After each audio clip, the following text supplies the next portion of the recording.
problem is they got tiny penises, and that affects their cognitive abilities. Well, see, this is true. Someone came in and projected that right onto Piddle here this morning, and when we called him on it, he spurged and left. See? Actually, I think I made gay comments, and then he went right gay, and it got really fucking weird. Goddamn homosexuals. Well, that's a form of rape, and I'm not fucking attuned to it. Like, that's weird. In the middle of the night, I picked up 2 subscribers. I can't do that. I'm not auto-tuned. Hey, man, you had harmony. That was great. I was crying. I'm telling you, my brainwashing efforts are kind of working a little bit. See you. BRB. Wow. All right, nerd, let's go prove it. Let's go, Daisy, you're up. All right, Diesel, prove it. Couldn't prove shit.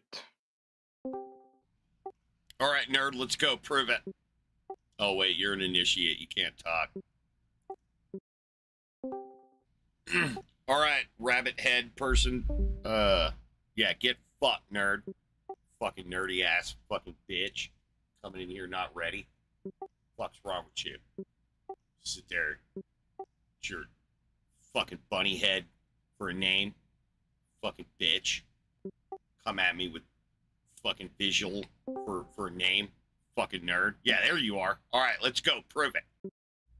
Are we going to prove it, or are we just going to get banned? Let's debate right now. I'm asking you to prove the existence of a God thing. Well, I believe so there is, because there's a book called God. Are you retarded? There's a book called God? No, I'm serious. It's Okay, a could you use existing at least thing. 80 It's an EQs or existing IQs? thing. At least 80. As a Spider-Man, I know I've been in multiple centuries. I've been You're in not a multiple Spider-Man. holes, and I'm going to tell you this now. I'm going to tell you this now. I am Spider-Man. I'm going to tell you this now. I've been in multiple centuries like that world, and I'm going to tell you this now, okay? God is real. And I'm going to prove you that I am the real Spider-Man in this moment. Hey, I don't care. Can you prove the existence of a God thing or not? Me is a proven. All right, Plotinus, prove it. Plotinus. Oh, never mind, not an initiate. Oh, God, it's pro-genocide. Yeah, get your trash piece of shit out of here. I'm telling you, dude, Israel's fucking around with fire. They're going to have the whole goddamn world turn on them. So it already is. I mean, they keep fucking around. They ain't going to have a country left. Like, the writing's all over the walls, people. You burn many bridges, you'll see what's left around. All right, I got to run an errand. I'll be back. Wow, I am sweating in my balls right now. All up inside them. Oh, dear. What is the tempi there? Like in the mid-90s, but I'm just done with the heat, man. It's been like a nonstop heat wave for like a month. Yeah, it sucks, dude. Dude, holy shit. Listening to like Ian talk to fucking theists is just painful at this point, man. Yeah, it's a strange environment to be in, like, because it's like he's kind of guiding it in a method less compromising than Razor. Do what? What was that last part? I was just less compromising than Razor in the what is it? The logical train of thought. And Razor? Kind of. Our approach. Razor, or does Ian have a Razor? Yeah. I don't know what Razor you're talking about. Our Do what? You're cutting out. Razor. Oh. What has he got to do with Ian? I'm just talking about like comparing their rhetorical approaches. Oh. Yeah, I don't know. It's just I like how Ian busts out arguments and stuff on him in real time, but I just feel like he focuses too much on dumb shit. It's just absolute fucking morons. Like, I think he could do better with people. Like, people who actually go through his argument. Like, I think he just gives them too much latitude to not answer him. I don't know. I might just be nitpicking or whatever. He does fine. I mean, it just sort of, and it's not even him. It's the theists he engaged with. It's just like, God, they're so, are they just all that dumb on TikTok? I don't understand. It's just that Ian comes from a textbook debate bro environment, like literally speaking. He comes from like competition formats. Yeah. I don't know. I don't see utility in that kind of shit. I mean, I guess if you're just trying to practice logic, but if you're actually trying to understand shit, debate broism is just like the worst thing you could do. I mean, I think Ian's mindset is to in one realm continue flexing that discipline. Another realm, provide an entertaining platform, and then the third realm, debate. I guess generally pursue his his philosophy kind of aspirations. Yeah. And so it's like getting to fruitful conversation, or I guess tailoring the demographic towards getting to that. It doesn't seem like it's the priority. Yeah, I guess. I guess I just want to see like better debates, better conversations back and forth, and just the nonstop, like just absolute fucking moron, right? Like just dumb shit that just there to preach. You could tell if they're just there to convert, not there to have a conversation or even really debate. One thing that I don't appreciate about Ian's format in this regard is showing these people arguments and stuff like it's not doing them any good. None. They didn't logic themselves into that position. They're not going to logic themselves out. So it's, I guess, cathartic for him or something, or teaching other people, but then he's, just using that person as a punching bag, which, I mean, fuck, I mean, I'm not trying to judge morally on that, but it doesn't, like, you're not really learning anything. You're just shitting on the worldview with the argument, saying, hey, your argument's dog shit, and that's fine and everything. That's what I'm saying. I don't really have a complaint against Ian. I just don't feel fulfilled watching any of these. Like they don't get to any conclusions, but I don't think there are any conclusions here on any of this shit, dude. It's just aggravating to see someone this intelligent deal with just pond scum, like fucking amoebas and shit, just absolute morons. Yeah, there's a room to be desired. I can agree there. It's like, what is it? I feel like there is a category of people, maybe 15% of audience members, especially new ones, that are like, that desire the Mr. Rogers person who's just like endlessly compassionate and patient with whatever stuff they have to say to then somehow make substantive like construction on. But I feel like anybody who goes with that, or at least tries to start with it, ends up being realistically jaded. Yeah, I don't disagree with that. So I talked to the manager at the Winn-Dixie from yesterday's event. About the poop? Yeah, what happened? He, when the ambulance got there, he was partially in cardiac arrest. So it was not intentional. Yeah. I mean, it figured. Sounded like it No, was. I know, it just, from the view, like what we were seeing, like the angle and stuff, it just, his facial expressions, I didn't know that a heart attack could make you do that. You know what I mean? Like feel all, I don't know. I've never had one, so I could not tell you. You know what I mean? Dude, it's not a good feeling, I bet. No, I couldn't imagine. And just the facial expression he made, it looked like a rager, right? Like a rage shitter. And like, it just, I felt bad because I thought he did it on purpose. Like I still feel bad right now that I thought that. It's like, I would imagine it would be like panic and then relaxation, like forced relaxation. Yeah, but I mean, he was in cardiac arrest for probably an extended period of time. I don't know enough about how that process works. So, I mean, it's like you feel it, you know something's wrong. The adrenaline spikes, but then you don't have enough to kind of like use it. right, and that's why he made Fizzles the out. facial. Yeah, and that's why he made the facial expression he did before he defecated all over the ground. So he was dying right there in front of all of us people, basically. In my Yeah, not looking forward to that. no, me neither, dude. I'm about to cry thinking about the dude having a heart attack and all of us people in line thinking he did that shit on purpose because he was mad. This is why I hate myself, dude. No, I agree. Like I don't hate you, but I hate myself because I immediately thought it was intentional instead of, like you said, a medical issue, you know? I know, I get you. Like, why would the brain immediately think that old man did that on purpose? Like, what, you know what I mean? Like, what in, I don't know, just, man, Sonder, humans, that's how I think about, yeah, that's how I think about it's humans.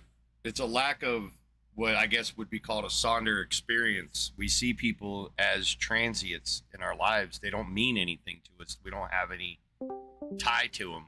So we're less likely to be charitable to strangers. We overemphasize any negative actions that a stranger does to us and underemphasize any negative actions that non-strangers, people we're familiar with, often will treat us worse than strangers, and will tolerate it, will expect it. It's just part of human dynamics to make those kind of quick, rational judgments, because it's more effective for you to run in a situation like that and get out of it and hostilely judge it than it is for you to offer compassion. Because what if he had a disease, right? And you got too close out of compassion, Yeah. and you got a disease or something like that. So there's a lot of biological pressure going both ways, that we have an empathetic drive to help and we have a selfish drive to preserve ourselves, right? So it's a constant battle with that. And when we're dealing with psychology on that level, you're dealing with feces. It's, you know, if it was vomit, that would have been bad enough, right? If it was just a bad attitude, that again would have been bad enough. But it takes it to that level, and it's just an affront to people. And the easiest explanation is the most familiar one, which is the person's an asshole, right? That's the most readily available answer to us in our daily lives. It's very rare that anyone has a legitimate problem that can, you know, hit us emotionally in that amount of time where we care, right? Where we have that compassion for strangers, especially in an age where we're already so hostile towards each other. Like in our country, like right now, we're already so hostile that anybody like gets in our way or makes our days worse. It's just, we're it's not that we can't or don't want to. It's that I think a lot of people are just gassing out on it. That we're just, it's not that anybody's losing empathy. It's just harder and harder to relate to it, right? Because you get desensitized to your own experience of empathy. And after a while, it just gets hard to relate. And then when that happens, you'll have a situation where, you know, you got you where it's like this happens, and then everybody just leaps to the judgment. And there's nothing wrong with that. It's being able to recover from that, right? Being able to leap to a judgment and be like, oh shit, I fucked up, and, you know, recover from it, because we're all like that. Yeah, because nobody was rude or mean to the gentleman. We made our assumption that he did that shit because he was aggravated at the checkout machine. You know what I mean? Like, we didn't like treat him poorly. We internally did that, right? And that's, I don't know. I just assume, unfortunately, that everyone's an asshole, like you said. Yeah, and when you have or experience empathy, it hurts. Those kind of thoughts hurt yourself. You know, because it kind of undermines your own moral compass, right? When you leap to a judgment like that, and then you're the one who has to call yourself out on it. It hurts in a good way. I think it's a good way to kind of approach the situation. If you didn't have that response, you would have empathy. But the fact that you're thinking about it, you went back and followed up, it was digging at you, and, you know, now you know why. Dude, it's been bothering me for like a whole day. I don't know. Like when I took like drugs for nausea from the neurologist, like I felt like I was like emotionally vacant. And it's like empathy was a part of it. Maybe there was like more that goes into it. But it just felt there was like an aspect of like, because I didn't have that disposition, there was just something about me that I just didn't like recognize as myself. And it's like, I don't know, maybe there's something like unnatural about it. Like in the sense that like I feel like those guiding like components of empathy is how you be a social species, like participant, so to speak. Or at least that's the drive for me to be part of that. Yeah, like I said, it's just from my perspective. It looked entirely intentional, and I couldn't understand why an individual would do that intentionally and then look the way he did after the event occurred, like he was going to cry. You know what I mean? Like he wasn't mad. He didn't know what was going on at that point. So, but I had to find out from the manager, like I said, because it just kept bothering me. Yeah, it sucks, man. It's a learning experience, though. And unfortunately, I don't think it's going to allow me to choose differently in the future. Just maybe when they're older and they do poop themselves, I'll think about cardiac arrest instead of vindictiveness or some shit. You know what I mean? Like poop-ageddon. I don't know. I wouldn't jump to that conclusion because I mean that's the inculcative pathway. You know, you picked up an experience, you got to internally, have your own monologue inside your head. You're getting information from other people and polling their opinions on the matter. So you're trying to cross-reference. You're trying to rationalize it. So that is the process that you learned empathy. So I wouldn't say that you're just going to respond the same way. Right. I don't think so. I think if you're an empathetic person, you can't help but learn and then sort of incorporate that information going forward. Yep. All right, Molashin, let's go prove it. Oh, I'm ready. All right, I'm ready. Prove your God thing. Physics. That's my answer.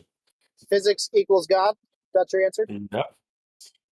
So nothing extra, no special properties, just physics equals God. If you know enough about physics, you know what I'm talking about. Okay, and then what do we do about entropy? We just leave it. Okay. Do physics like exist in the physical world, or is it like a subset of like understanding? It's a mix of both. Okay, and how would it compare to like physics on my GPU? Would that like entail just within the GPU program that the physics is God in the program that utilizes the physics? Well, honestly, I'm just here to listen to you guys. I'm not even religious. Oh, you came here to be facetious? No, not facetious. I'm just joking. All right. I'm Then not. when you said physics, what did you mean? No, I'm not. I'm not religious. I'm with you guys. So No, what no. does the word? Do you know what the word facetious means? Yes, but that wasn't the intention. I was here to listen to you guys. So Oh, wait. I was. What was I your wasn't- intention when you began the conversation? I didn't begin the conversation. You guys started asking me to prove it, and then I started joking with you. It wasn't my intention initially. So I So wasn't here to- wait. Your intention was to come into this conversation not serious. Yes, very serious, but to listen to you Well, guys. no. You said you were joking, so you weren't serious. No. You, Don't just again, lie to us. Don't just lie to again, our faces I like that. We were there. answered. No, again. No, I like didn't actually, come. you should own the behaviors that you have, man. I Like, definitely if do, you want to but you're be, not. if you want to be like, if you want people to think well of you, you should actually own your actions. Absolutely, I do, but you're not allowing me to explain myself. I said I didn't come here to start a joke or to start joking with you. When I was here, in the meantime, I realized you guys are not in a conversation with somebody who disagrees with you. And then eventually one of you guys started asking me questions, and then came the idea to make a joke about it. So the intention wasn't the same as the outcome. You understand? So you acted directly against your intentions. Now I reacted to the question since there was nobody else here. So it wasn't my intention. You still chose to make the decision to treat this not seriously. Okay, listen. Molassin, so you do not believe God exists. Is that your claim? Yes. Okay, so what would you do if somebody proposed to you that the sun was God? How would you handle that? Physics. No. The sun exists, right? Yes. Okay, and monkeys is have called it properly- God. Listen, and monkeys have called it God for a long time, right? Yes. Okay. So what metric are you using to deny its godhood? You could use a lot of metrics. You could use. No. The sun being proclaimed to God with no supernatural features, just the sun equals God, right? What is your metric Okay, to deny okay. that claim, right? What's your No. metric to deny that claim? I would start by defining the word God, and once we got a good clear definition, then because if somebody says We God already is did somebody that. who We said gives- it's the sun. Yes, we have the definition is the sun, and then Yep. you must have some other definition that you're basing the rejection of my definition off of, right? Because you're rejecting my definition with yours. What's your definition? No, but what I'm saying is there's a different definition of God in itself, depending on their culture, the belief system. You know what I mean?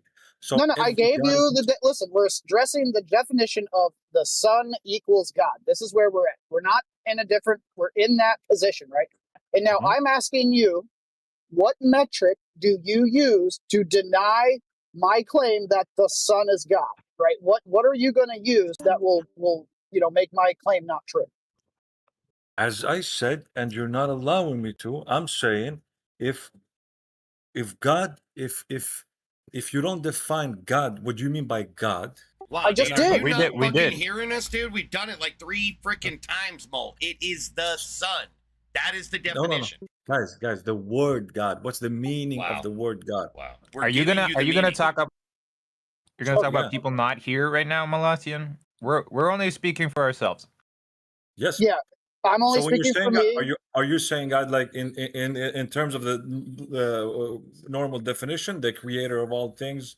Bro, we've all given you the knowing? fucking definition No, multiple you times. haven't. You said The God. sun, You didn't the say sun, the sun, the sun, the sun, the sun, the sun, the sun, the sun in the sky, the giant ball of plasma, Sol, the star, our host star, the sun, THE space SUN, period, the sun. Did Right. you hear it that time? No, and listen, You're you're holding on to a definition, a creator God definition, right? I'm not doing that, right? I've proposed a God, and I don't care about your definition, right? I'm the one proposing the God. You need to give me the reason, right? Which would be your definition of God. You need to give me that, right? So that way we can determine which one is real and which one isn't, right? So what definition would you give the word God, Molassin? That's what I'm trying to get to. Okay, yeah, and that's a fair question, and that's completely different. So if the way I describe God is, or I understand the word God to be, is an entity, a deity that is in control of all things, that created all things, that is all knowing, that is all in control, and all that stuff. So if we're going by that definition, and you say the sun is God, then I would obviously be able to, as I said, through physics, observation, all of these things can be debunked that the sun You is see what I not mean? capable of those They things. worship the god of classical theism. That's what these Yeah. atheists do. No, but Yeah, that's why I you're- asked you of a definition. I asked you for a definition, guys. Yeah, If you but said, do you see what you if did you- though? So if we quibbled I- for hang on, just listen to the Yeah. whole time. We quibbled over ahead. 5 minutes about what the sun was. We vehemently told you it was the sun. The sun. You heard me spamming it so that we get it through your brain. And then what'd you do? You picked a different definition. You said, "Fuck that definition. I'm going with the one I worship, the okay. God of No, classical." no, but Jesus Christ. Let okay, me sorry. finish. Let me Yeah, finish. but now I get it. I get it. La, la, la, la, la. But let me finish. Sorry, bro. Sorry, but I don't need you but to I understand. apologize. I need you to shut up and let me finish. And don't apologize and then say, go on. Just shut the fuck up and let me finish. So then when we gave you the definition, the sun, you Okay. said, Okay. I'm just going to mute you, dude. That way I can Okay. finish and I don't have to scream because you can't keep your fucking mouth shut. I'm When I'm listening done to you. talking, I'll unmute you. If you choose to leave the room in that time, I'm going to ban you. I've asked I'm you here. multiple. I'm You're here. still talking, you fucking retard. Well, just go Shut ahead, up. bro. Continue. Shut the fuck up like this. Talk, retard. Talk. This is what I wanted you to do. Shut the fuck up. I don't need you to go, Here, let me mute you in side chat too, since you don't understand what shut up means. Now, when you leave, it'll because you have demonstrated that you're not interested in listening. You are interested in interrupting, over talking, and not listening. That's what you're interested in. So I'm going to repeat it. If you leave again under moderation, you are banned. Fuck you at that point. So I'm going to say this one more time. We quibbled for like 5 minutes about getting a definition going. And when we finally got you to understand that we picked a definition and it's the sun and that sunk into your dense fucking retard brain, what'd you do? You immediately picked your God. This whole time you had a God inside your own head, sitting there, waiting to get out and inject itself into the conversation. It was chomping at the bit like your dumb ass was when I was trying to speak. Just constantly fucking quipping in and making noise. Thinking that someone like me needs your permission to continue speaking. You're a retard. You're a knuckle-dragging piece of shit who's backed into a logical corner. So your only way to get out of the conversation is to act like a fucking retard. So when we give you a definition, use the definition, you knuckle-dragging piece of dog shit. Don't immediately flip to another definition after accusing us of doing it. You're the moron doing it. You're given a definition, but you don't care about that definition because you worship the God of classical theism from your atheistic position. You are going to compare everyone else's God to your God. You're using your own personal deity to address the God that we have brought into this chat room that's been a God for tens of thousands of years. We don't need you injecting a new God when we have a God. You knuckle-dragging piece of shit. Fuck you, dude. So, sorry, what was that? Oh, you want the microphone? You want to be able to speak and be heard? Go ahead, talk. We're going to show you what it's like. Go ahead, talk to be heard, Mole. Talk to be heard. Yeah. Just give me a second. Just give me, at least be fair. Yeah, bro. go. Talk to be heard. I thought you guys... Yeah, you see how we can't fucking hear you, retard? Let's go. Talk to be heard. Let's hear you. Let's hear what you got to say. We're all going to listen. Go ahead. No. Keep talking. Yeah, you can hear that I'm listening, right? You can hear me? You know that I'm hearing your words right now, right? Go ahead. Talk. Keep talking, bro. I don't understand why you're not talking right now. I'm clearly engaged in listening to you right now. I'm attentive to every word that you're fucking using right now.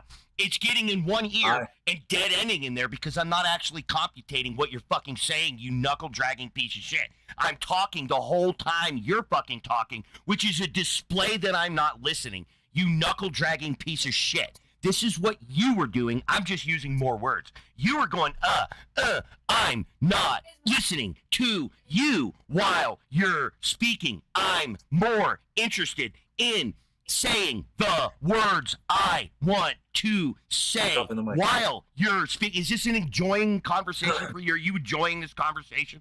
You're getting heard, aren't you, Mole? Aren't you? Go ahead. Floor's yours. I don't know why you're not making your point, Mole. Is it difficult to make a point while someone's constantly fucking talking over you, Mole? You made your point, bro. I don't think I did make my point because I had to physically fucking mute you in audio. Then I had to mute your dumb ass in side chat just to get your fucking attention. I don't think that I've made the point. I think this is you, how you are. The essence exudes from you. I don't think you can control yourself because I could see your microphone constantly lighting up while I'm raging at you on the microphone. You still haven't fucking learned a single goddamn thing you have, right? Nothing. You're a fucking retard. I can't fucking hear you, moron. I'm in the middle of talking. This is how you know someone's not listening, is they are talking. So when I was talking to you and you were talking the whole time, I knew you weren't listening. So why would I listen to a fucking word you have to say, you knuckle-dragging piece of dog shit? I was listening. I'm sorry, what were you saying? Go ahead. We're all listening. We're attentive to what you have to say, Mole. I don't know why you keep stopping. This is the conversation you wanted. This is the conversation you're getting. Go ahead. Floor is yours. We're all listening, Mole. Okay, thank you, bro. Okay, I thought... What was that? You thought what? You did this to me, now I'm doing it to you, Mole. Hopefully you'll never do it to another person again. Hopefully when they're talking to you, you'll give them the attention they fucking deserve. And if you can't fucking do that, click the disconnect button, you invalid. Are we clear? Yes, we're clear, bro. Do you know how to shut the fuck up when other people are talking and listening? Absolutely. Hopefully we don't have to go down this fucking road ever again. Mm-hmm. And by the way, the reason my mic is flickering is because Give a fuck about your mic. Learn to fucking use it properly. Mute it, you fucking retard. Your microphone wasn't in control of your fucking mouth, you gaslighting piece of shit. I'm saying now, right now, why it's flickering. It's because I don't have give a background fuck. music. I don't give a fuck. That's your problem. Your fucking So problem. can I say my piece? No, I don't even know if I want to fucking listen to you. You don't listen to me. What did I say to you? What did I say to you? Go back to what I said when you were making fucking noise while I was speaking. What did I say to you? You don't fucking know, do you? You said have that no you fucking gave me a clue. definition. No. I know exactly what you said. That's when you clarified, and I was ready to like stop you because I understood what you meant then, on only then, because you said the definition was the sun, Dude, which you're I like didn't understand incapable. initially. No, I believe I thought that you guys were making the claim that the sun is God, not that the sun is the definition of God. And in that regards, I agree with you. You can definitely make the case and say the sun is God because the sun has the properties that could be considered divine or godly in that aspect. That's why I You're tried to conflating. interpret. You're No. appealing to your god of classical theism, the one you worship. No. Then No, quit because talking if- about it. Did anybody say the word divine in reference to the sun? No, that was from your God. You brought from your God. You went God on your fucking knees, opened your goddamn mouth, let your fucking God dock his dick straight in your fucking mouth, and now you're regurgitating the words it injected in there. All right. But I could still say that it's divine. That Why would you the do that? sun- We didn't say anything about divine. You're not using our definition. You're using your Oh. definition. Did we say the word divine? Did we say the sun is divine? Did we say that? No, I don't think. You did. No, we didn't. That was your God speaking with your mouth, atheist. You even know what the term means? Divine? Yes, I do know what the term divine means. Yeah, what does it mean? Divine means holy. Means there's a lot of different. Sounds like a definitions. no. That sounds like a no. No, it's usually related to God. So that's why I'm confused. Why you can't use the word divine or the sun No, as well. it's just you because it's in a because we're discussing what a god is and what a god's nature is. Divine is a word used to describe something that's of God's nature. So if you're trying to use something that is derived, if you're trying to use like if you're trying to describe an origin by something that is derived from, it's immediately inappropriate. But it doesn't have to be that way, because derived by Well, the sun Like can if also you be look it like if you look up the definition of the word divine, you're gonna find that exactly is the case. All right, let me look it up. So the word divine primarily means relating to, coming from, or belonging to God. Relating Precisely, to, right? And then what's it? definitely. And then the issue of contention is godliness, right? But relating to can definitely be made a case for when it comes to the sun. Coming from, maybe not as much. Belonging to, not as much either. But this was either or, the three different forms. So one was relating to, and Well, Molossian, like in terms of like the contents of your speech, it is vapid in nature. I Like get what there you're saying. is literally no deep analysis to be made with that with using that description. It's sort of a tautology. Like if you say Sure. I'm God, then anything I do is divine. Taking a shit is divine. It doesn't mean anything. You're just saying I the understand. behavior is indicative of the thing itself. That's divine. That's definite, but that's literally everything that is about the thing. Yeah, but that's why I'm saying why wouldn't you be able to use the word divine in relating It's- to the sun then? Because it doesn't explain anything further. Because Sure. you're using it as like a thesis for your argument when it's literally saying nothing. Look, if I say No, we God were- did that, and then you say, yeah, it was divine, what information are you adding to God did it? Because divine is different just question. shit God does, right? I understand, and in terms of information and knowledge, I agree with you definitely. But Then Yeah, so it use doesn't different add words, dude. information.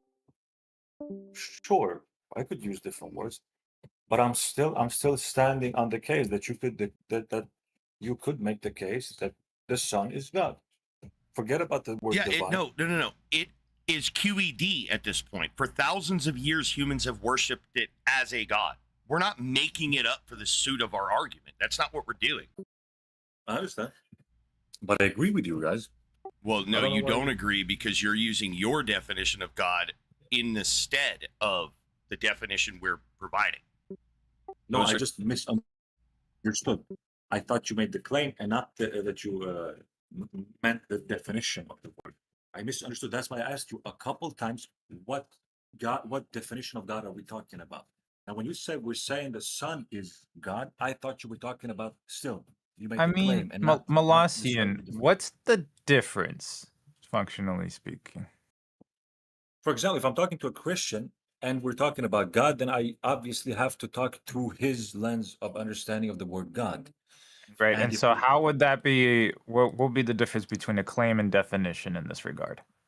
The claim and definition would be the difference would obviously be the thing that you guys just explained. For example, if you're using the properties of one specific definition of God, then you're going to use the words as you didn't like, divine.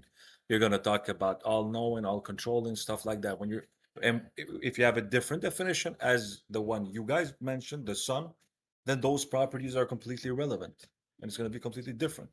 So definition Yeah, matters. and that's why we pointed out But- the mistake that you made, where we're talking about one Yes. God, but you keep pulling the God that you worship in your head, the one you have. Yeah, no, that You're was a comparing- mistake. You're comparing our God with your God. Not my God. Yeah, no, it's That's your right. God. It's your God. No. Trust me. You can say you don't believe in it, but it's the one in your head that you're using to argue against me. That's your God. Now, all you got to do is stop using that God that's in your head that you're using against me. That's all you got to do. And then I'll stop saying it's your God. But it's your God. Absolutely. You're using it. There's not a Christian in here that's arguing their God. You're arguing your God. Mm-hmm. So Yes, I did they understand. not both proclaim and define a God? Yes, both do. Then is there a distinction? Not in that regard. Okay, then which regard? Distinction between the different definitions of God. Between a claim and a definition. Between a claim and a definition. No, in this regards, then guys, to me, I know that anti-nerd thinks that I have a specific image of God. As I said, I just been misunderstood initially, and there's no. No, There's you're no- misunderstanding my accusation. I know you allege to be an atheist, and therefore it's inconsistent for you to have a God. That's why I'm saying that, because it is inconsistent for you to be arguing from a position of God. Remember, if you don't have a God, then when I tell you what a God is, you wouldn't know otherwise. But when you have a God, you can know otherwise. And that's what you're doing. You're doing the operation of the person who knows otherwise. That's a theist. A theist is a person who knows what a God is. An atheist should make no claims to knowing what a God is, only the allegations about gods. That you would be able to say, well, that person says this is God, but that person over there says something completely different. And as an atheist, you shouldn't be saying they're talking about the same thing. They're talking about different things, right? There's not generally people do not have multiple definitions of God. The only people that operate under multiple definitions of gods are people like atheists or igtheists like myself, who will incorporate other people's gods. But if I was a Christian, I'm not going to say I have multiple definitions of gods, where one definition that I might provide you would be Shiva. That's not a different definition for God. Shiva, like if I'm a Christian, another definition for God is not Shiva. That's not true in my world. There's only one definition, and I can explain that definition multiple different ways, and that could sound like multiple different definitions, but it's one definition for one thing. You see what I'm saying? There's one thing. And now if you have a second thing, a completely different, like if you have a 1999 Ford Explorer and it's green, and you have another 1999 Ford Explorer and it's green, you're not operating on two different definitions here. Even if one was blue, you're not working on two different definitions of the same thing. You got the green one's the green one, and that's one definition. And you got the blue one's the blue one, and that's one definition. For you to say there are multiple definitions, blue and green, is misunderstanding the operation here. There is two definitions for each thing, and that's what the theists are doing. They're not using different definitions at will. They're using the same definition over and over and over and over. What's different is the person you're talking to, not the God definition. The God definition's consistent with the person basically every time. Hey, what's your name? It's John. Hey, what's your name? It's Susan. That's not changing names. That's not being inconsistent with one's naming convention. You're talking to two different people here.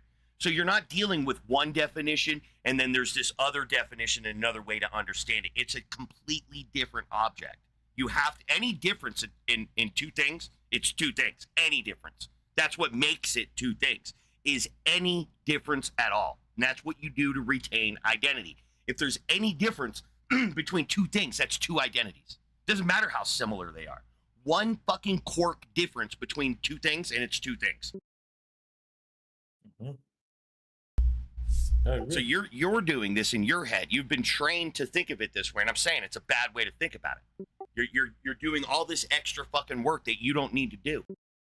I agree with you. I understand what you mean, but yeah, obviously, since that's the most common description of or definition of or identity of the term God, I agree. I fall into this idea of, or like understanding of, when people mention the word God, you know? Yeah, most people do, and that's why I am trying to, fix this part of the problem, right? I'm not trying to get you to believe in or disbelieve in the existence of gods. I'm not even talking about gods. I'm talking about human language, how we communicate ideas, and you are in violation of the principles of human communication. That's what I'm saying here. I'm not talking about God. Notice this whole time I've been talking linguistics, how we're representing these items, these objects, what these monkeys are telling you, right? If you don't have a God, if you truly don't have the God of classical theism inside your mind dictating what you think, if that's true, then anything can be a God. Anything. A fucking apple. Somebody says this apple's God. How do you know otherwise? The only way you would know an apple is not a God is when you cuck to the God of classical theism in your mind before you do the operation. They've got you trained to look in this one direction for God. When you hear the word God, you think you have a categorical notion in your brain. There is no category God. This is not a proper category. You have to approach this on a case-by-case basis because these are our personal opinions. But since we all have these personal opinions, these like collective personal opinions, we've tried to give it a label, right? We've tried to labelify it, like codify it. We've tried to give it a category, and it's broken. It's a broken category. There's no way to make this category because it's our personal opinions, and we're trying to codify collective humanity's personal opinion. That's a category here, bro, like on multiple levels. So the only way the atheists can try to articulate their way through the conversation is to do what you're doing because you are referencing God's ontology. In theism and atheism, the ontological status that's being referred to, or the referent here, is the extant entity God, this thing independent of our mind by allegation. That's the conversation there between theists and atheists, whether that thing independent of us exists. And I'm saying y'all are fucking up because that shouldn't even be a conversation. It shouldn't even be a debate of whether something exists or not, because existence is trivial. It should be the most trivial aspect of the conversation. When a thing exists, we can all understand it differently. We can all explain it differently, and we can try to come to a conclusion that best represents our collective observations. And so the ontological status that you should be focused on, not God, the ontological status you should be focused on is the behavior of humans and their proclivity to believe in things. Whether those things are there or not is irrelevant. It's how do we come to understand nature? How do we represent nature in our individual parlance? How do we represent it in in a more collective, holistic manner where we're trying to categorize these ideas? How do we properly do this? Because I think when you find a proper methodology for explaining ontology through epistemics, you'll realize that the theist and the atheist distinction is a false dichotomy, that we've been collectively tricked into thinking that these are options, that I could be a theist or I could be an atheist. But when we begin to realize that the concept of atheism itself is what's in, or theism or God itself is what's in question, then you can't properly categorically reference it to where you could put it in a binary of either true or false. I think when you really get down into the fucking weeds of this shit, you realize some gods exist, some gods don't exist. You're just left wondering what the fuck a god is. But you can identify things in reality being referred to as God and things that are not in reality being referred to as God. Absolutely. Quit pretending that this is not going on, because it is going on. No, that's a very good explanation. I agree with you. So it's just big time misdirection. The world wants to talk about the ontology of God, and I think the conversation can only be had about the ontology of the monkey. That's it. What are monkeys doing? We're pointing at things and we're calling it God. And why are we doing it? Well, we have a multitude of answers for that, and they're not always the same thing, right? Some of them are decent reasons and some of them are really dog shit reasons. But we all have a natural drive of curiosity. And when you look at religion and what it is, it's a mimetic infection, right? It's a disease that gets in your mind and it shuts down the curiosity pathway, right? The pathway of thought that goes from ignorance to knowledge, the actual methodologies that we can employ to do that function. What theism does is it puts a cognitive panacea in your brain that attracts all your curiosities, because you begin getting trained that this panacea of thought answers all your questions. It's God did it.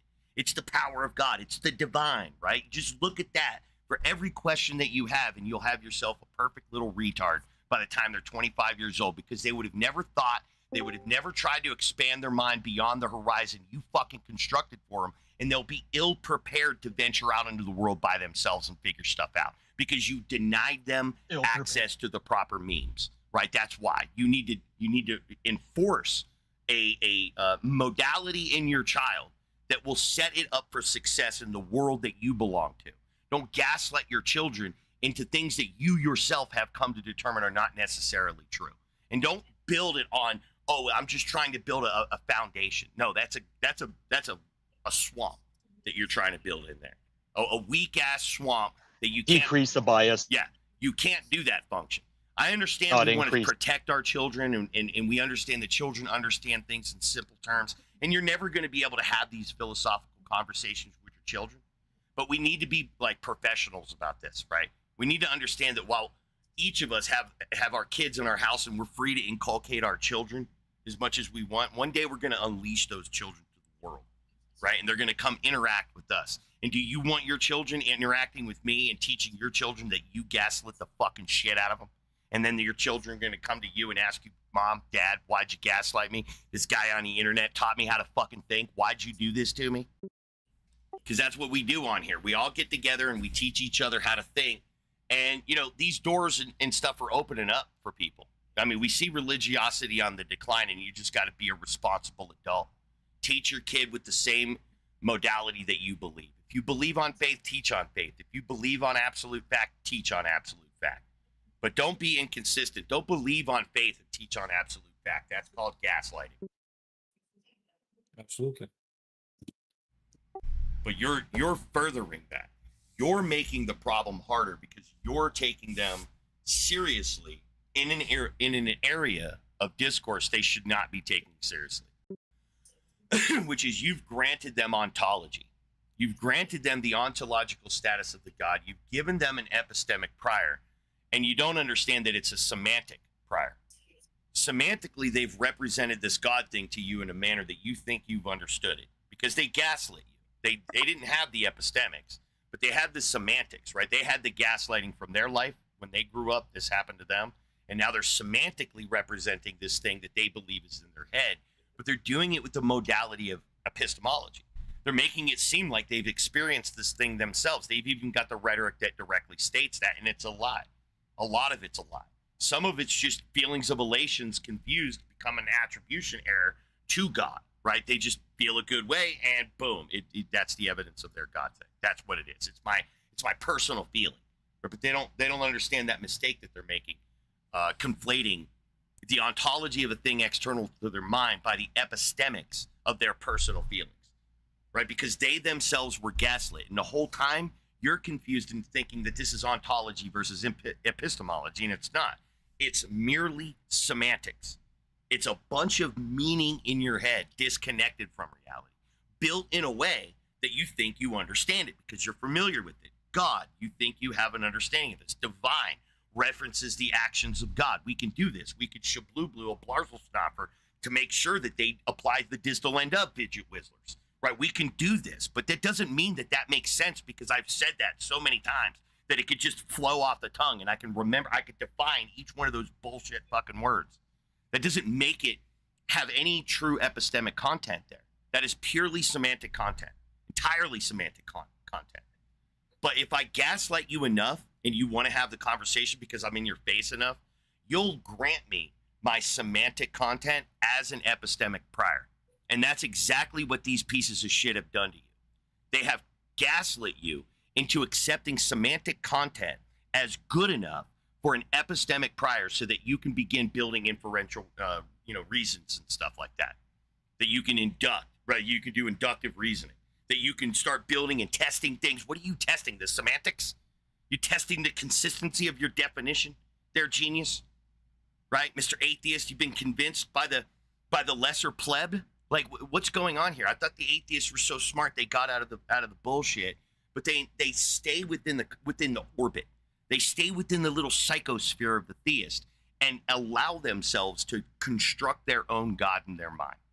And so they got the God of classical theism that they use to say, this is what I'm an atheist in reference to. You're an atheist with reference to a God you invented in your mind. Why did you do that, atheist? Because you wanted to call yourself an atheist. You needed a God to not believe in. Because you know the atheist argument is correct. That absent there being a God, there's nothing that I can understand about you.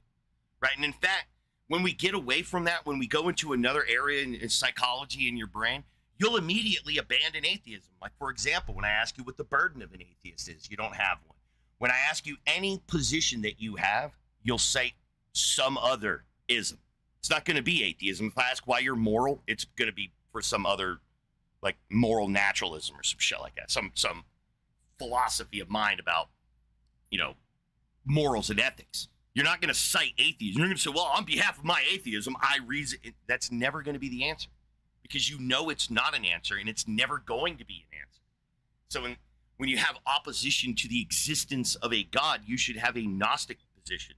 You should have a good reason, one from a philosophy with a burden of proof that you can articulate and show the person, I'm meeting my burden. Why don't you join me? Give up your dog shit burden and come to this one. No. It's the cultural gaslighting. It's the incentive that you have to solidify yourself. And, one of the main reasons that an atheist says that they're an atheist is because they say to me, everybody understands atheists, and I don't have to explain it like I do Igtheism. And I say, oh, that's interesting. So how many conversations have you been in with a theist that you didn't have to explain atheism? You know how many that is? It's basically none, because they always misrepresent it, because they have a misconception of what atheism even is, but their misconception is a proper conception of the problem, right? What is atheism? It could mean anything. It doesn't mean shit. Is what it really means. It doesn't mean fucking shit. You don't mean atheism for anything. What do you do for non-stamp collecting? Is there any aspect of your life that you do in non-stamp collecting form? No. Even when you go out and get stamps to mail shit, you're not a stamp collector. You're still not doing the thing a stamp collector does, which is collect the stamps. You just utilize them. So even when you dip your balls in the realm of what the stamp collectors do, you're still not a stamp collector. But atheism, what do you get? You tell an atheist that gods have been in existence for thousands of years, tens of thousands, probably 200,000 years. There were probably gods worshipped by Homo sapiens that were not personified. We did not start personifying gods until about 6,000 to 8,000 BC. That's when we started getting evidence coming up in the records that we're actually personifying these things. So we want to characterize God as, the form of the classical theism, the super smart definition, as the referent for God. What most human beings, there was 117 billion human beings walked this planet. Most of them did not even understand nor were in the same era as God of classical theism. The overwhelming majority of the 117 billion people probably believed like very primitive thoughts about the nature of God, which is aspects of reality. So for the majority of human existence, gods have existed. And they only not existed when we started personifying nature. When we started saying that nature had intent and telos, right? Then God stopped existing, right? But then they gaslit you, right? They grew you up in a world where this is true, right? That the majority of people believe in a God and the majority of people don't believe in a God. That's actually false. Majority of people lack belief in the existence of a God. Depends on how you define God. If you pick on the Southern Baptists and ask them, do the majority of people believe in God? They'll say no. The majority of people are going to burn in hell and they're sinners. They're all heretics. Even the majority of Christians, the Southern Baptists will tell you. So it seems to me that the Southern Baptists are in an extreme minority. And whenever you go to these people, they say the same thing about everybody else. That only this micro fraction of human population believes in God. The rest are just heathen fucking people until you go back in time and they start becoming polytheistic and monotheistic. Then you start getting differences in answers and shit. You go back another 100,000 years, bro, and you start seeing, you've been gaslit, bro. There's no reason to be an atheism because theism, that is the problem. It's incoherent. It's not a sport to reject. What are you not doing when you don't God? I know what I'm doing when I don't stamp collect. I know what I'm doing. I know exactly what it means for me to not be a stamp collector. I know what that means. I don't know what it means to not God. What exactly does it mean to not God? What particular thing that if I start doing, all of a sudden I'm Godding. I'm Godding now. Because that answer, whatever that answer is dependent on the monkey answering the question. Wow. I understand what you're saying, and I agree with you, definitely.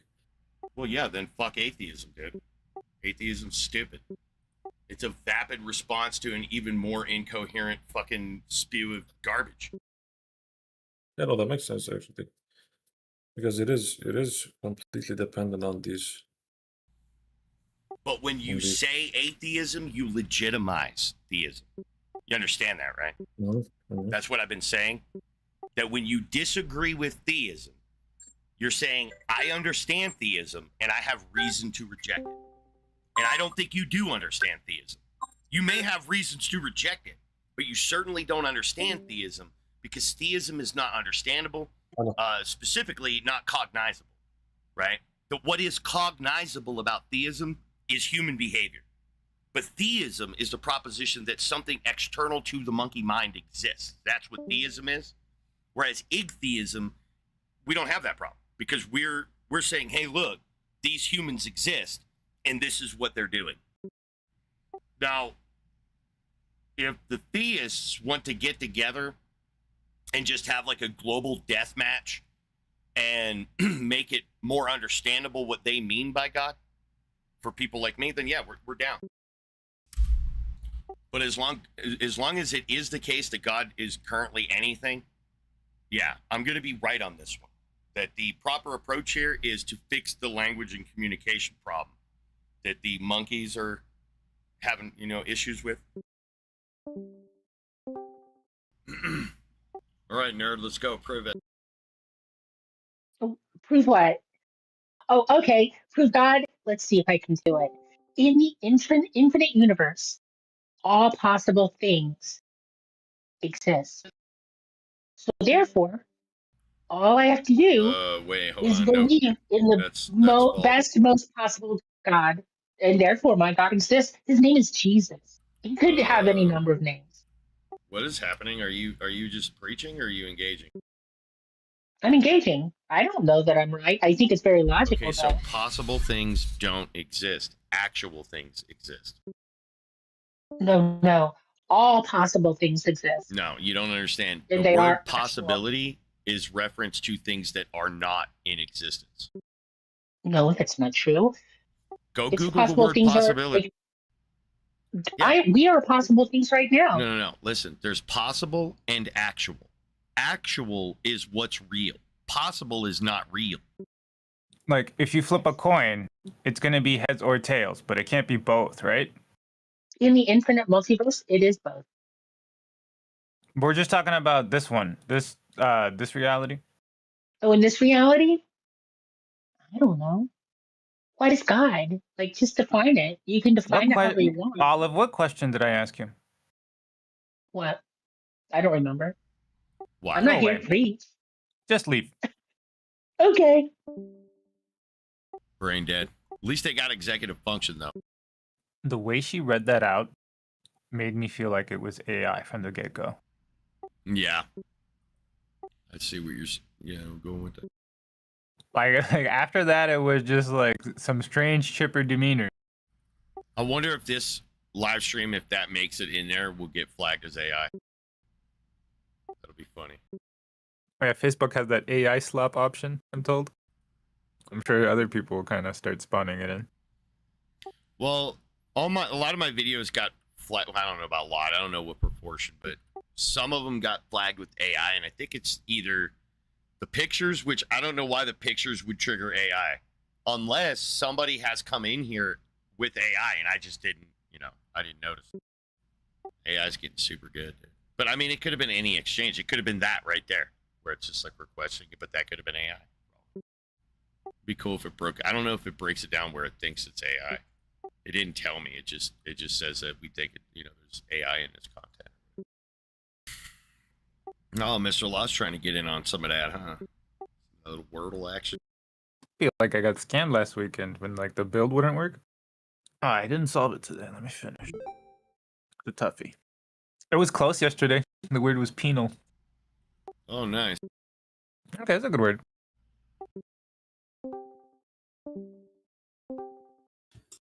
Yeah, here you had a like 8%. Hey man, if you want to come back when you have a chance to speak, you can do that. There's a voice chat. You're expected to use your voice. I can hear you just barely. Do you believe a God exists in reality? So you cannot demonstrate one to exist? What do you mean? So if you don't believe one, there would be no God that you could present, right? That exists in reality? Yeah, All right, we accept your concession. You lose, we win. Get back to nerd. you lose. Well, you couldn't prove it.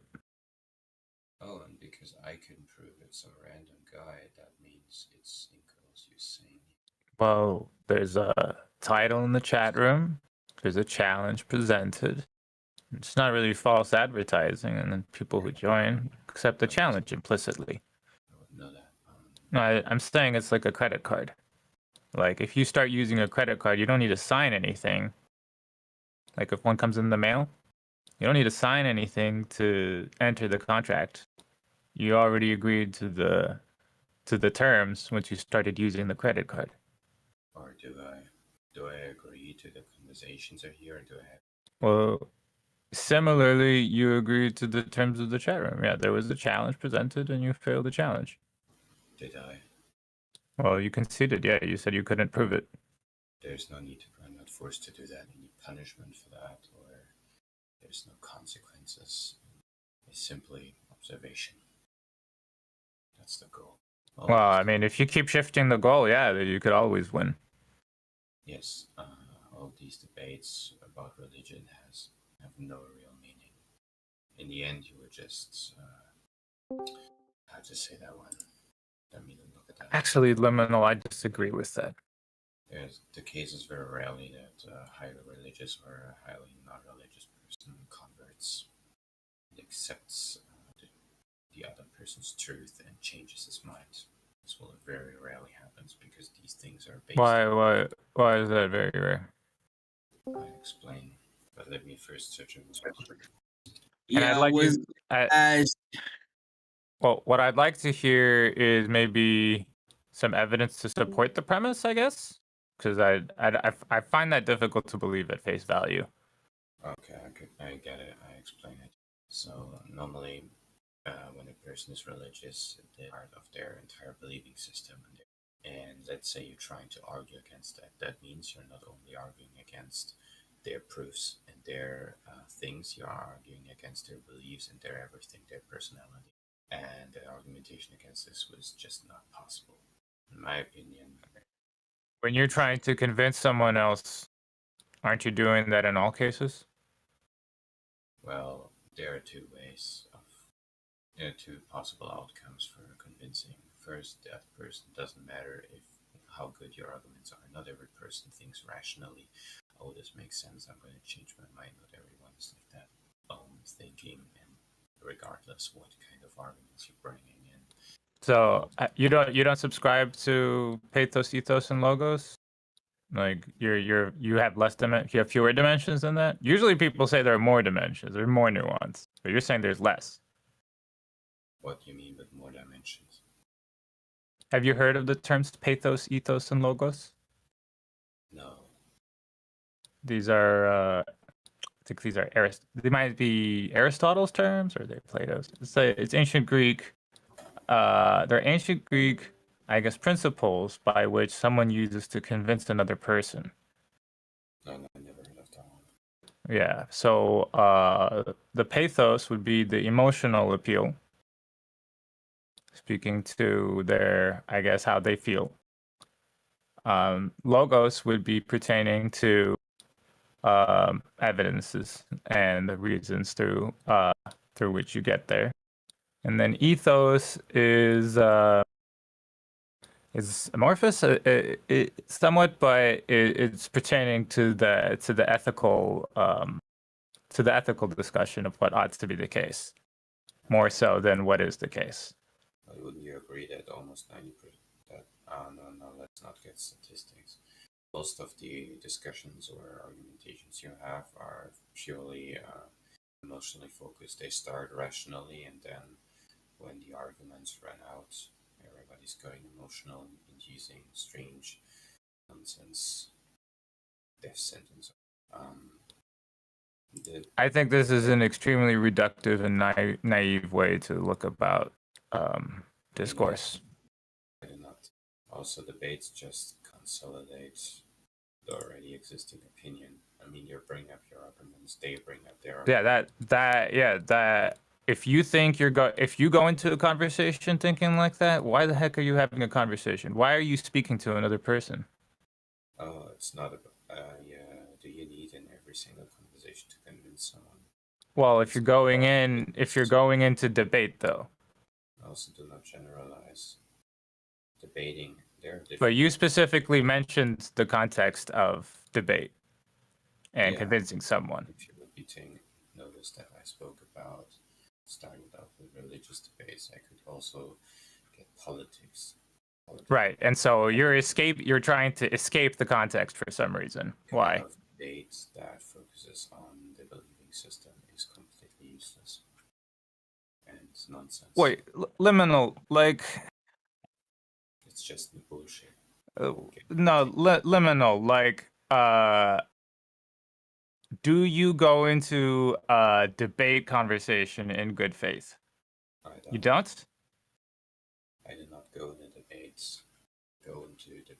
All right, forgive me. I'm trying to convince you right now, and you don't actually have that focus of actually like convincing another person. So maybe I'm wasting my conversation with you. So you should go. Well, if that's your opinion. No, you're giving it to me. You're giving me your opinion in my face. Is that a problem? Do you feel uncomfortable? Well, you're telling me that it's a waste of time, so I'm accepting that. I'm believing you. So go away. You told me it's a waste of time, so go away. What I say. Do you take the words back? Your voice shifted. Are you taking your words back or no? The tone changes.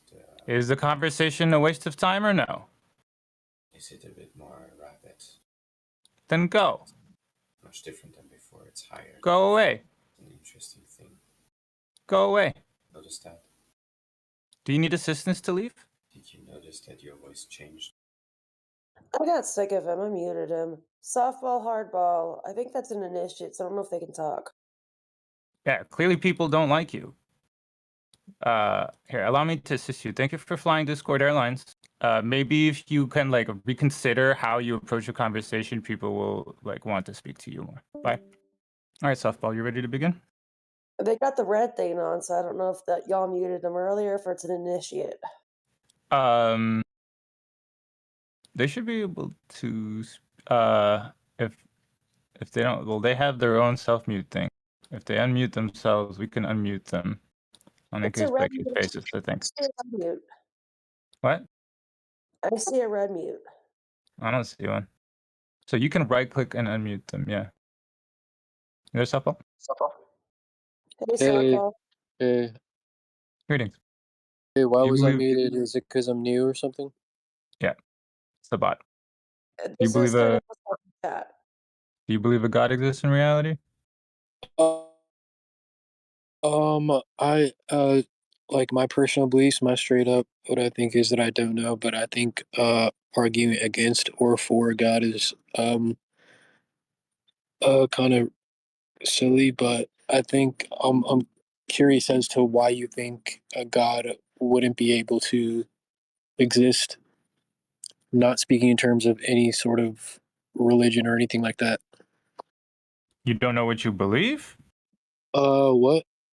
You said you don't know. I asked you if you believe a God exists in reality. You don't know what you believe? No, I have beliefs, but regarding like a God, I don't know if a God exists or if a God like doesn't exist. So Yeah, but my people answer to believe you gods is that exist why do you without think knowing. that? Softball. It's not an answer to the question. People know. People believe things without knowing all the time. Okay, so why do you think a God wouldn't be real? Why do you think you're entitled to an answer to the question if you don't answer the ones we're asking? Your answer was that if I believe in God, I don't know. You don't know what you believe? Regarding a God, yeah, I don't know if a God exists or not. Yeah, but I ask if you know. Knowledge is knowledge has to do with you believe something and you have good reasons why that's the case. But you can believe something and have no good reasons why that's the case. So you're not narrowing it down very much. So it's like I don't know if that's a yes or a no yet. Okay, let's we can continue by I guess I would get more of an understanding of why you don't believe in God, so I can maybe refute So that that's a no then? if That's a that's no, the direction you you want to don't go. believe a God exists? No, it's that I don't know. You don't know what you believe. No, I don't know if a God exists. I know what I believe regarding other things. Just regarding God, I don't know. I was just asking uh, if you believe a God exists in reality. That's all I was asking. And I'm still not getting a yes or a no. Because I'm not really asking about your reasons why yet. I'm asking for the disposition. So we're kind of in the same book here. You're trying to refute a reason that I would have if I said that I No, he's believed in just one, and I'm asking you a trying to. fucking question that you're not answering. Like I philosophies just are answered, positions retard. that I are said I held. don't know. I Softball. said I don't know Philosophies if there's are a God. positions that are held, right? You hold them. They're like in your metaphorical hands. I'm just asking if it's in your hands or not. No, you're trying to make me give a positive claim, and you're going to try to like refute that, which I'm trying to Dude, do with you as you well. can So it's take like the same thing. backsies. Here, just so your fifis are good, you can take backsies. If you want to What is that? re-clarify something, if you want to re-clarify something you didn't actually mean, it's okay, man. I want to know what you Yeah. actually mean. My But I need answer to is know if you're that I holding don't something in know your if there's hands a or God not. or not. That's all I gotta check that first. You armed? I have no idea what you're talking about. Do you have that emotional baggage with you, man? I just gotta know if I got to worry about the cooties. Yeah, you're playing coy, dude. Okay, then why can't you answer why you don't think that there's a Because God? here the problem is that I'm trying to do border customs, like a airport agent, Right. right? So you're And trying to then just you're giving me If pushback I as a give you an border answer, are agent. you gonna actually like listen to the answer why we're doing this? you're trying to make The question is, are me you gonna give you a actually positive listen? claim The question is, are you gonna actually listen? That's the question. to You my. see, you have a very What are you talking difficult. about? What I'm talking about is your extreme inability to answer direct questions. So here's a direct question. Do you have the ability to answer direct questions? Yes or no? If you don't answer yes or no, I'm banning you. I'm just done with you. I'm done with this obstinate, coy attitude you're playing. We're going to get somewhere, or I'm going to end the conversation. So the question that I need you to answer to show that you can answer direct questions is, can you answer direct questions? Yeah. So you're asked a direct question. Are you going to listen to my explanation to why we're doing this? Go ahead.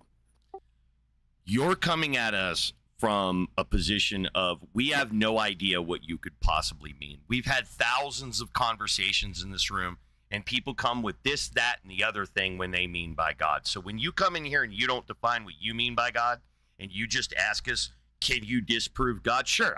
Do you want me to pick, or are you going to pick?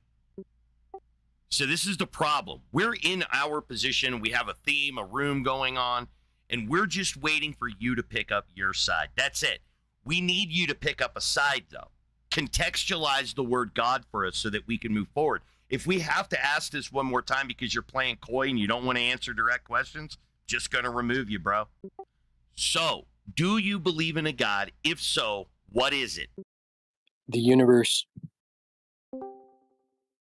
That's what Yeah, is there anything special that you give credit to the universe that I should know about? something special. Like, does it make it? Does If it make wishes if burn and speak? Does it cast magical spells from Dungeons and Dragons, like sticks into snakes? no, I don't believe in religion. I'm just saying that I think infinity is God itself, and we're all a part of infinity. So I guess everything is God. My understanding of the term infinity might be completely different from what you're putting down here. You're what? Infinity is an expression of limits. It's literally mean infinite. So finite means end. Infinite means no end. So it's like, here's a relationship. As far as we can tell, there's no end to this relationship. It just keeps going. So when you say an infinity, that's not a thing. So, what are you saying? You think there's a beginning and an end? What? No, what No, he's I'm saying saying is that it's infinity itself. isn't a thing, Infinity it's is the a main thing. description of the thing. So you would have a thing, and that thing would either have limits or not. You're using an adjective as a noun, dude. Well, You're misusing parts of you speech. asked me to describe parts of it, parts of God, and what I think it is, and that's what I think it is. That's what I was doing. So I just told you I have a mismatch because I feel like you've misused parts of speech. Like, you abused English syntax to contribute to nonsense, as far as I could tell. Could you clear that up for me? Maybe you meant something else when you said the word infinity. No, I meant the universe is infinite, and that is what God is to me. We are What aspect everything is God. of the universe is infinite? What relationship? I don't understand. Well, what do you mean? What aspect? What is unending about it? Which part of it is unending? Oh, well, do you believe that something that's eternal can also be eternally um like do you think something can be eternally changing? Okay, so you're talking about change. You want to say the measurement of change? Of what? Change of what in this case? No, Change no, itself? I'm just asking you because in philosophical systems, most people think that something that is something that is a subject to change can't be infinite, and I think Softball. You that's wrong. keep trying to like analyze a relationship without identifying it. Which relationship are you trying to examine? Energy. Energy what? That's not a relationship. That's a noun. Relationship? What are you talking about, dude? Yeah, so infinite is a word that's used to describe relationships. Let's say temperature. So it's like, as far as we could tell, there's no real maximum temperature. So we could say, as far as we could tell, this relationship is you can keep going. So you could say it's infinite. So I'm talking about the relationship of temperature for this thing. The change in temperature for this thing. Well, you asked me what is God, so I said everything is God.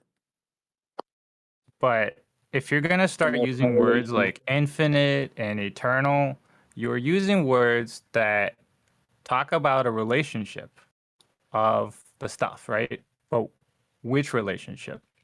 You can't just hand wave it. That's nonsense. Creation, I guess.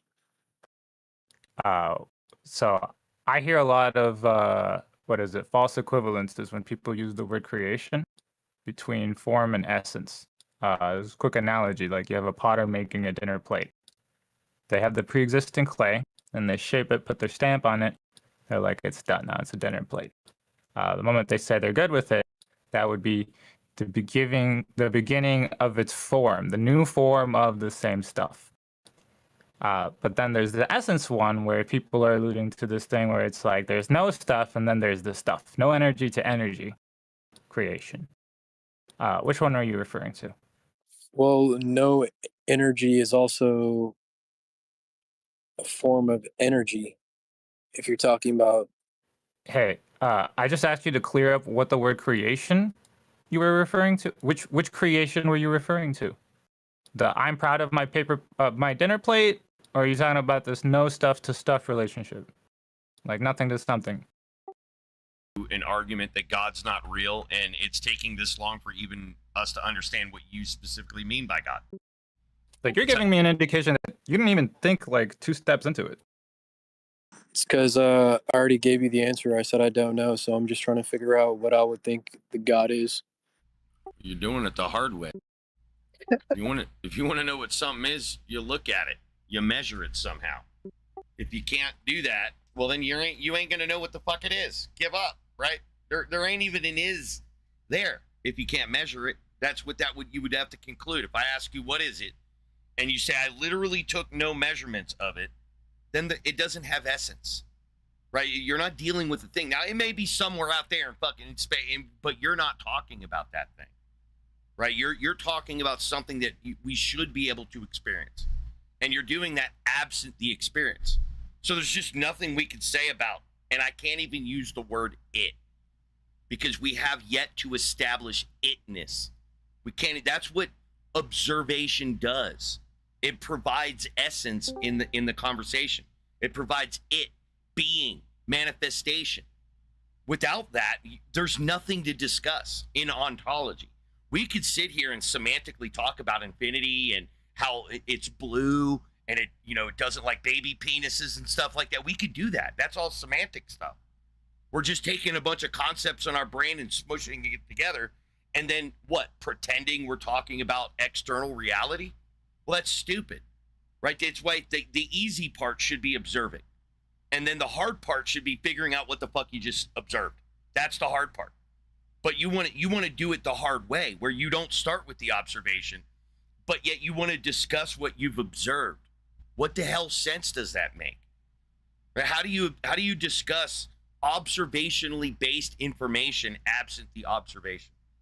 Doesn't make any sense. We could discuss things we haven't observed. Like we could say, what would it be like if my dog shat herself and barked? Right?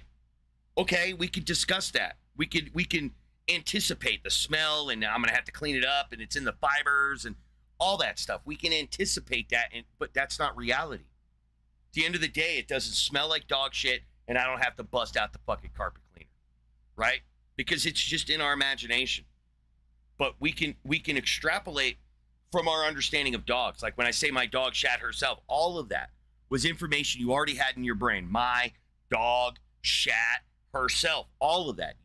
I didn't bring anything new to the conversation. It's just semantic references. My dog shat herself, like that. It's a statement, but it doesn't pertain to reality, because she's just staring at me like I'm a weirdo. She's not shitting herself.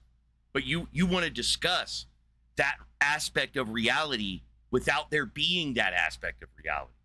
What good? That's just post hoc reasoning, right? I walk up to a thing, it exists. Reality in your case, it exists, and then I extrapolate to the thing I have not yet observed or experienced.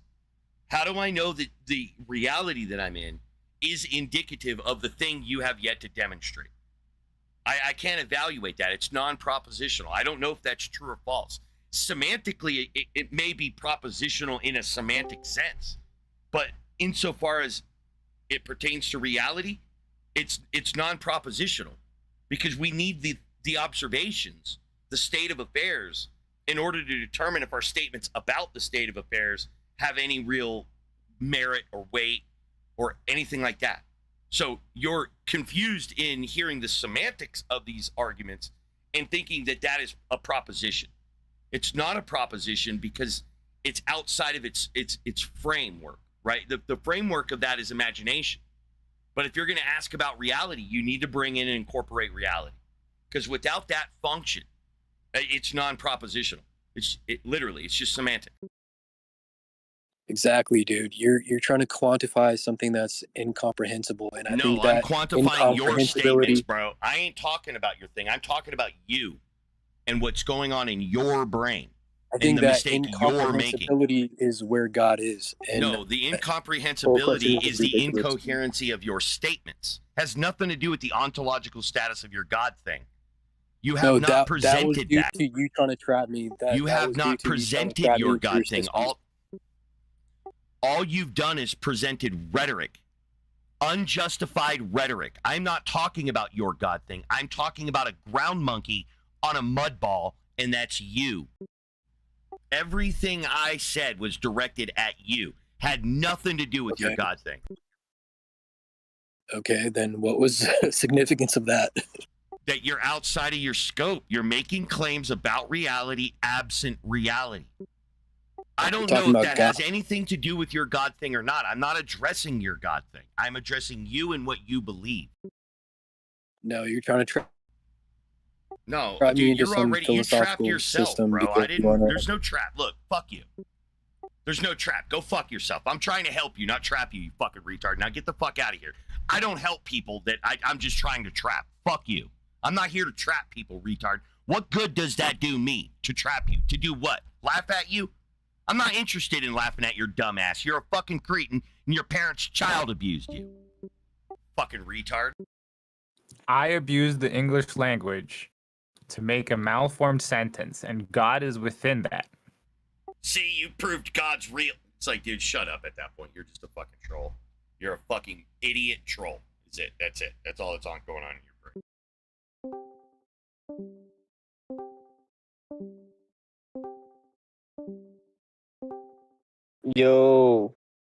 Yo. Greetings. All right, Why is Bart. there- You ready to begin? What? You want to You begin? ready to begin? Yeah, Let's do you believe that begin. God exists in reality? In reality, which reality? The one we're in? Yeah, the state of affairs that happen whether we like it or not. Right. So that means the reality you're in and outside of that. The state of affairs that happen whether we like it or not. State of affair, whether we like it. Yeah. 100%. All right, can you demonstrate said God? I could try. Hey guys. I can't directly. You can directly because it's something that whatever. It's hard to explain. It's as narrow as a pin of a needle. You know what I'm talking about? No. I know that pins of needles have observations in reality. Right. They do. There is a truth. But I want, I think if you focus on the waters, I mean, you're aware you're made of 70-80% water, right? Sure. You think that's like not a coincidence? You think that's just random? Water has a high specific heat. Water has the what? Has a high specific heat. High specific heat. What does that mean? It means it's easy for energy to transfer in and out of it. That's new to me. Not disagreeing with you. It's new. Well, consider like a piece of styrofoam. It's a lot harder for it to do that. Like an insulator would have a low specific heat. Yeah, this is new to me. I'm not really following. But my point is that the way miracles happen is through water. That's like the source. So like when a baby is born, it's in a sack full of water. Even the first line of Exodus, right? In the beginning, God created the heaven and the earth was unformed and void, meaning it was nothing. There was nothing. And then it says God swept over the water. So like randomly mentioned the waters, but like where did that come Are you from? saying amniotic fluid is water? In the 8th What? line of Exodus 7, it says there's a magical spell that turns sticks into snakes. You believe that? You believe that too? That what? It what? Do you believe that there's a magical spell sticks into snakes? Also commonly found in the first player's handbook of Dungeons and Dragons? You completely lost me. I'll tell you right off the bat. When You it comes to the you Bible, cited Exodus. yeah. That's Sorry, the same Genesis. book that Sorry, has a did I say magical Exodus? spell sticks into Sorry, snakes. I meant Genesis. Did I say Exodus? It's still the same like you're citing this as a trustworthy material. Well, I'll say this, right? It's the oldest source we have. Like, if you want to work with anything, in terms of a And document, a so the piece of, one with a book of David Copperfield's magic is the one you want to rely on for reality? I'm just saying that's the oldest It's documentation that we not the have to oldest work document. There's a lot older What? shit than the How? Bible. How is that? What? Where were you born, man, dude? Like that's like. Do you understand that we've had written works far earlier than with. No, I know, Exodus? but just know writing. The invention of writing is a fairly new invention. It was only created in the year 3000 BC in Mesopotamia. So, you have to take that into account as well. Isn't it? Um, so, listen. I'm just laying out facts. Like, I'm not here to argue like the Bible or not. I'm just here to work with what we do have in terms of like information. And so Right. I And so in think Mesopotamia, was there Exodus or was there no, it Gilgamesh? wasn't. Right. So why aren't So you Team Gilgamesh? because I'm going with what we could work with right now as a full whatever. Listen, I'm not familiar, first of all, with the Gilgamesh text. I can't be like, hey, this is the first line of this book, chapter, Hey, whatever. but it's the oldest one, man. It's the oldest one we got to work with. Isn't that what you're leaning on? I agree with you, but nobody's claiming this. Nobody's holding on to this. From what we do know, we have the Bible. No, people do this. People come into this chat room and stand by that stuff. And by the way, I'm just claiming that I'm not even claiming that the Bible we have today is its like full 100% complete form. It's about 95. I'm talking about the Hebrew Okay, Bible, which is the so closest. how about About 95%. why don't we introduce the why we should care? What So does I'll this tell have you to why. do with what does water have to do with God? All right. This is a whole trip, by the way. This is like an entire trip. I'm about to trip you out. But you're gonna have to use observations and reality to introduce that stuff. Absolutely, that's the thing. absolutely. I'm not just gonna trust me. We But can't just just know trust me blow our way through it. yeah, okay, but just know I'm not an expert. I could just try my best to formulate, all of this or what I can. So the water is the source. Everything starts from water. Even the land that you stand on, the dirt, No. Everything starts from hydrogen, dude. everything starts from hydrogen. Yeah. Right. I mean, listen. Right now, you're The talking first about elements on the periodic table. Right. But again, you Right, so want not me to water. go over. You want me to go principles of laws. But it's like not water. Water's extraterrestrial. It's not. It's Yeah, developed. but It's it's like created. but it's like there's but water has components. It has like precursors. It's not the source. It's not the source. And there were plenty of things other than water before Earth as well. Yeah, I would say rare minerals of some sort, magic or something like that. Oh well, when you say some sort, we're talking like many sorts. Many sorts, right? Many sorts. Yeah, like dozens and dozens. The one I think of automatically is magnets. They say there's like magnets in That's not. I mean, a magnet is a shape of something that's conductive, so it's usually a metal. But that's just the shape of something. It's not really a mineral.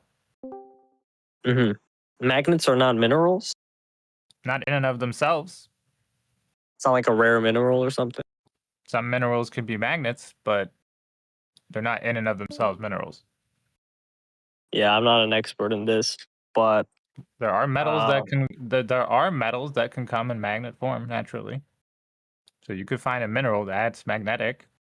Find a mineral that I mean, whatever. I'm not an expert on this. I just think that the way God works, his miracles, is through water and the dirt. How? So when you say miracle, what do you mean? Like everything, it could be from the little things to the biggest. Right. So here's how I'm interpreting this, right? You're saying, hey, here's the thing. Wow. I'm just going to credit God to that. Yeah, I mean, listen. When I say Right. God, what are you But thinking? based Wait, on wait. what, though? Based on When what? well, hold on. When I say God, what do you picture in your head? Like a man with a beard in the sky that you can't see. That's always watching himself, right? I only see a confused person. I'm not talking about me Trying to right make now. sense of stuff, and they have no idea what they're referring to. Actually, I when I speak to people, they have portions of a thought. They don't have a complete idea. And Okay, but so again, when they're I'm not. speaking to me, they don't have an idea of what's going on. They All right, have not okay, thought further than 2 steps into whatever but they're no, saying. I'm just saying when the word God, when you picture that in your head, are you picturing like a man? There's no And picture. there's no picture. There's Okay, no complete idea. okay. Does he have a name? And if he does, how many names Here, does he have? I heard a pretty Eric decent Clapton. expression. It would be a meaningless, incoherent sound used to express an unwillingness to investigate a natural phenomena. That's about 95%. It's not easy. Okay. You're talking about the four-letter name? So when I The picture a confused person. You I don't picture a god. I could picture a confused individual like you. Again, I'm not talking about me. Like I could break down, different things if you want. You're But asking me what I think of when you say God. I think of right. you being confused. How does that fall back to me? Well, because I don't have a God. There's no picture. There's just you being confused, giving credit to things. So you think that everything just came to be? Yeah, with science magic. So when you It's say just- come from, that's another spell. That's a magical spell. Uh-huh. You don't think written language is a magical spell? You don't think that's confusion? So are you confusing form and essence? I can explain. Form and essence. I'm not familiar. So consider an analogy of a potter making a dinner plate. They shape the pre-existing clay, they put their stamp on it, and ready to go. It's done. That would I'm be not the new understanding. form You lost of me. the You lost. stuff. So the You lost. form, the You plate lost. was Why are you created. continuing? You lost me. Why are you continuing? You lost. You can't picture a goddamn Because potter making a goddamn plate out of clay. You can't picture. You're already lost at that point. You're not capable of having this fucking conversation if that's what loses you. Is that So I guess where I'm did not. I lose you? Where did I lose you? I'll be honest. When people explain things to me, I was even at the flat Earth room yesterday. They were trying to This guy's explain a things to me. fucking I'm like, moron. Then Be specific. Where did I lose you? I'm just saying. I have a hard Yeah, time you might be visualizing. retarded. It's probably you're retarded. I have a hard time I second visualizing that. what you're saying. Yeah, So you have yeah, to it go definitely slow. sounds like you're retarded, Alright. bro. There's nothing we can do for you if you're retarded. I don't know. Are you like a health You've never insurance made. company? You've You never want- done Play-Doh. You never played with Play-Doh. You never played with Legos. No, I did. All right, then you made. Did you make a thing You're saying he made using a the plate Legos? with clay. The pottery made a plate with clay. Yeah, but there was existing Play-Doh and Legos, right? There was So existing. it's like a new form of the same stuff. No, I hear you. I'm on the same So page with you. that's the form part right now. The essence, right? We're just gonna say, hey, no Legos, and then magic trick Legos. I hear you. I know. Listen, that the whole reason in Yeah, but in you were my- saying like you were speaking in a way that is as if it's the same thing, right? Just now, earlier, before I brought it up. Where does stuff come from? where does stuff come from? I'm saying the When water. you ask that question, I'm saying everything we have here on Earth is from water. Water is the source of everything we have here on Earth. Barack, help me clear up the ambiguous part, right? Were you asking a question of form, or were you asking a question of essence? I'm not understanding. I'm not understanding that. Are you asking I don't know me? what that means. Are you asking me about a form of the same stuff, right? Or are you asking me about the magical spell? No stuff to stuff. Magical spell. What? I'm really confused with what you're. I swear, I'm mad confused on what you're asking. Yeah, nothing to something, like non-existence, and like a rabbit out of a hat, like a David Copperfield magic trick. I'm all right. Look, I'll say this right. I think that, and I'm not a religious guy, means. I'm just saying that I think that, you know, the whole revelation part where Elijah the prophet, who supposedly is like the one guy in history that never died, his name lives or whatever. Hey man, So wait, like hold. how many? Like, dude, you're going on so many tangents. Can you No, no, address no, no, like no. the It topic was of back to what you were conversation we're saying. bringing It up, was though? it was back to what you were saying. Hold up, just give me a chance. Well, The wait, no, but whole why do we yeah, care? Why do we care because about a what you revelation were of some saying, prophet? because what you're Like, because what you're remember how I because what said you were no saying trust me, about bros? traditions. Remember Hold how on. I said no trust me, bros? The what? Like, I'm getting the red flag because you immediately relied on a trust me, bro. Saying, let me finish. Is prophet revelation a trust me, bro, or not? Trust me, bro. That I don't know, but it's a How is it source of not? information. How is it not a trust me, bro? How is it not? I'll say this: if reality Yeah, and life trust me, continues bro. going I the way talked to it's God, going, right? Isn't that exactly what's going down, right? Trust me, bro. I talked to God. God told me this. no, that's not what I'm saying. And what? Actually, I figured How this else? out. Then what else is the Yeah. role of a prophet then? What else is the role of a prophet? Prophesize. You mean deliver the words of God and say, "Trust me, bro. God told me this." Yeah, but it's not trust me. There's like certain rules to a prophet. There has to be at least 2 witnesses, I think, and whatever, he has to like reveal Oh my certain God. answers to Also, questions. you need at least 2 trust me, bros. I think at least 2 or 3. There's rules to this biblically. Yeah, Like it's still there's trust. a It's still whole trust me. canon to it. But Just because you got more trust me, bros, doesn't make any less trust me, bro. all I'm saying is that the name of Elijah the prophet, his name All contains right, 2 so dude, deities.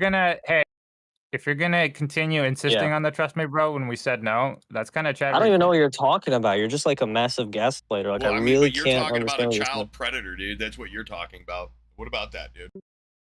What child? Who am I talking about? Elisha, he was a predator. No, he actually destroyed the 450 prophets of Baal. It So I don't know doesn't what you're matter. talking He about. killed a bunch of little It doesn't kids, matter. dude. What little kids did he kill? Show You me the don't know text. Second Kings. Show me the text. Dude, So don't talk. which Hey, settle the fuck down. Quit spurging over me. Second Kings, retard. It's the only thing you're gonna get. So take Prophet Elijah's Second Kings, killing children. Google it.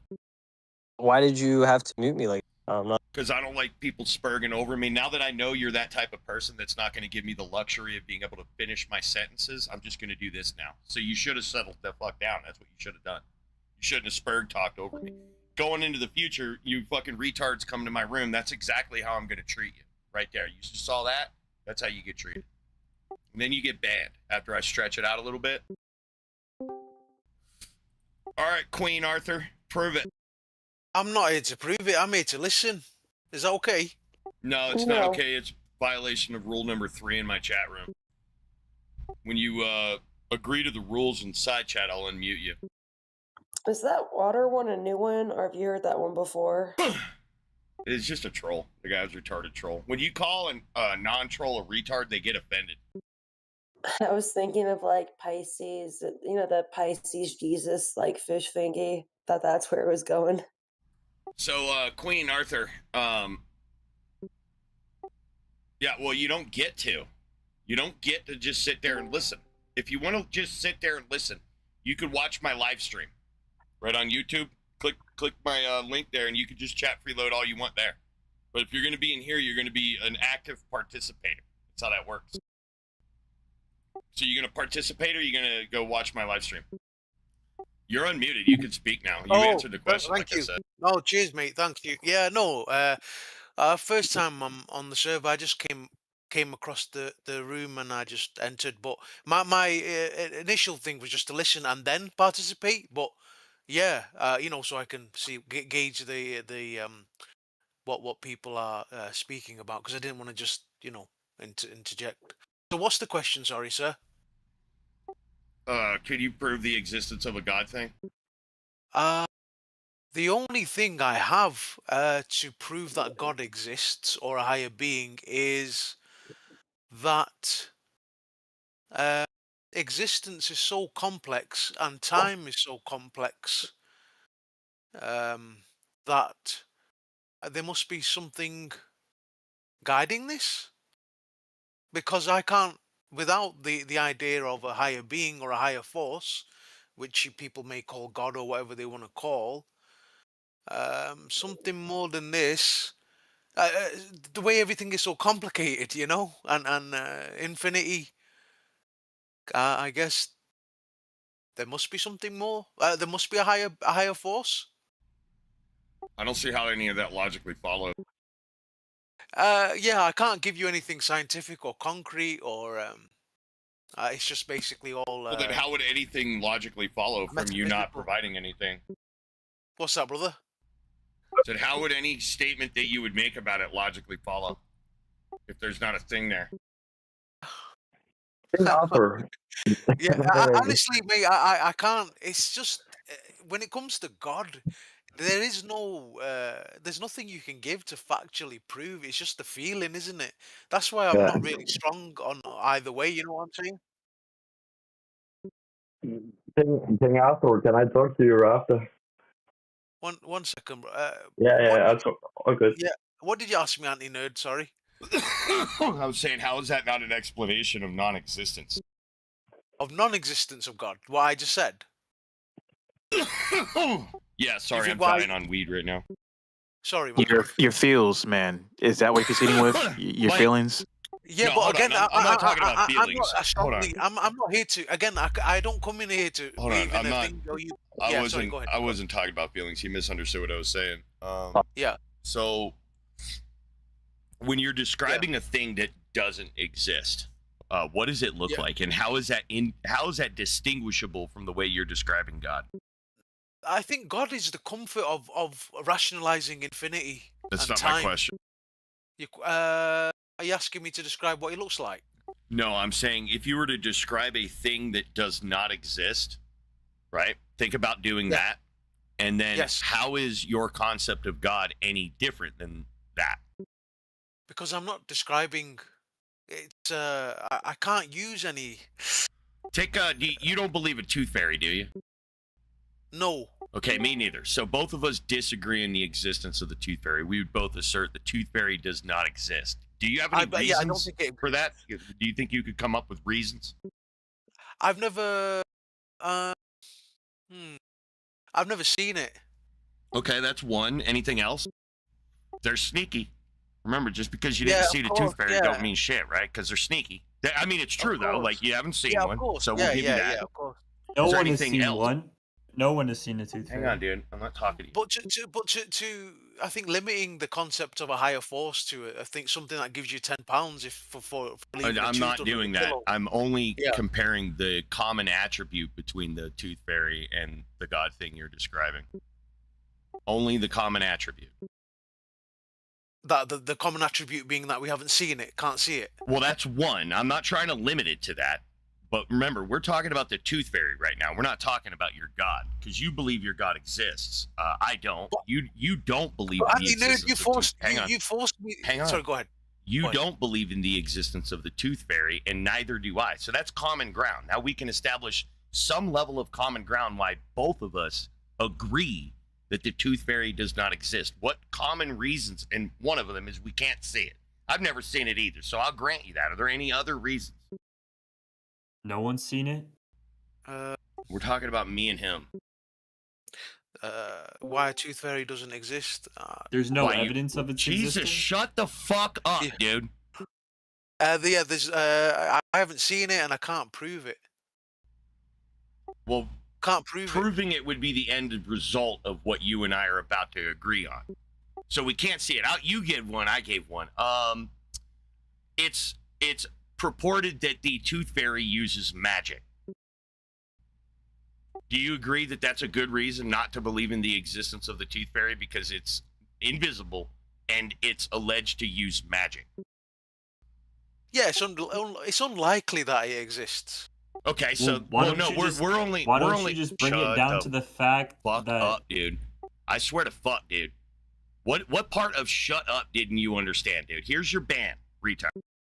Change your fucking name too. So anyway, King. Yes, brother. Yeah. So we agree. We have 2 points of agreement. You gave a physical characteristic. It's invisible. I gave a metaphysical one. It uses magic. You think we could probably do this all day and come up with Like they're only sneaky around children who aren't looking because they're asleep. That's another reason not to believe in the existence of a thing, because no one's ever seen it, because we're always asleep, right? That's a reason. Yeah. So we should be able to develop a common thread here. It's lack of evidence, where we should expect evidence. Yes. So that's good reason why you and I don't believe in the existence of something. So that's why I'm asking you, my first question was, think about something that doesn't exist in your mind. Think about the reasons you don't believe in the existence of that thing. And then ask yourself, according to what you've provided us so far, how is it distinguishable? How is, and I'm not making the comparison between your God and a tooth fairy. I'm asking you to illustrate the difference, right? The difference tethered here on this prime thing that for me, it appears to be just like the tooth fairy. Now, I understand you don't like the comparison, but there's a common attribute here. It's a lack of visibility. It's invisible. I don't see shit. You know, it's purported to use magic, right? That's another reason, right? And, you know, I don't know about it coming to us when we sleep, but apparently it's there when I poop and pee and all that, right? It's everywhere. So I don't see it, right? So there's just no reason, for the same reason that you and I agree the tooth fairy doesn't exist. The exact same reason, no difference. I understand what you're saying. I just feel that when it comes to the concept of a higher being or God, even though we can't see it, you know, physically. Yeah, but it doesn't have to be that. We don't have, look, we don't need to compare it to a higher being. Let's do it with another thing, the Easter Bunny. We would probably have the same fucking reasons for the Easter Bunny. We'd both agree, we'd come to the same conclusion, and it would be identical to the previous. It would be just like the tooth fairy. Yeah, but the thing is, when it comes to, like, for example, creation and time, did we just come here and, like, is this just by chaos? Well, I would only be able to answer those questions if your God existed. I don't believe in creation. That's a presupposition from your world. Are we here by chance and chaos? Well, if you're asking me, you can just ask me. Don't load it, and then I can answer it. Please, man. Yeah, can I ask you? Is so my answer to those questions is primarily, and I can get into nerd speak, but is primarily that I am a ground monkey on a mud ball, and I'm pretty sure I've learned to identify the shape of a banana and what's inside of a coconut. Okay, so I'm an empiricist, right? And I'm also foundationally all about that experience. No experience, I can't talk about it. Now, empiricism is a model built on that experience, right? So I use empiricism like I think everyone else does. Now, in my experience, I've never seen anything or had any relation to anything that I think was created. I buy into the nerd bullshit, the nerd speak, about energy can't be created and that everything is energy. So I already have an external critique to the proposition creation that seems to violate everything we know about physics. So when it comes to what is the fundamental nature of reality, it's probably a banana. Beyond that, I have no fucking clue. And I think you guys pretending shit makes it seem like I'm minimizing the situation, and I think I'm just taking a very honest approach. I don't know what reality is, and I don't think that that's a meaningful question. We're still struggling at bananas, bro. Bananas and coconuts and shit on the macroscopic scale. But if I can ask a question, what would be the problem with I'm not going to use the word accident or anything like that, but we're here. What's the problem with us? Yes, we're here. It happened. I don't. We're here. What's the problem with that? And it's not by chance, but yeah, what is the problem by that? Yeah, just to be clear, King. I don't think anybody in here thinks we got here by chance, but to engage, what does it matter? I'm definitely not chance or anything like that. I don't like those words, but the fact we are here. What's the problem with? First of all, we both accept that we're here. Yeah. So, and over the course of billions and billions of years, like we can't even conceptualize the length of that time. What's the problem with any of that? But then what happens to us when we cease to exist? That's The same impossible, thing. dude. Oh, sorry. Go ahead. Well, I was just going to remind you that the nerds say energy can't be created or destroyed, and everything's made out of energy. So when you say things like cease to exist, that doesn't make any sense. You could say cease to function. You could be arguing that, and biological processes are functions, and functions cease, but they don't cease to exist because they're never said to exist, right? Functions don't exist. The structures they're made of exist, but they're the parts in motion. And the function is a metacognized state or through time, right? But it's not an actual thing, right? To have to leave existence, like traveling in your car or on your bicycle or when you walk. Like, where does traveling come from and where does it go? That's an incoherent question. It doesn't come from anywhere. It's just when you start putting your legs in front of each other, that's just kind of what we call that temporal process of walking.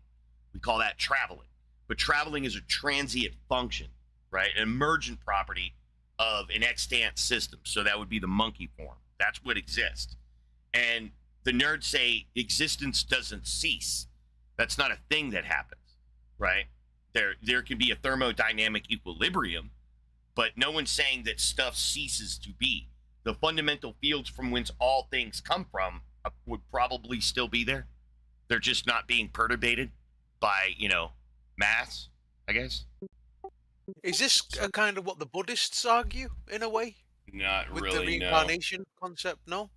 No, not exactly. I mean, you're not talking to a Buddhist, and I can't really properly represent Buddhism. Because what you said, it gives me comfort more than the idea of an actual eternity in heaven. The fact that we are energy and we, are still part of the universe. I like that idea. Well, there's nothing to like or dislike about it.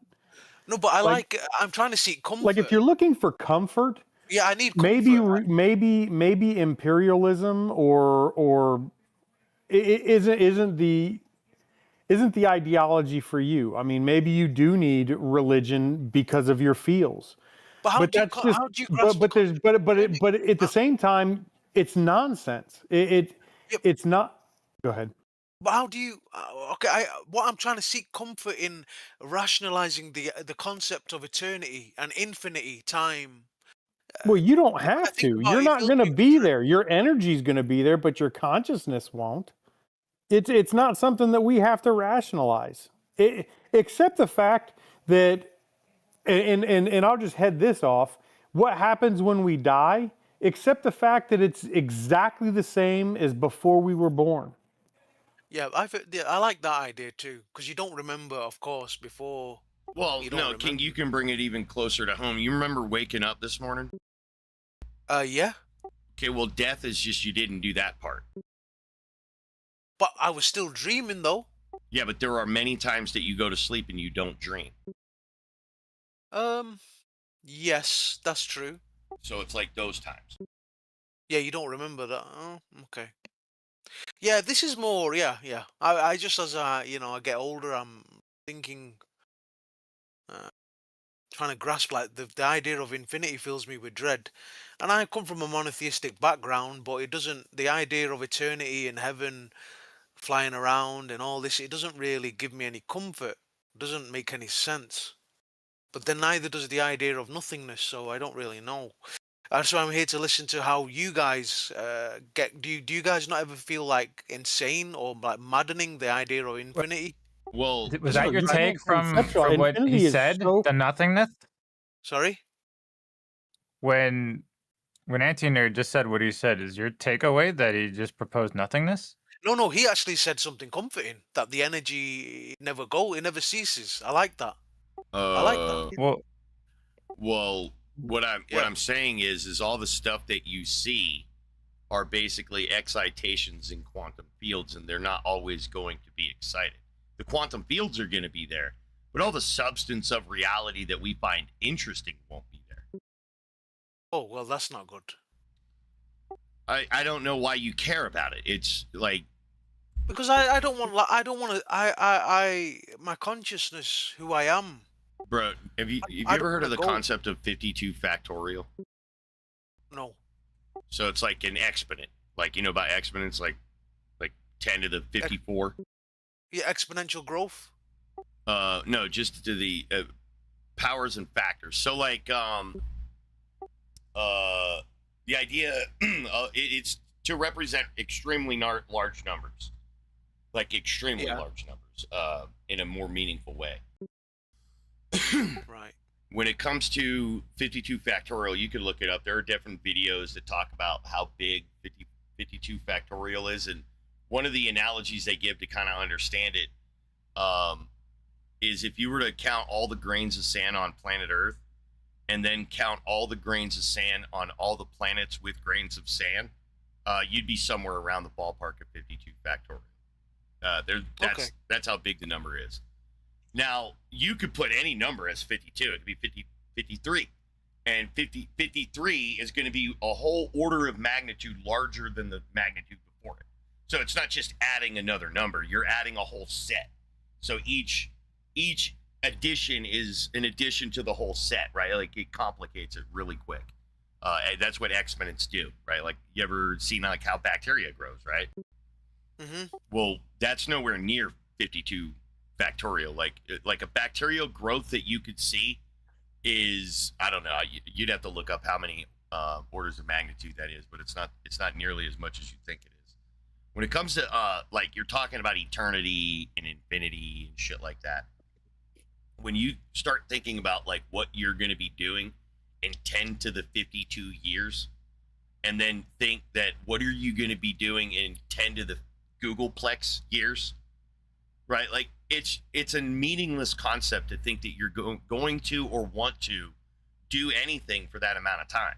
It's just a grasping at straws that a desperate mind tries to latch onto, this idea of eternity or something, because we want more time, right? We want more time, especially if we're comfortable. If we're in misery, we don't want more time. We beg for release, of course, right? Yeah. So it's just at some point you have to start considering what happens when you break and you're only at like year 10 to the 21st, right?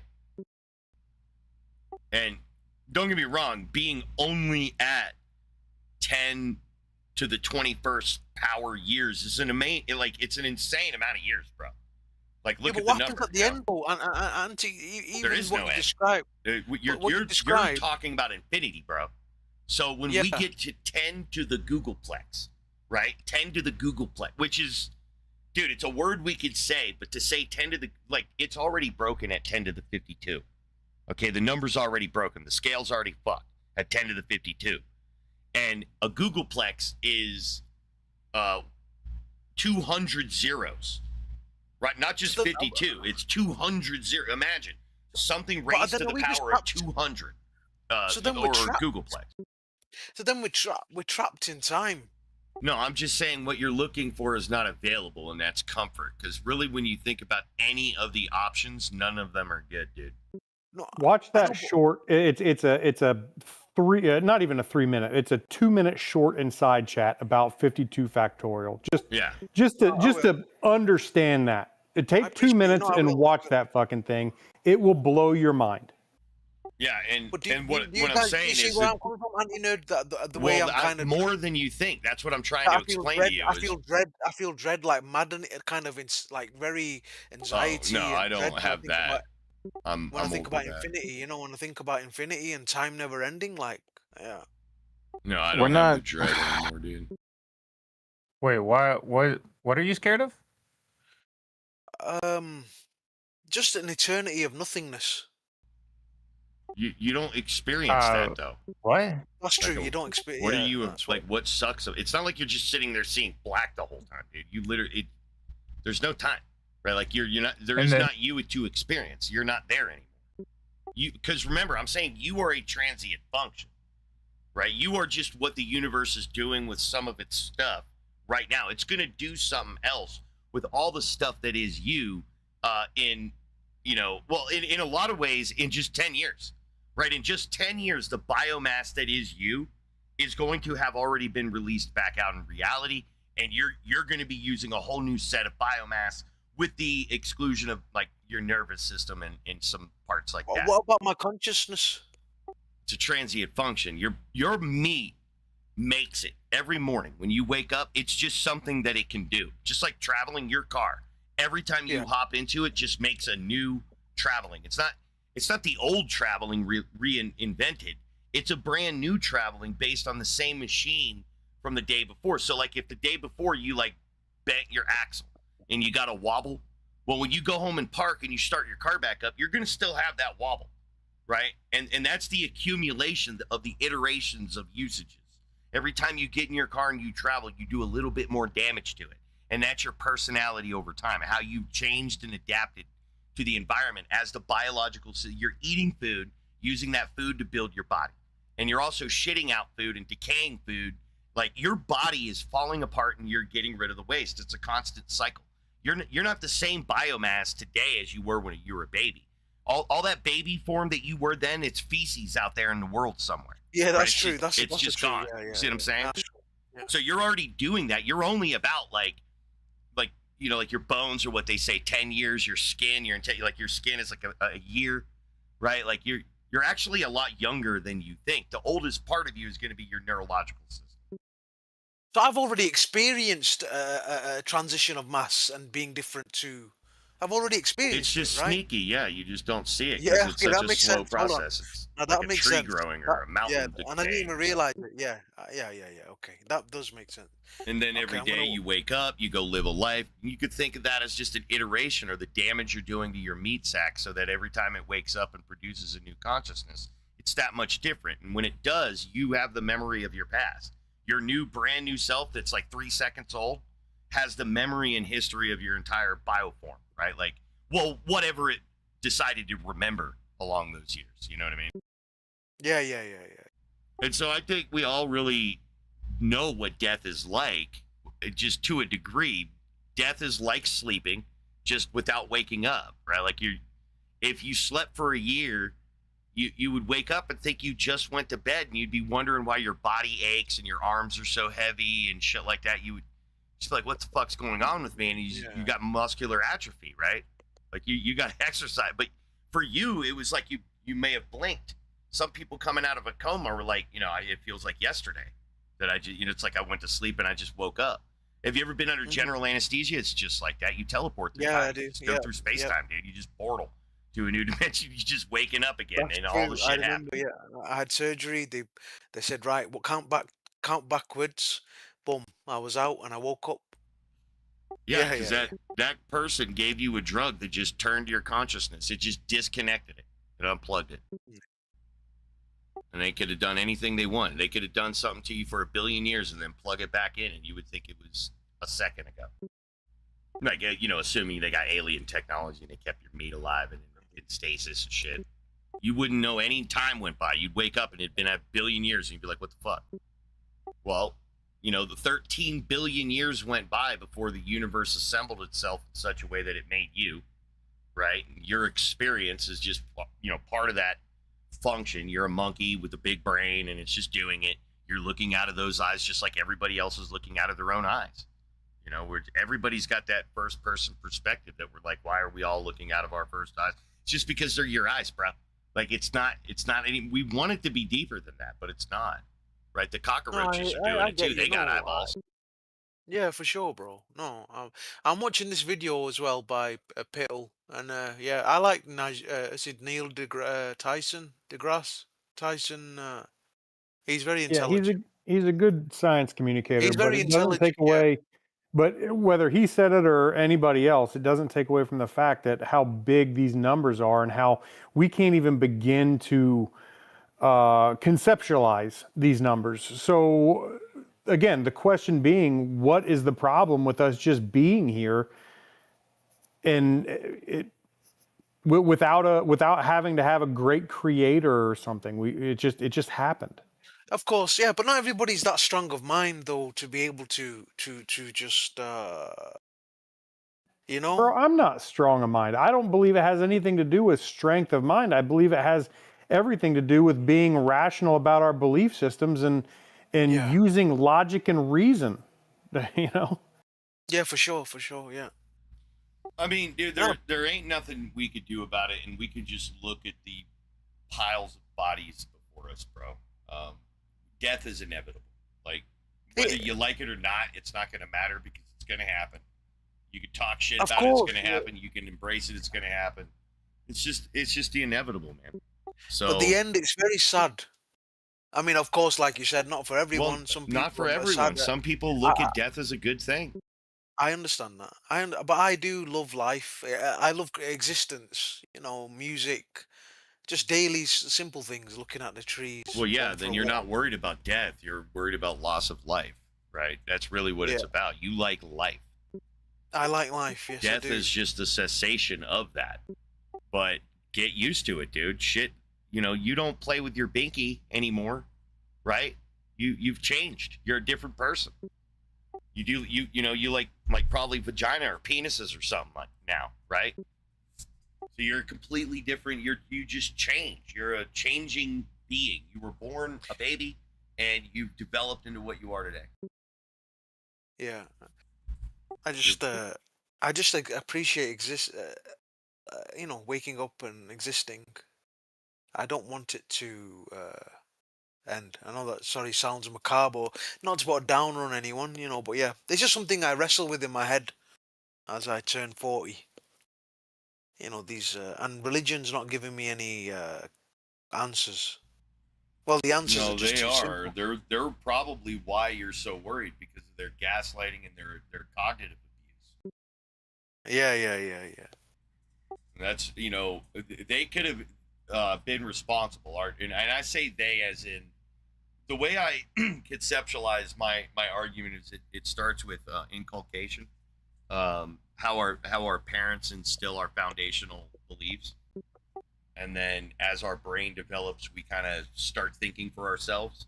But they're thinking for us before we come into existence ourselves at about 5 years old. That's when our meat sack finally is able to start producing conscious, sapient self-awareness, like the continuity. That's when the processes of object permanence begin functioning, right? When they start working. Now they're not great at it, which is why the older you get, and you're like the farther you go back, the more sporadic those memories are, right? Until it just kind of fades back. But you probably do have some of your oldest memories are 4 or 5 years old, somewhere in that ballpark, and are usually associated with some kind of trauma, but toddler trauma, which could be anything: a dog barking, a flashy noise, Yeah, or something. I fell in a pond when I was 4 or 5. And you probably remember that. Yeah, it's probably stuck Yes, in I your do. because And you're a amygdala. I put cotton buds in my. I put cotton in my nose, which resulted in me going to hospital.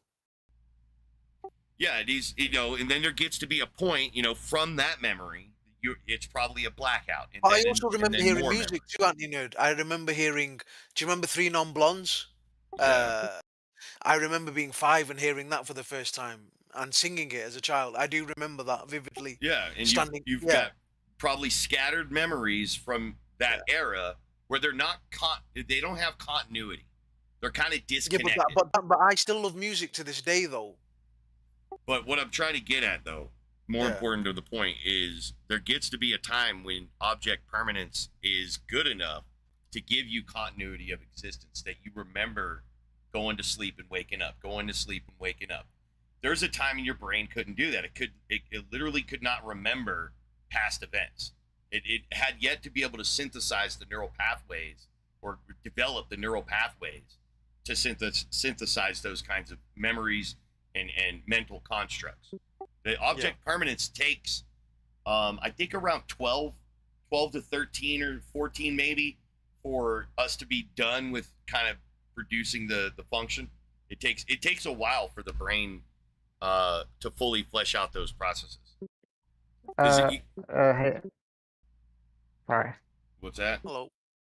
I was gonna ask you, like, why is there like an explanation why, like, we tend to remember like these like traumatic experiences? The Because amygdala, like what you probably. said is correct. Yeah, I put it on because the amygdala is also tied to memory. So it's the seat of our emotions. It's near the seat of our emotions, so it's highly tied to emotions, and it's highly tied to memory formation. So when you're in a high emotional state, it can elicit stronger memory formation, but it can also prevent memory. Like high levels of stress can cause you not to remember things too. Also consider what like an entire like brain mesh is going to respond to like a huge dump of hormones. And it's like, speaking of which, it's like, Arthur, I think you should kind of like, I don't know, maybe take a step back and examine what the source of the fear is to begin with. Isn't it a natural response to be afraid of death? Isn't that a good survival mechanism? Wouldn't we Yeah. prefer something like this? Well, it's not necessarily the fear of dying, like, I'll wake up and I'm in a car crash, or fear of a brick falling on my head. It's just, it's the, I don't know. I don't Well, want it's to. just like the nature of the question comes from a very natural action. It's the fear And of the so unknown. I'm just sort of wondering whether, I guess, what you're pointing your fear towards is necessarily the correct observation being made, right? It's like, I understand you don't want to die. It's a very normal reaction, right?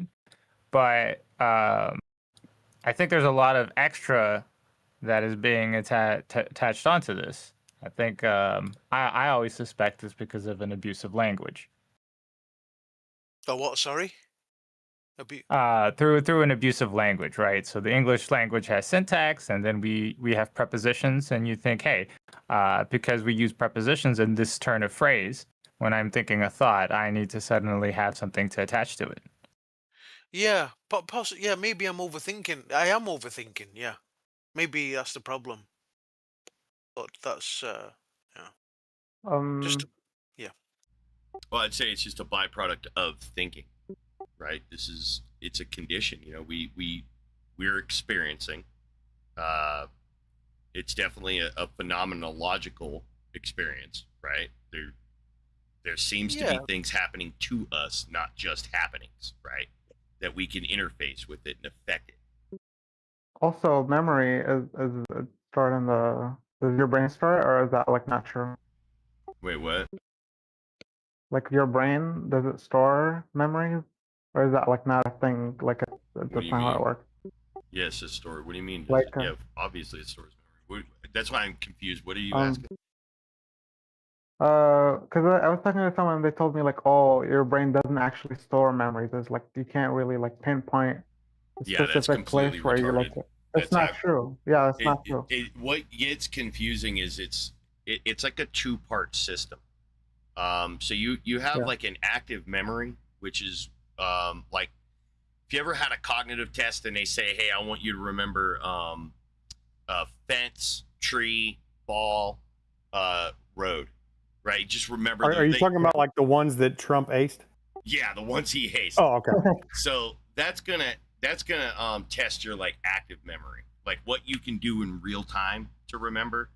And then there's the long-term memory pathways, which are different. They're not the same, and you can think about them as getting transported. That they sort of superposition or something.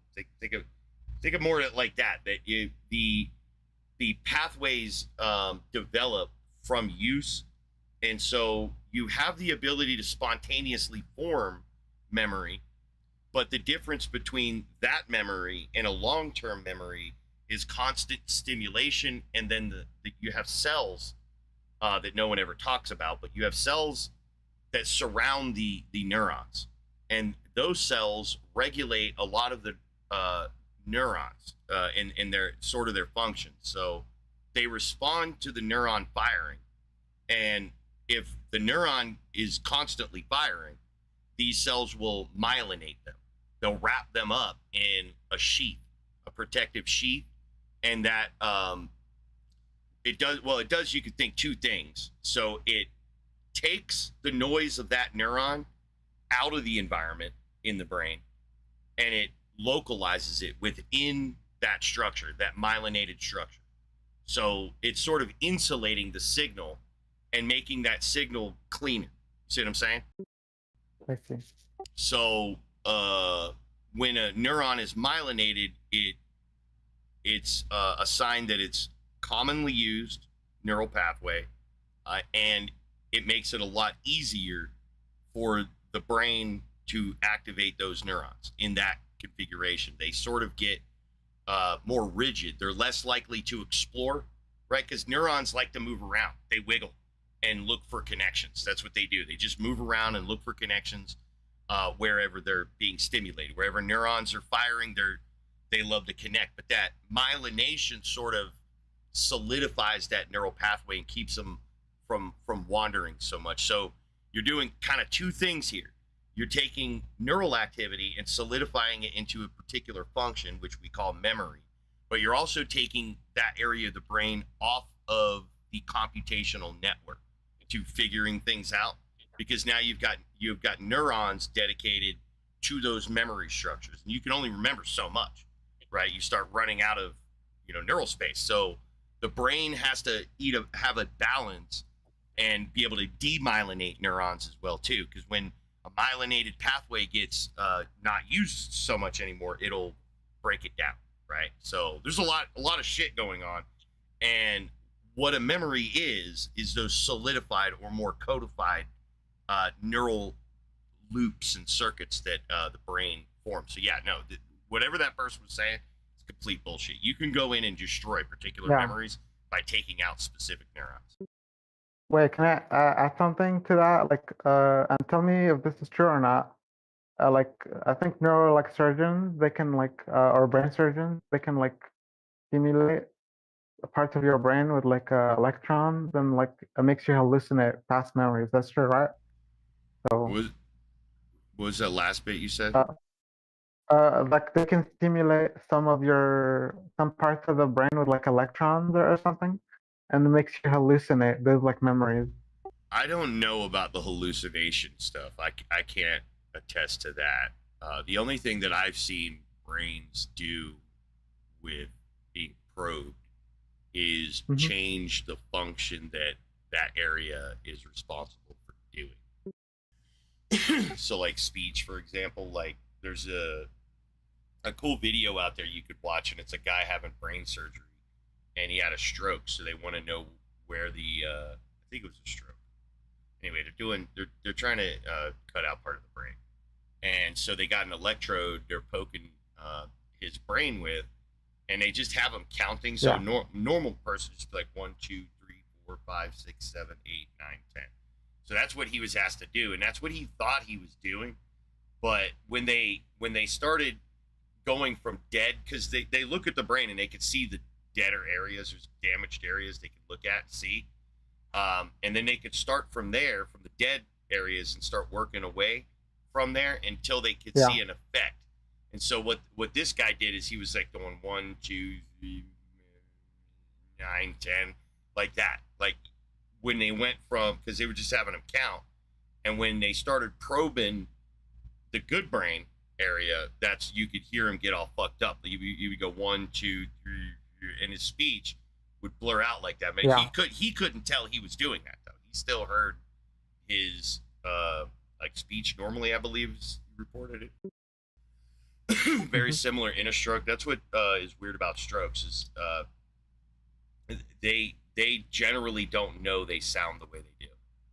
They think they're talking normal, but they're slurring their speech.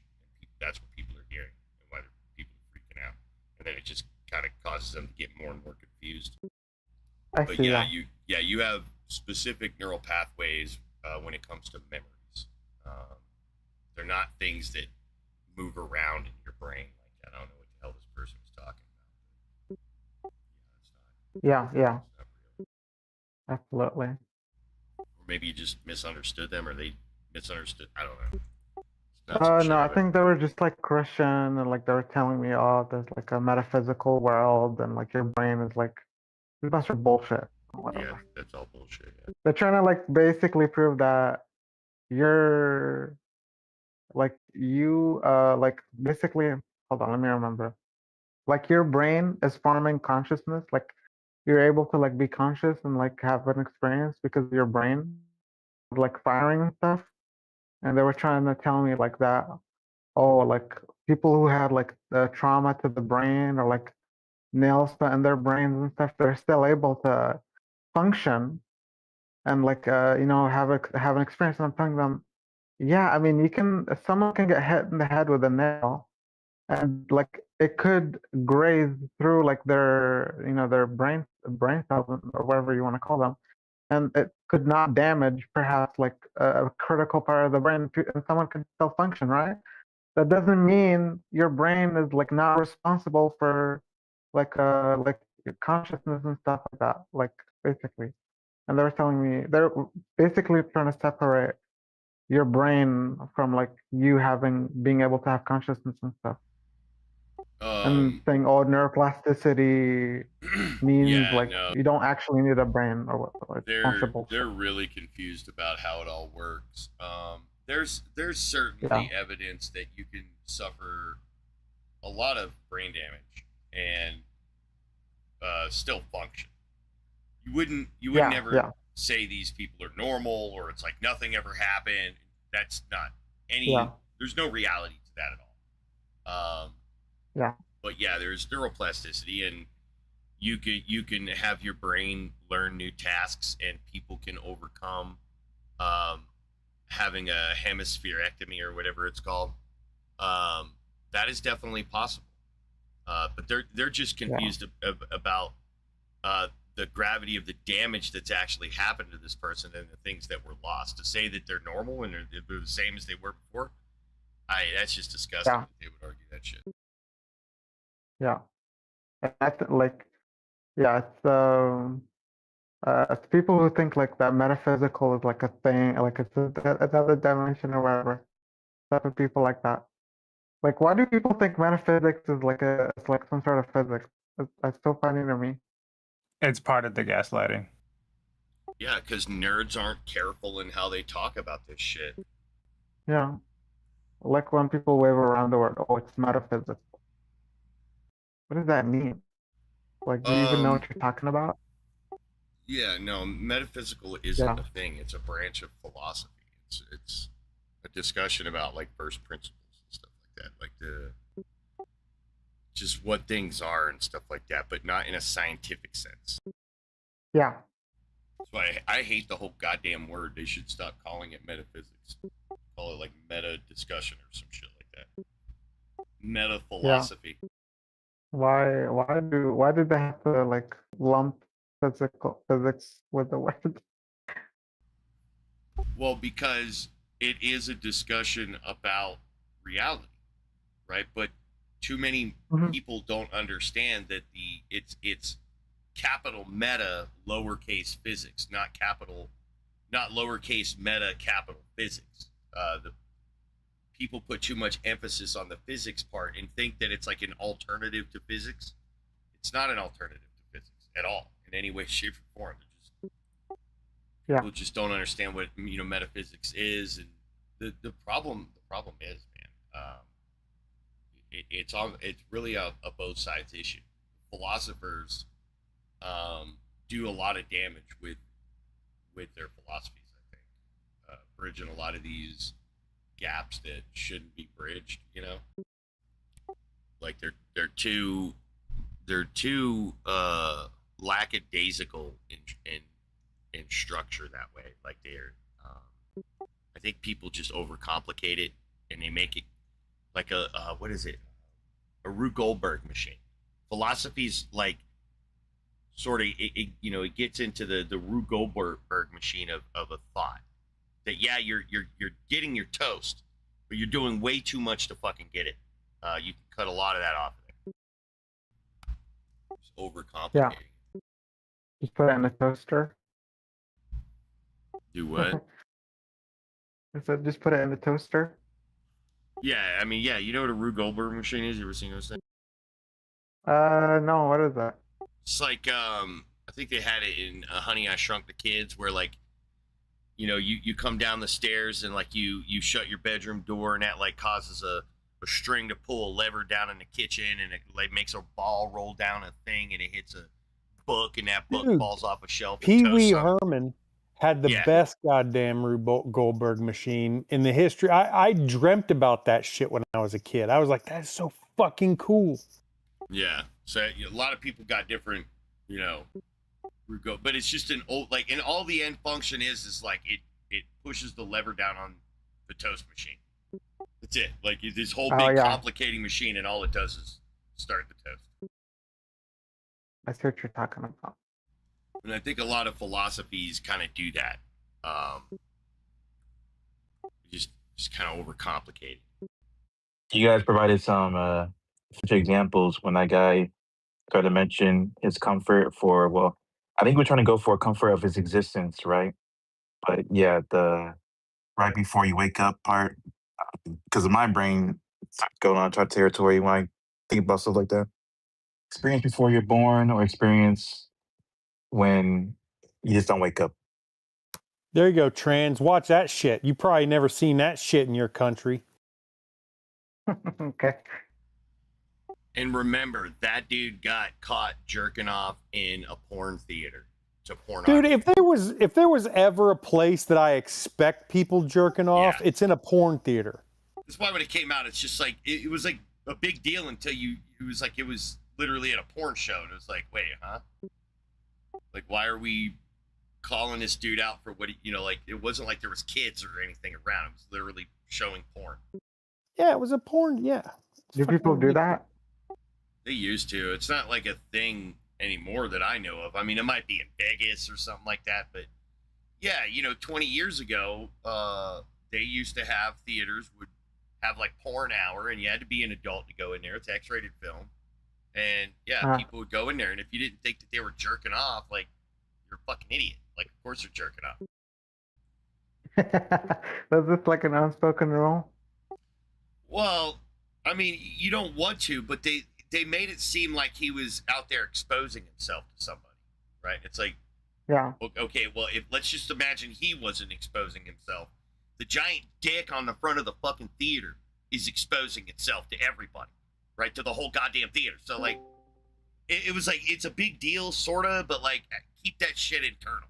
Like, they ruined his whole career, and as far as I know, he's never associated that to his work at all. It's just something they caught him doing on his off time, and I guess it was bad enough. Oh yeah, it was 100% in his off time, and you're right. Like, it again.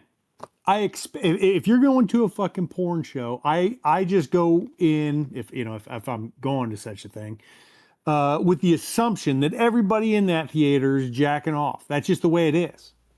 Yeah, I mean, I'm just gonna assume. I don't know if it's the rule or not, but like, you're not gonna see me freak out if, like, we're both sitting there watching it and I look over and you're just beating it. Like, I'm not gonna be shocked. Like, I'm gonna be like, I'm actually gonna be thinking about, what am I doing here, right? Like, why am I in this theater right now? So yeah, he went down because of that, but he fucking did jail time because of that, if I remember right. Didn't he? Yeah, because I mean, it is illegal, but it's a fucking porn. What? Yeah. Because technically he is exposing himself, but like everybody knows, everybody does. That's But then it was just because he worked with kids too, so it's like, but like, he didn't do, like, as far as anybody knows, he's never done anything to kids. But they blew it all out of proportion because of his Pee Wee Herman show. Should have been a house rep. Yeah, he could have got felt up and nothing happened. Yeah. Was this before, like, tapes and stuff? Tapes? Oh, dude, this was back in the early 90s, maybe? Yeah.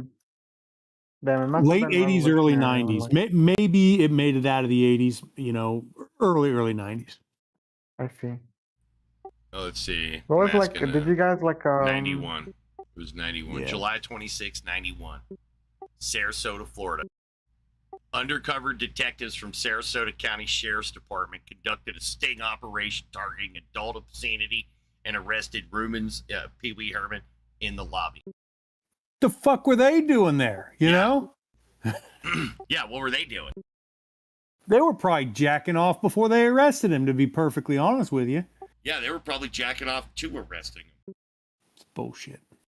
Was there, like, something that you guys were, like, really excited about back then?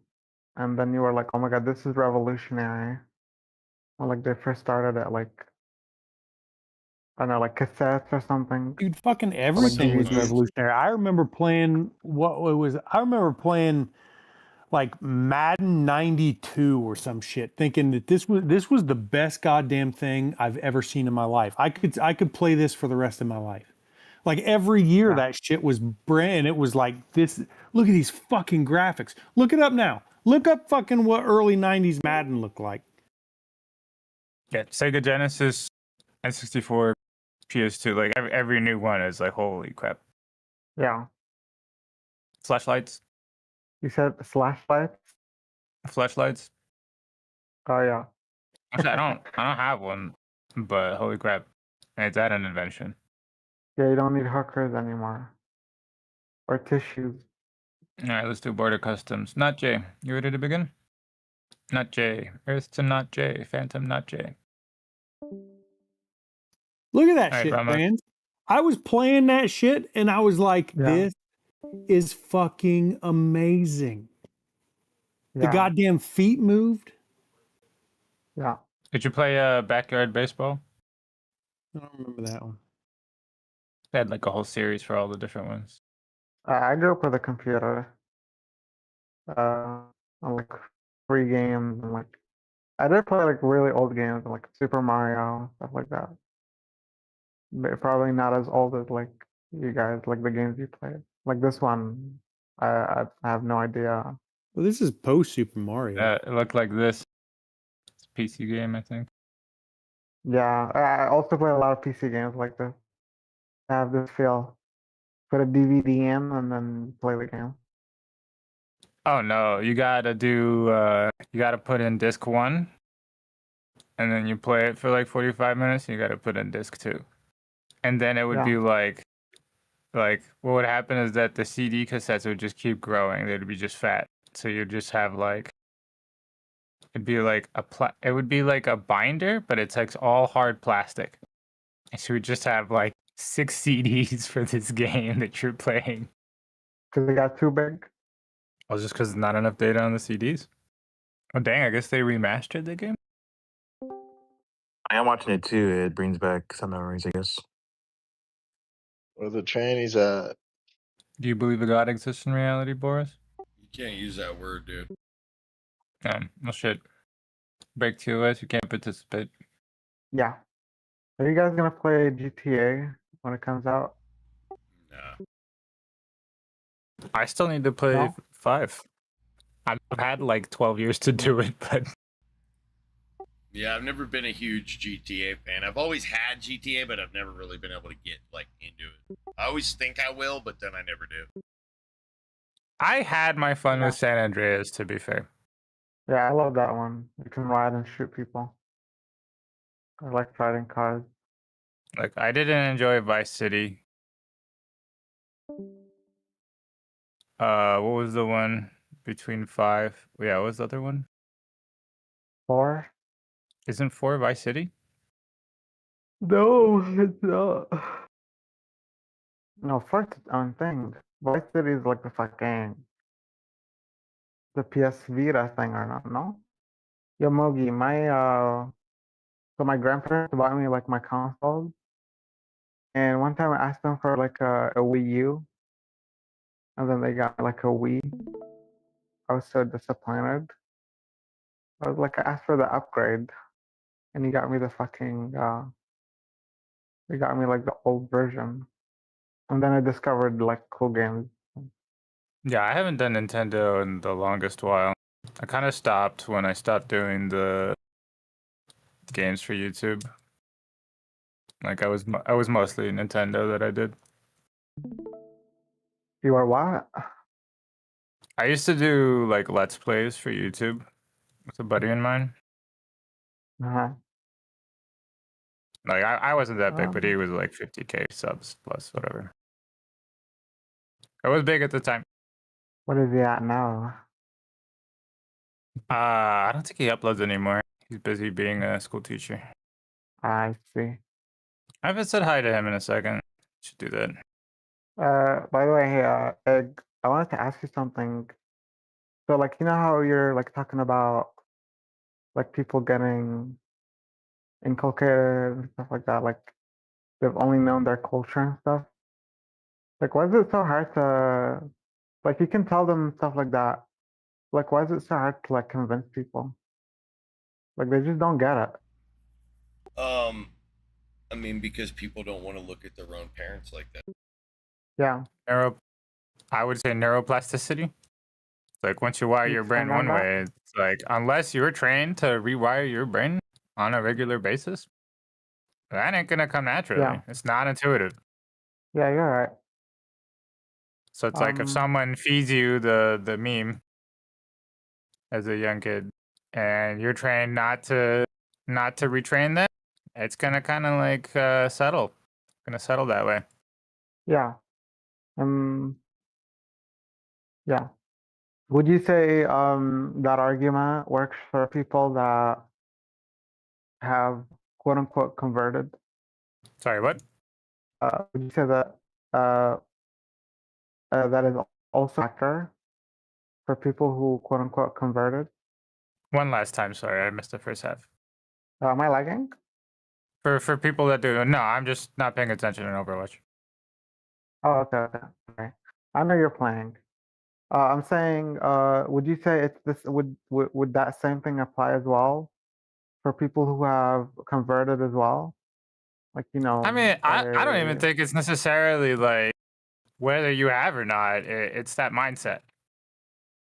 It's yeah, like like I would have say you been that trained to? largely Yeah. it's discouraged to like use your critical thinking skills in religion, especially in regards to Mhm. questioning belief.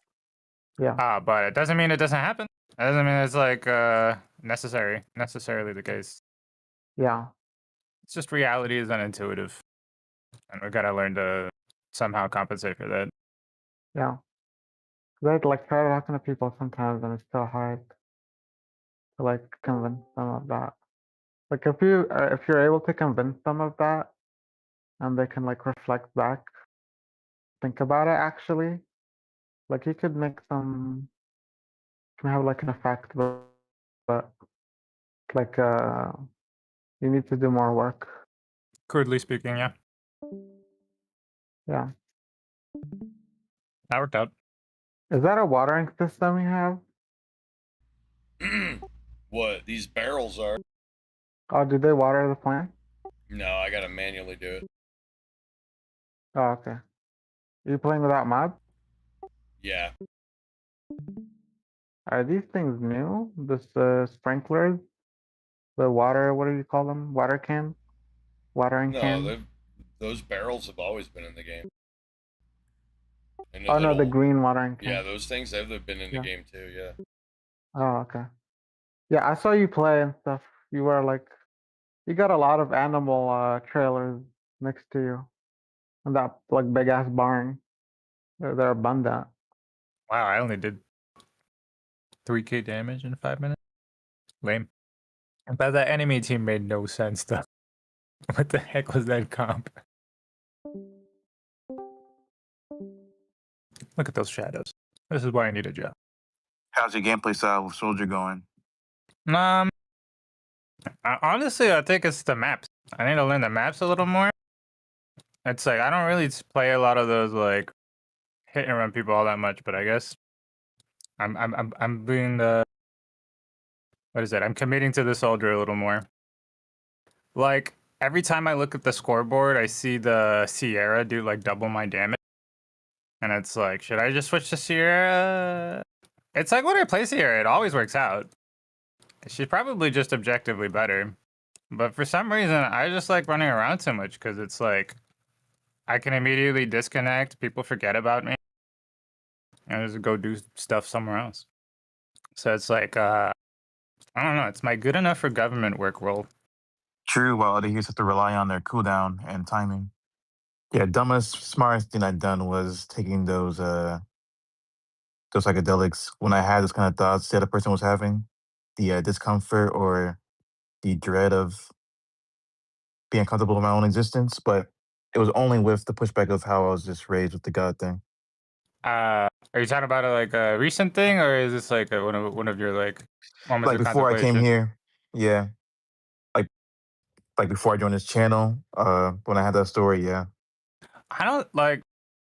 Yeah, I like it's something that I talk to burners a lot about. It's like I'll talk to like some veteran who goes to one of these like hippie festivals and like looks for advice on these hallucinogenics with respect to kind of like contemplating mortality. And it's like it's such a niche case. Like I always refrain from it just because of those folks with bipolar tendencies. I'm starting to notice. Maybe it's just a brain chemistry thing, but for them it just becomes really difficult for them to like distinguish fact from fiction. It's like if they go off the rails, it's hard for them to kind of like realign themselves. But for everybody else, it's like dropping the concept of the social construct. It's like, hey, if you need that in order to like get the reflection that you need, maybe that's what you need. It's totally a way to get there. I think traveling to a foreign country, it gives you the same effect though. Dude, we're losing so bad. I think it's just my team is just super slow. Maybe I'm just not good enough. Gotta carry harder. Less typing, more gaming. No. That's so confusing. What the heck? Like they did the teleport thing and then they did the ultimate. I had no idea. Like, does it get to show you where the Reaper ends up? I think it does, doesn't it? Maybe just wasn't observant enough. Maybe a mix between team comp and positioning. Dude, my dude is not gonna starve for sure. I have 11 homemade butters.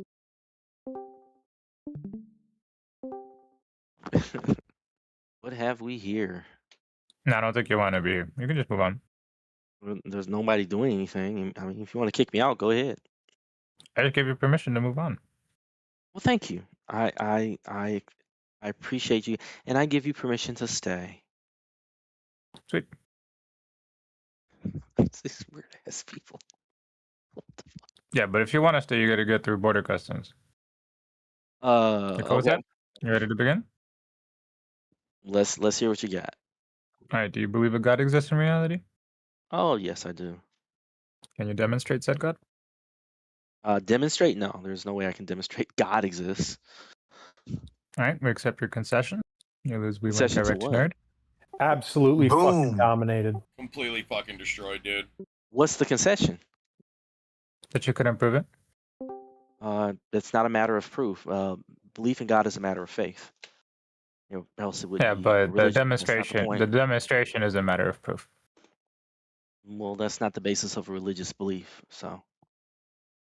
Yeah, but that's not what was asked of you. So what? Okay. You could be a flat earther and ask me to demonstrate gravity. That's not what's at hand. I get it, but So why do you believe in something you cannot demonstrate?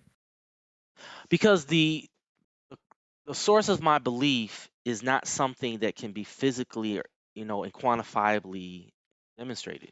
That's not how faith in the supernatural works, or else it would not Well, be supernatural. that's a fact, but we're asking why.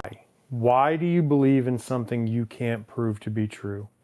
Okay, so I'm going to tell you again, and I want you to think about what I'm saying. My belief in something, right, is not merely limited to something that I can tangibly quantify. So the question of why has to do with other issues beyond quantification and tangibility of it. So you would say, why would I believe in God at all? I could give you a list of reasons. You may find those reasons to be worthless or valuable. That's not about quantification and tangibility. There's a rub here, right? Good. It's like, say you have a patient in the psychiatric ward, and they say, I see Elvis singing and dancing before me. Yep. How do you dissuade them of the delusion? Good question. Delusion like that has to do with a natural, I guess a natural sense. You're using eyesight, and the person is describing something that they cannot quantify, nor can they measure. Yeah, they're using your words. They're using your words to say why they believe it. No, we're not. We're using your words. And they're using your logic. They're using your logic to say not. why they believe the Elvis. No, they're not. They're saying what I believe cannot be quantified in In And amazing how would they say terms. they see him? How would they say that they see him? Seeing is you can when It's you a speak of personal seeing with your experience. eyes. It's That personal no, revelation, man. that's not the same thing. Personal reservation is not something that you can describe with photons entering your eye sockets. Well, you're gonna have to sell that. I'm not trying to. Again, I said it's a matter of faith, and it's not something you can quantify or measure. Yeah, Is to that what you say that call? it's And to so, for say that instance, you're this is a different thing than the Elvis thing, you're gonna have to sell that to us. Because Photons you've got in something your I special done going sold on. you eyes? on the fact that we're not using photons through a person's eye socket. So there's that. Yeah, but You use a do you think natural that's what a crazy phenomenon to person? You describe a think that's what a supernatural crazy thing. person's doing when they see Elvis? No, There's photons they're go into describing them, something Elvis that they can photons. quantify and measure, or there's a method to quantify and measure, and yet they're describing something that is not measuring Yeah, up. I can assure you there are no Elvis photons coming into their eyes. I'm sure, and I'm sure that for them, say otherwise would be a different matter. But I'm not describing through natural means a supernatural experience. So They're how not would you even saying convince it's a them matter of of faith. not They're Elvis? saying it's a matter of like observation. They're saying, "Hey, I see with my eyes." But that's different. I'm Okay, not and saying so that how you would can you see with your convince them eyes or otherwise? smell or any of that. Huh? Okay, you've analyzed it, but how would you convince them of the delusion? You say how? What? You gotta speak a little louder. How do you convince the psychiatric patient of the delusion? How do you convince them they're deluded? I don't know. I'm not a psychiatrist. I mean, I could give you throw out a couple guesses, but it probably wouldn't amount to a hill of beans because I'm not a psychiatrist. Their Um, delusions could be caused by a brain injury. It could be caused by some neurological deficiency. Maybe they're not getting enough, potassium in their body. They could have been born with a congenital defect, so on and so forth. Might be something causing their eyes to be hypersensitive to light, and their brain is interpreting it with images that aren't there. That happens. That's different. That's entirely different than a matter of faith in something that is supernatural. Elvis is not supernatural, so there's that. I just came up so with you're that. just gonna say they're crazy and that's it? I'm gonna say that Elvis is not a supernatural being, and the way that they describe Elvis was in a non-supernatural means. So that's the opposite of me, which is I'm describing a supernatural being, That which doesn't I sound cannot convincing use natural that they're means to deluded. describe him. You're just trying to say how you don't want this analogy to be similar, but it doesn't sound It's like not you're a doing one. any It's work not to similar. convince them of a that they're being It is deluded. fundamentally not similar. Like you're ignoring the fundamental disparity. Why? Well, the question was, why do you believe in something you can't demonstrate? Okay. And No, that wasn't the I think the question. But now that it's situation the is question, I'll exactly the answer it. same, actually. No, it's not exactly the same. I just showed you the fundamental difference, and you're just ignoring it. Well, do you think the crazy person can show the Elvis? No, but they are All describing right, a can you show the natural God? person. Huh? Can you show the God thing? Can I show the God thing? What am I going to tell you that I see God like with my eyes? No, but I Can you didn't make demonstrate that it? claim. Right, right. So then you both have the same problem. You No, we believe in don't. something His that you problem can't is show. that his problem is that he has a visual impairment. Yeah, and he's seeing Again, how is it a visual impairment if there's he's no seeing Elvis to see? he believes that he sees a being that did exist tangibly and who has passed away. I'm telling you that I have a belief in something that I cannot quantify or measure and is not someone I can demonstrate. I'm not trying to demonstrate through, oh, I see him, he's 5 feet away from me. Look. Oh, you're stuck. I mean, you're stuck. So I think what you It's tried to kind of do was what to it's like. collude It's me still into the an same argument that I wasn't fundamental. making. It's still the fundamental issue of you believing in a thing you can't show to somebody. Yeah, but that's superficial. At that point, it becomes very superficial. After you can see with no, No, anything else is Like it's superficial. extremely superficial. That's like saying I no. can't see oxygen. It's as official as it gets, dude. No, it's not. It's not special. Elvis is a person that existed. Okay. No, There's no mechanism for her to explain how he's present. So the issue is a delusion that can be compared to a reality that he's buried in the ground. You can disprove it then with a what's your with a mechanism quantifiable to evidence. show God is present? Okay. Huh? What's your mechanism to show God is present? You have an incomplete statement. What is your? Are you asking a question or making a statement? No, that was a complete question. I don't What is have your a mechanism to show so a God is listen, present? right? So you're asking what is my mechanism to show that God is present? Yeah. Okay, I don't have a mechanism because a mechanism is once again a natural process. It is quantifiable and measurable. A mechanism. Faith is not something that you can use That's a mechanics made on. up That's why proprietary definition. you say what? You keep That's a interrupting me, made and up. then you That's talk, not and what then you that expect word me to know what means. you're saying. Why It's don't you just say not what something that word like, means. "Why don't you let me finish my statement, and then you make your counterpoint?" Well, it's just I don't think you like the word means what you think it means. Okay, a mechanism. A mechanism is something that we can look that up. Let's look up the word mechanism. Yeah, a mechanism would be like a combination of parts to have to give rise to an effect somewhat. Yeah. That would be a mechanism. So yeah, you To got have the some sort parts of right, function. and you're speaking about getting a result. So there's moving parts in a machine, a physical or biological process. So that would, like I said, a natural process. Okay? Not supernatural. It doesn't say a Wait, supernatural process. mechanism. Wait, where does mechanism say specifically natural? Mechanism from the Merriam-Webster dictionary, a set of moving parts Oh, in a the machine. Christian dictionary? Okay, pick another dictionary. Which one do you want to pick? Pick one. Let's go to the one that you like. Oxford is fine, I guess. Okay, Oxford. Let's go to Oxford. Mechanism, Oxford Dictionary. We're going to define terms. This is so A silly. system of moving parts in a machine. It's like According to Oxford's Learner's go. Dictionary, a mechanism is a noun defined as a set of moving parts in a machine, a method or a system for achieving something, or a system of parts in a living thing.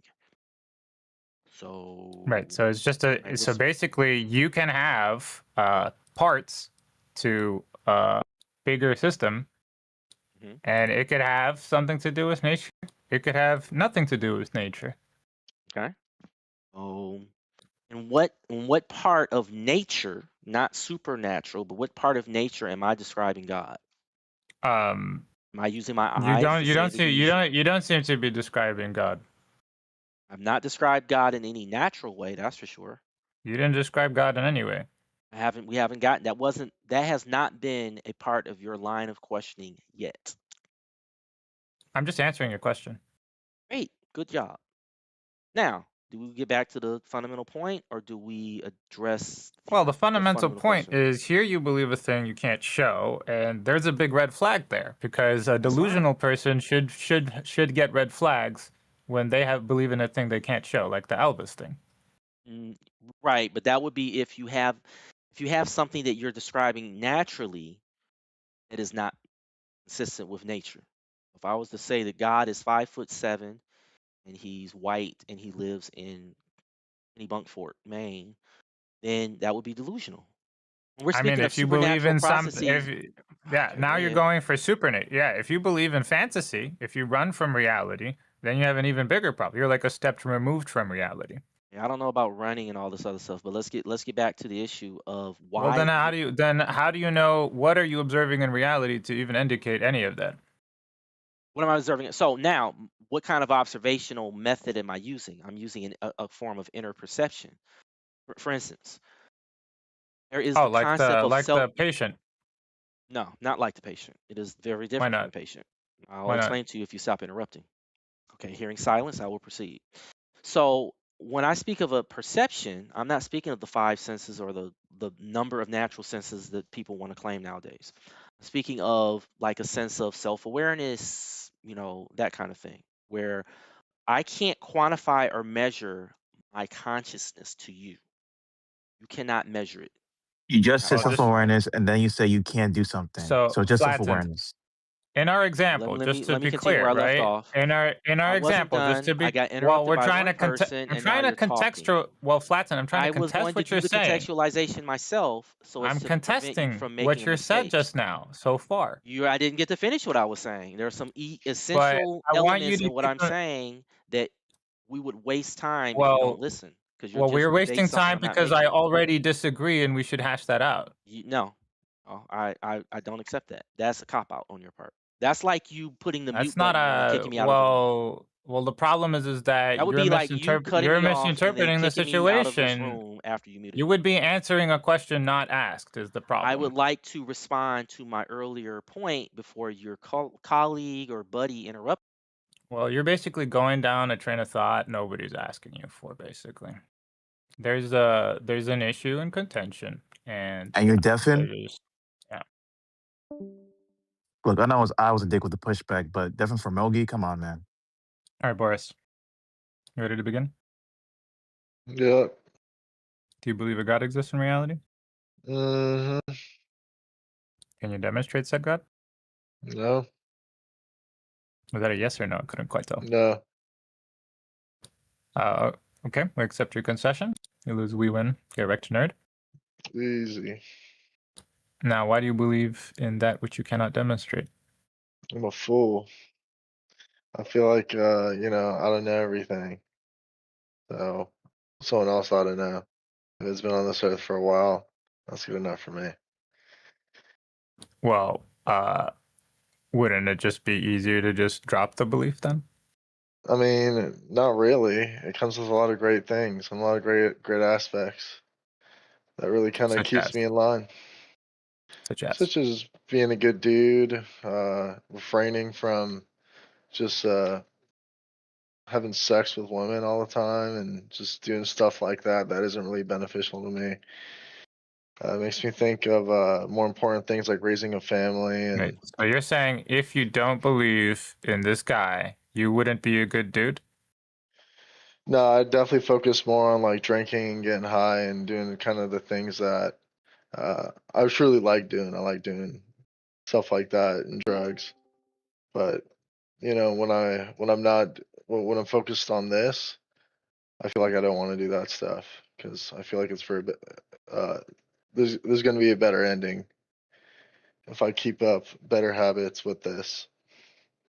You think that believing in things you can't show is going to give you results? What do you mean? Believing things we can't show? Yeah, if you I believe in mean, a thing you can't demonstrate, isn't that going it's to giving give me trend? results. Aren't you going to be trending towards fantasy rather than reality? It sounds like you'd get the opposite effect of results. Fantasy, but I'm not doing drugs, so I'm happy about that. Dude, you can quit drugs without a god.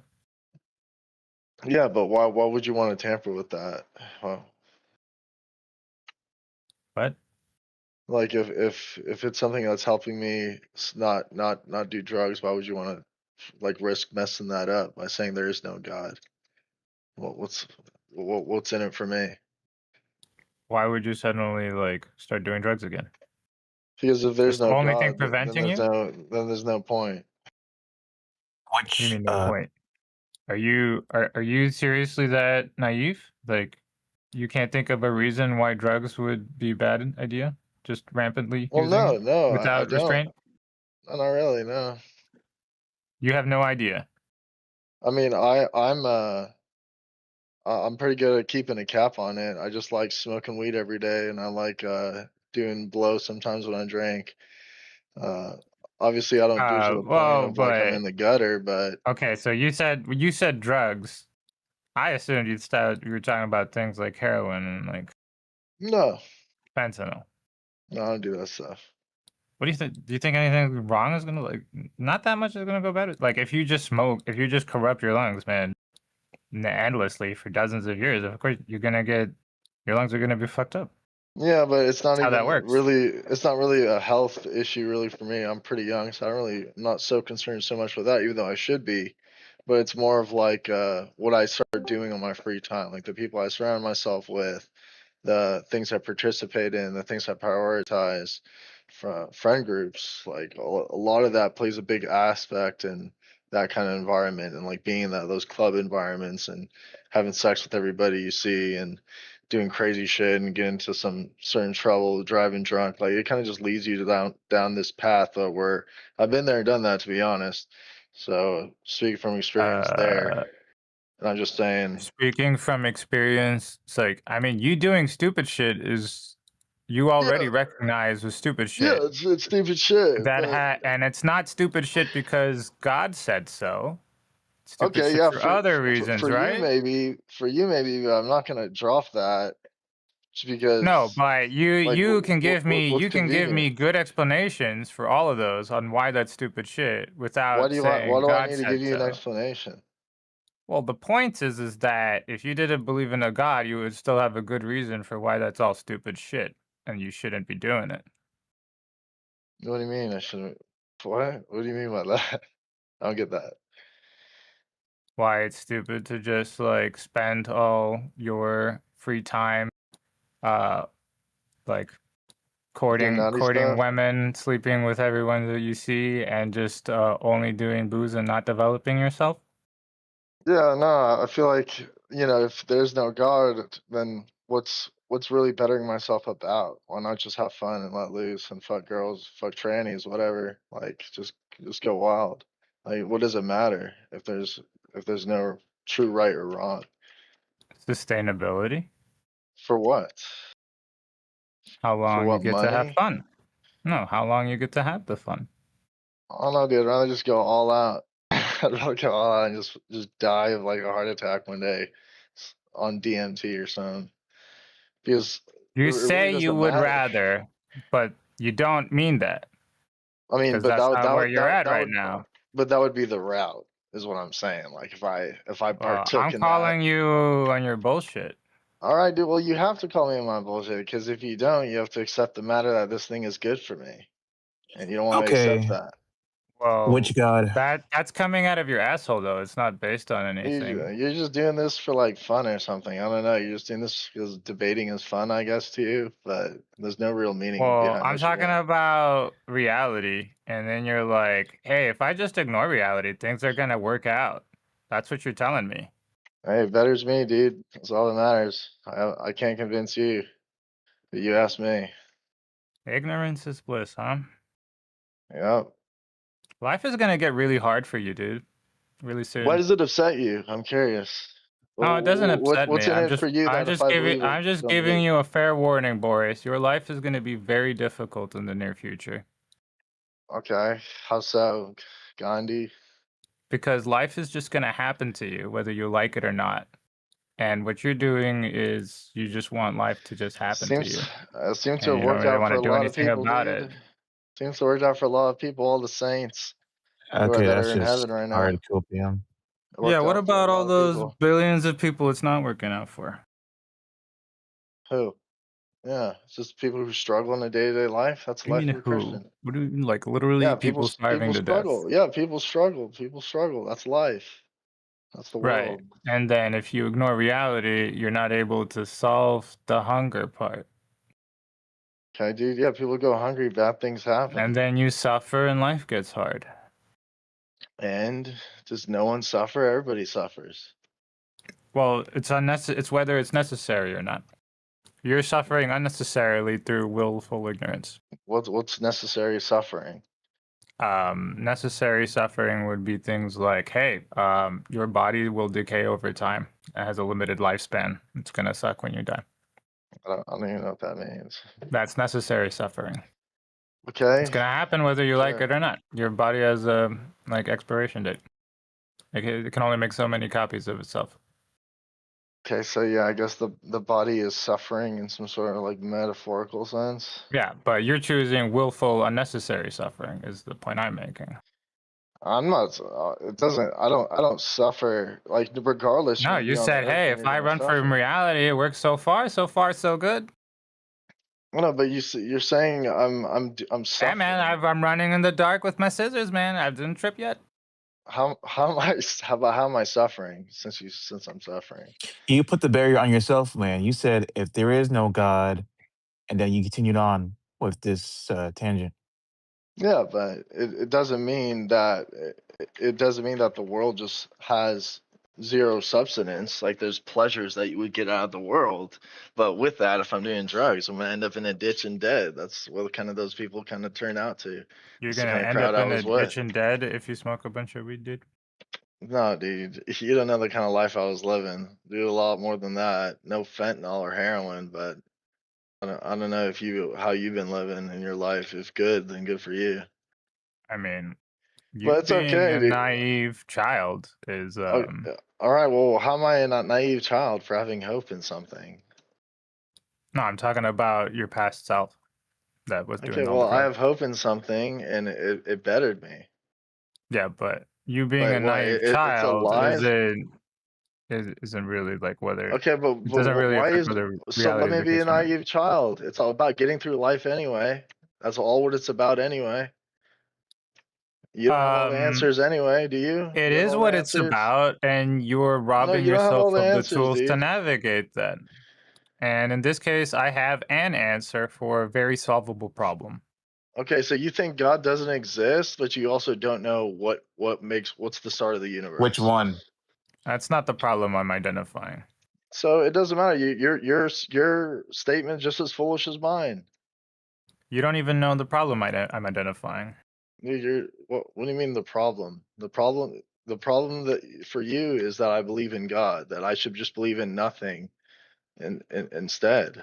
That's what this is about. You don't know the problem I'm identifying. All right, dude, go talk. Tell Right. your stupid ass problem. You're You just say comfortable. words. You just say You're words. You don't even know what you're saying. comfortable. Well, no, you're not listening to any words that I'm saying. You're just talking out of your ass, dude, because you do this for a sport or something. You don't know the point I'm trying to make. Go ahead, boss. Go ahead. Okay.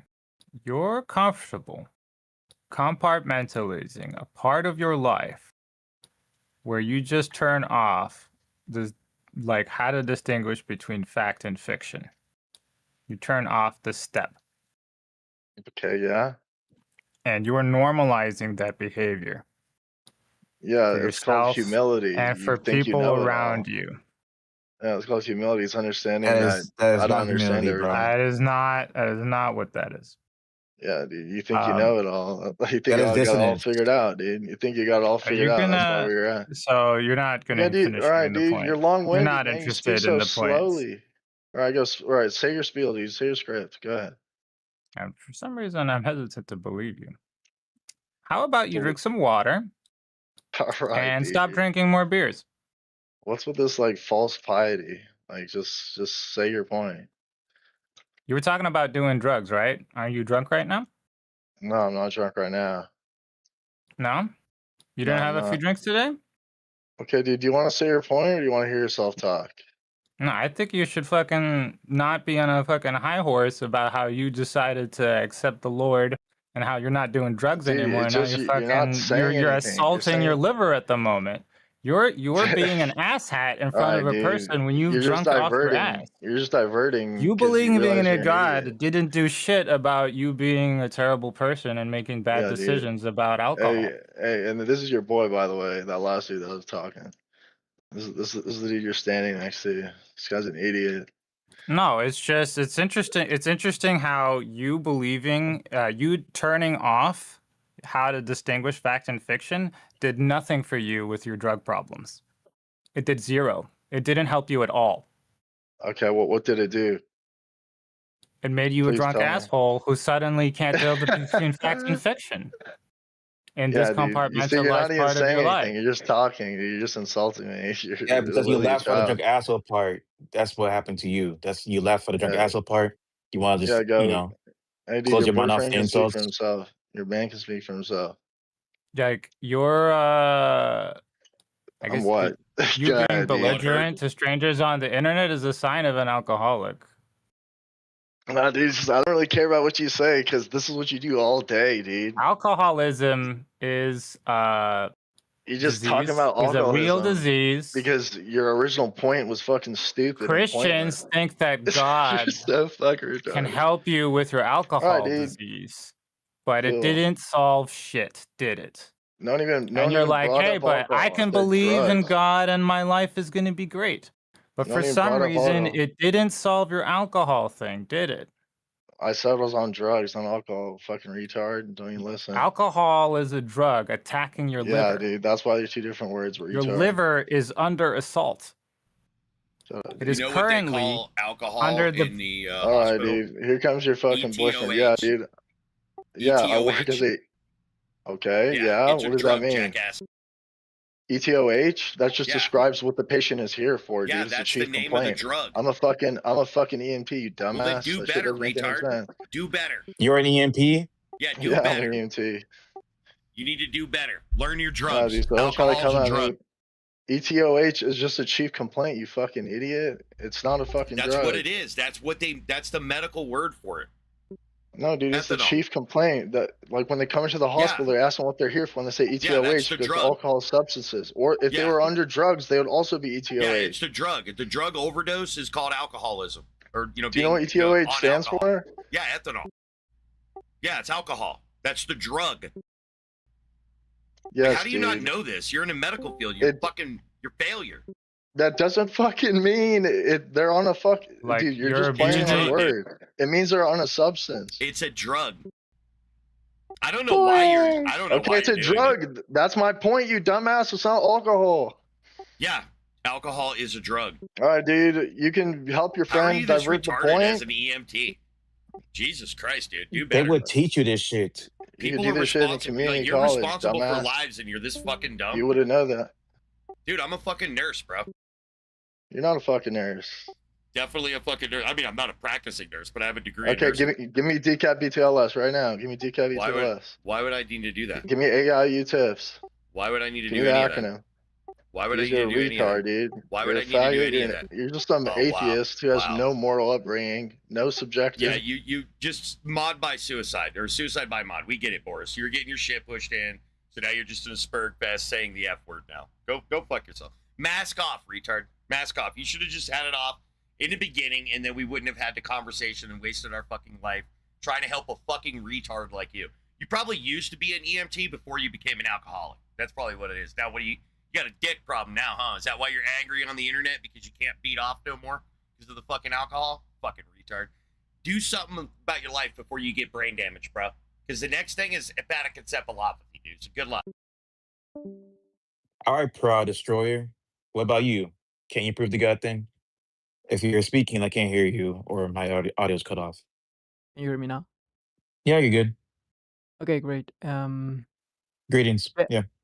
I'm sorry. What were you asking? I'm sorry. Well, you joined the God and Real Quran room. Well, first, do you actually believe a God exists in our reality? Yes. All right. Are you able to demonstrate as such? Well, the question is the problem, as I told you in the YouTube channel, because and you just asked me like, do you believe? And I'm telling you yes. Can you prove it? YouTube? What? Are you talking about Say your me? YouTube channel, something like, I don't know. If you're talking about This- the agnostic one, that's me. Yeah, that one. That one. What did I say to you? No, the guy who just asked me the question, like, do you believe in God?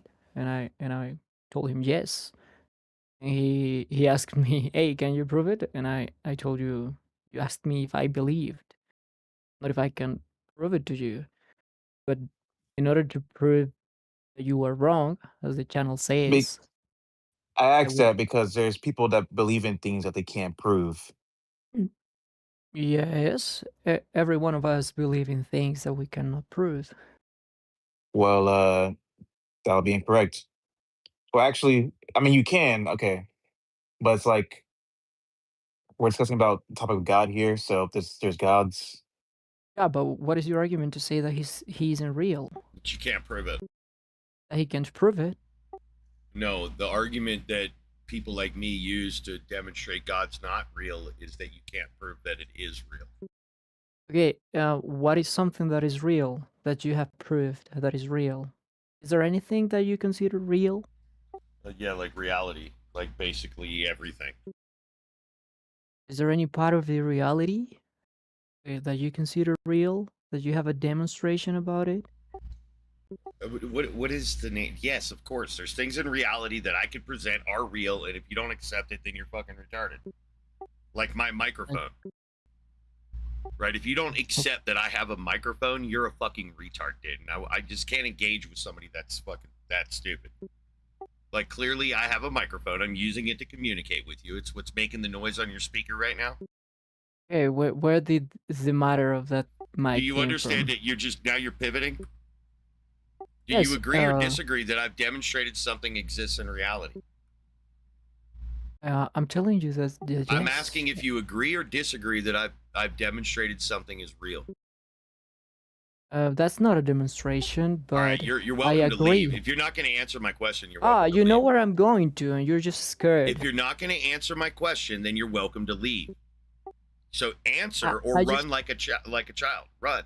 I just answered Run. your question. I Why didn't you hear it. scream? I didn't hear you Why do you answer scream? shit.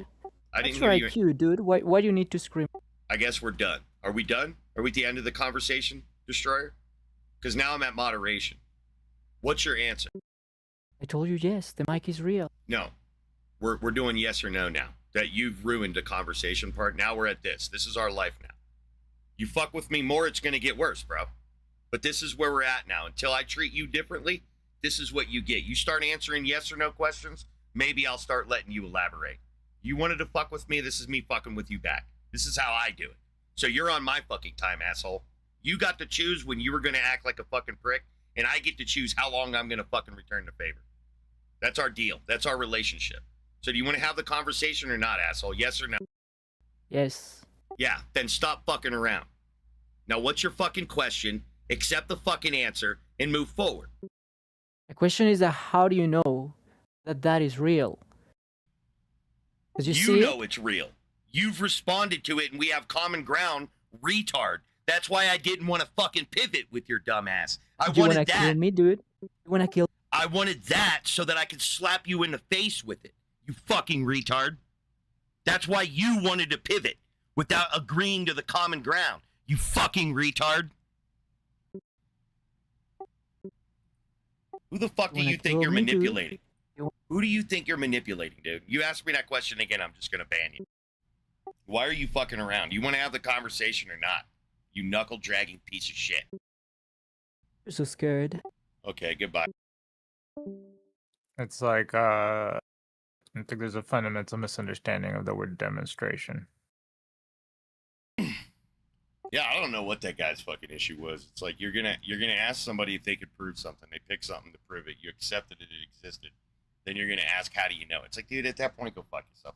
I'm not interested in going down whatever fucking endless logic train you want to fucking ride. My mind was preparing for can you look inside your brain example. The what one? Yeah, I hate that fucking question. Like when they tell you, have you ever looked inside your brain? Like, can you look inside your brain? Like, can you do that? That sort of angle. Yeah, it comes from such a point of ignorance. Dude, one of these videos is going to be like a 12-hour live, and then it's going to be like a 30-minute video. I forget which one. It was like 2 days ago, yesterday or some shit. I think it was Sunday. Not because it was the only interaction, but the only one that had any salt to it. No, it was the only one. There was like literally nothing went on the entire day. Yeah, I was just playing Project Zomboid or something. Kind of zoning out. And then I got one I think might be really hard to edit because I was having the Project Zomboid noise on there. So when I go to edit out the silence and stuff, it's not going to work. It's just going to be like a lot of dead air. I don't know if like Windows has it, but there's a way you can like select exactly which feeds get picked up through OBS. Yeah, I think there is. I just haven't set it up. I just set it up to do like the whole the whole application rather than just the window and then plug in the audio separate. I could understand why EMTs drink though. It's like a stressful ass fucking job. Wait, what is? EMT. Yeah. I don't know. Like working, just like I think any job where you're like seeing that much trauma on a daily basis is just doesn't seem right. I don't know. It just doesn't seem sustainable. Well, I don't know about sustainable. Something works. Like it can work, but it's like rubber. It's like petting your dog against the grain or something like that.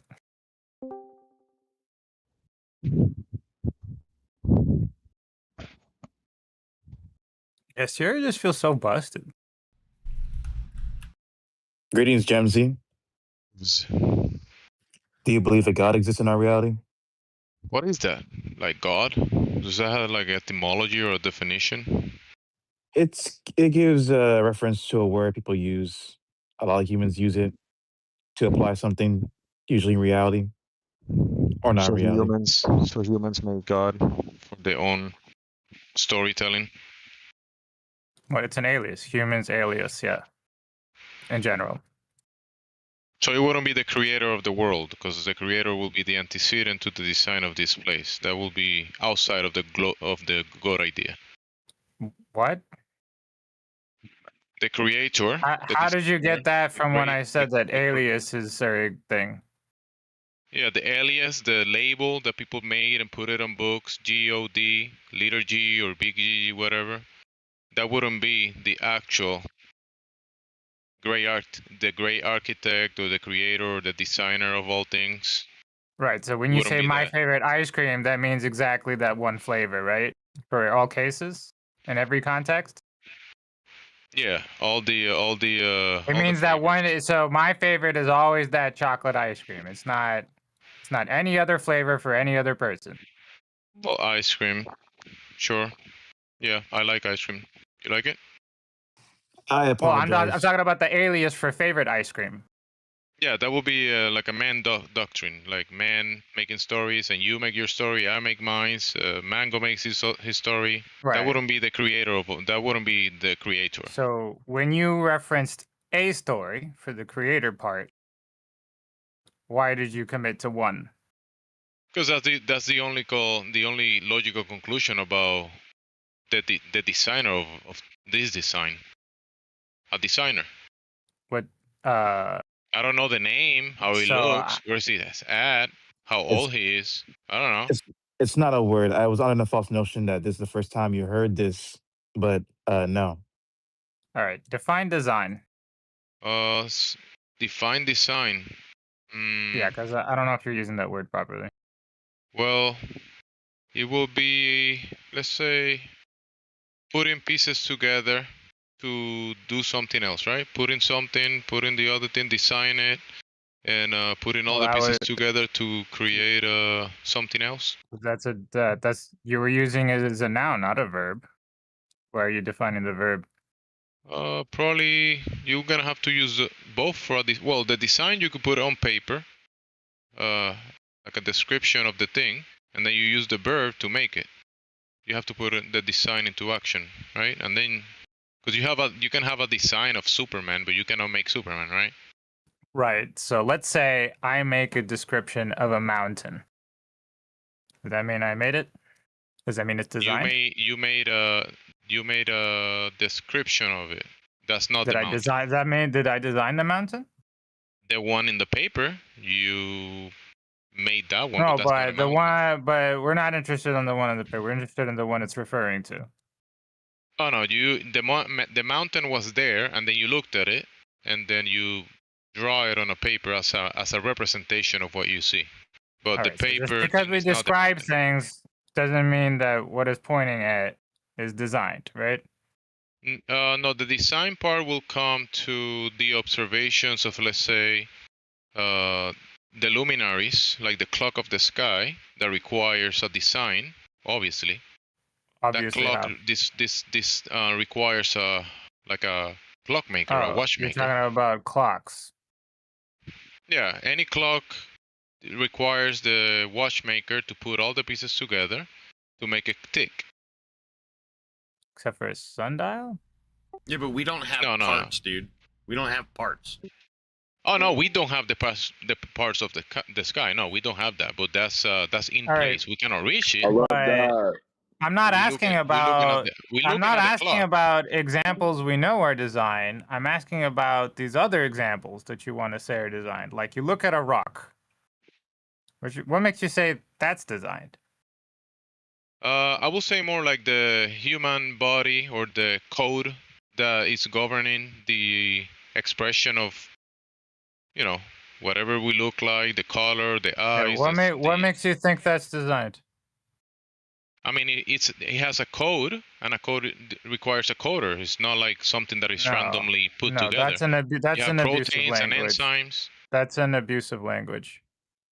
Abusive? Wait, what? You're abusing language. Oh, okay. I'm an abusive language person. Okay. Well, oh, so words don't mean things? Yeah, I'm abusing the language. All right. Well, I'm accusing you of that. All right. So I'm just saying that the body is designed. It has a Well, code that governs remember, it. And that code requires a coder. remember how we made it this. Well, if you have any remember question, how just I. let me reply and don't interrupt me in the middle of my But sentence. it Well, seems like you said all those words, ignoring the criticism I made earlier about the mountain and the description. I don't need your mountain. I mean, not your mountain. I don't need your drawing of the mountain. I don't need that. Well, it's the criticism. Do you remember do you understand You the can burn that criticism piece of behind it? paper and it's gone. Yeah, but what's the criticism? Irrelevant. That's what it is.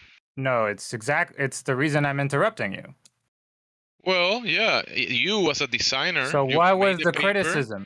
So listen, you made the paper, you grabbed the chalk or the pencil, all that required a designer. For you to just make the paper and the depiction in the first place, a designer is required. So you are That's the not the antecedent criticism. of the That is not the drawing criticism.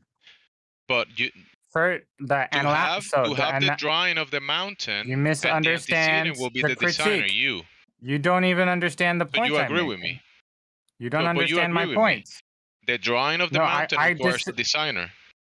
I disagree with how you're describing the nature of things. I mean, you're welcome to disagree, but it's okay, buddy. You'll be Well, fine. I'm trying to explain it to you, and you seem to be too stubborn to I'm listen. trying to explain it to you, and you've been too stubborn to listen. I gave you a critique, and you're not You're not having a I don't have conversation to accept with your critique. regards to I don't the have to critique. accept it. You don't I don't have to understand the accept it. critique to even accept or reject it. You don't even know the critique. The critique is that you saw a mountain and you drew a mountain. That's On a not the paper critique. that you design and with the pencil that you design.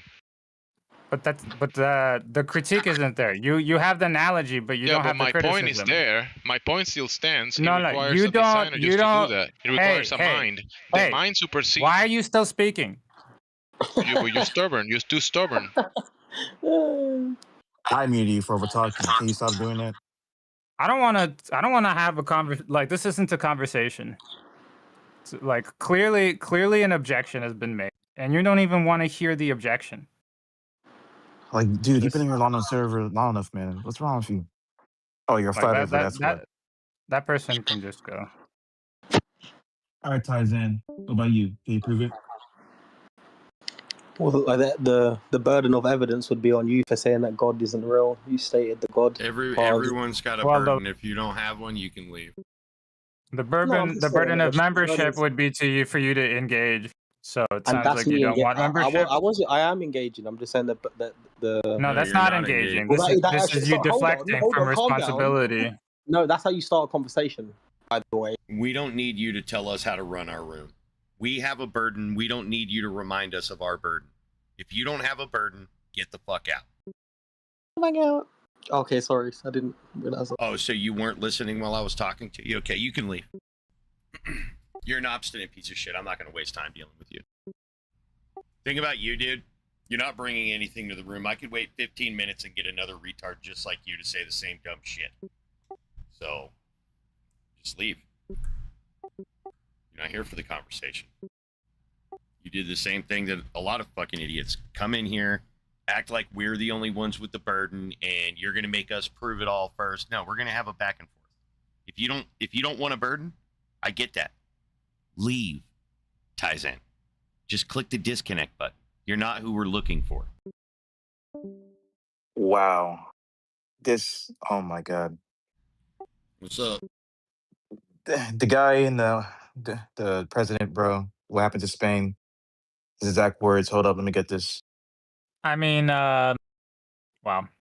What did he say about the joint military thing? That was worse, but this is just adding up to the feel.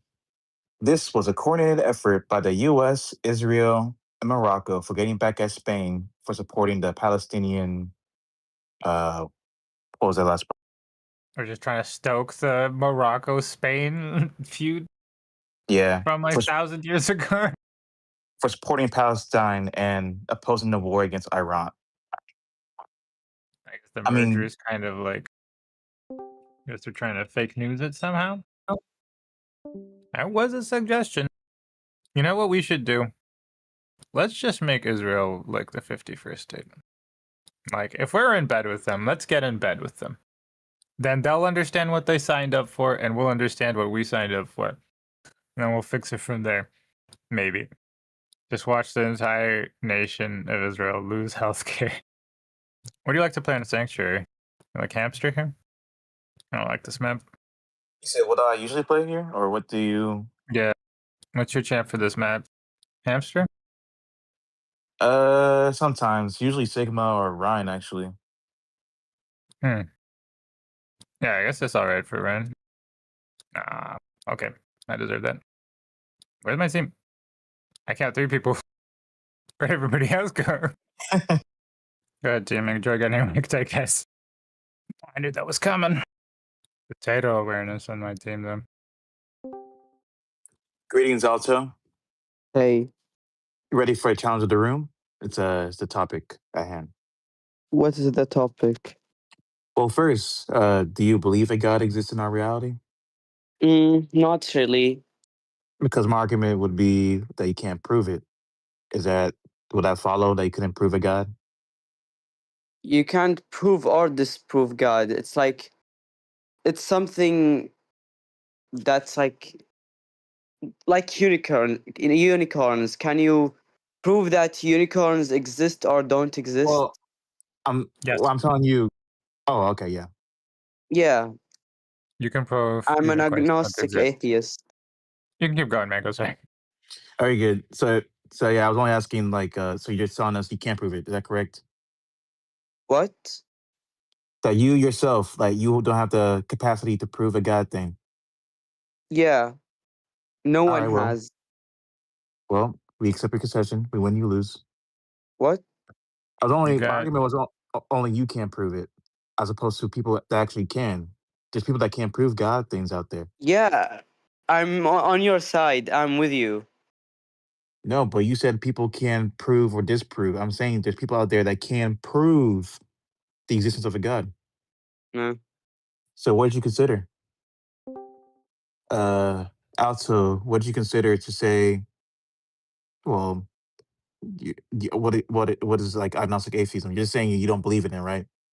I don't believe in God, and I don't know if God exists or not.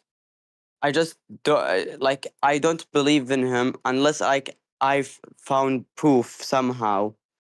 Well, you definitely know some concept of a God. There's some baggage there. What do you mean? Using words like he. Yeah, because that's like the standard idea of God in like the biggest 2 religions. Oh well, no, not all gods have penises. Yeah, God is like a gender non-binary trans mask or something. Okay, but the question is, what is a God? I don't know, something that is loosely defined, some big human in the sky that created Earth and whatever. But they don't want to call him a human. Yeah, there's gods out there that don't fit those characteristics. Like? The sun, the moon. Yeah. Hell, I can take further if you want to go It's fiction. like Yeah, there's Norse okay, gods it's out like there. a person who created the universe. That's like the loosest definition. Yeah, you're appealing to one definition of God when there's others out there. Like, natural pantheism, where people point at nature and call it God. Yeah, they believe nature created the universe, so that's why they think it's God. No, not all of the nature gods, no. Naturalistic pantheism is just like they are atheists who just like pray to nature. They're not atheists. Their gods are real, man. I don't know. They don't Okay. believe in God, a personal God. All right, question. What about the people who think Kim Jong-un is God? Who's that? He's the supreme leader of North Korea.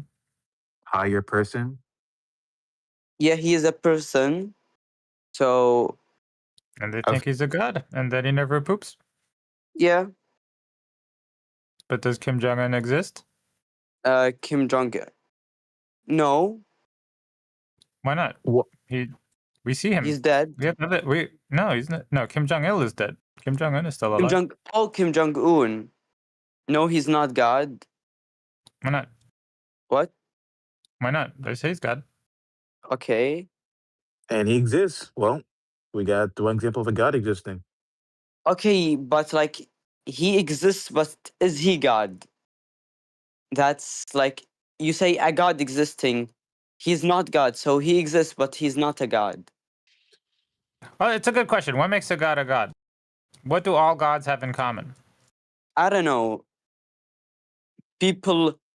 Gods are some people who created the universe. Did Aphrodite create the universe? Okay, so God is like there are like multiple definitions. Like some believe it's an all-powerful, all-good, all-knowing God, but like that's classical theism, and not everyone believes in all of that. So it's like, Yeah, Aphrodite fits none of those. yeah, there's like something called Igtheism. Before you start debating God, you have to define what is God. Sounds retarded. It doesn't. It's like I was just kidding, atheism dude. or agnosticism. Before you start I was debating kidding, what is. Oh, you are an agnostic, I think. Yeah. It's like your username handle, yeah. Typically, when I debate God, I think of classical theism. Why? Because like that's the most people I debate with are like classical theists. Really? Like, what?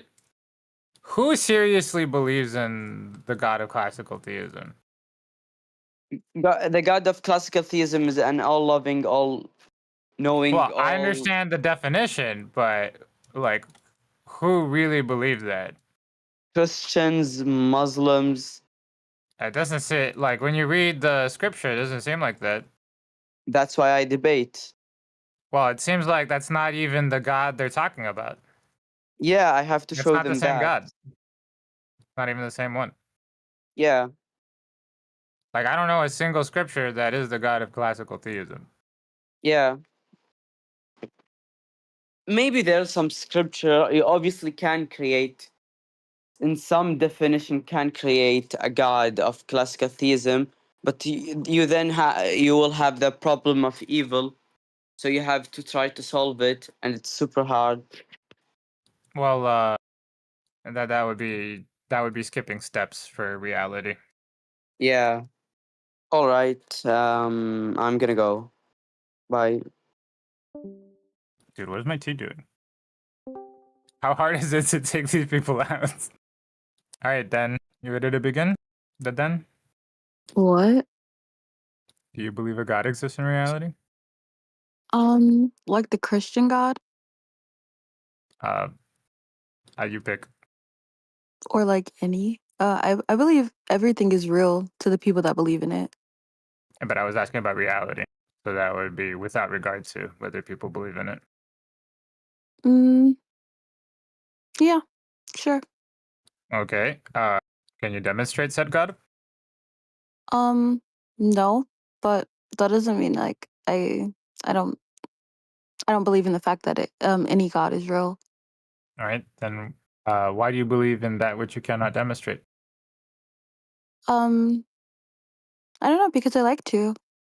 Even to your detriment? Can you give an example or like explain it a little bit more?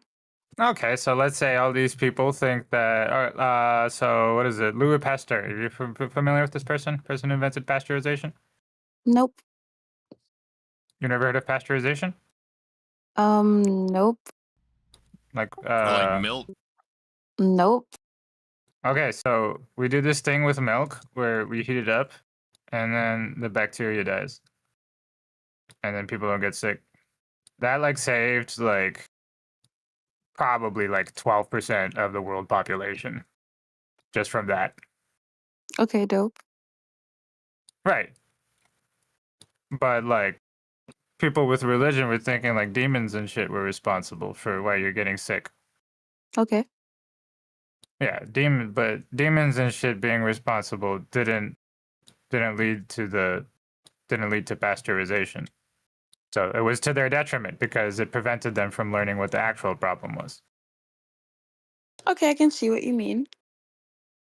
Um, no, I don't think my religion would stop me from like being open to learning new things.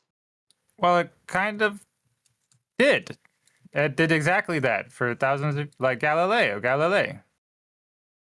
He said, hey, we thought that the sun was revolving around the earth for the longest time, and then we're wrong.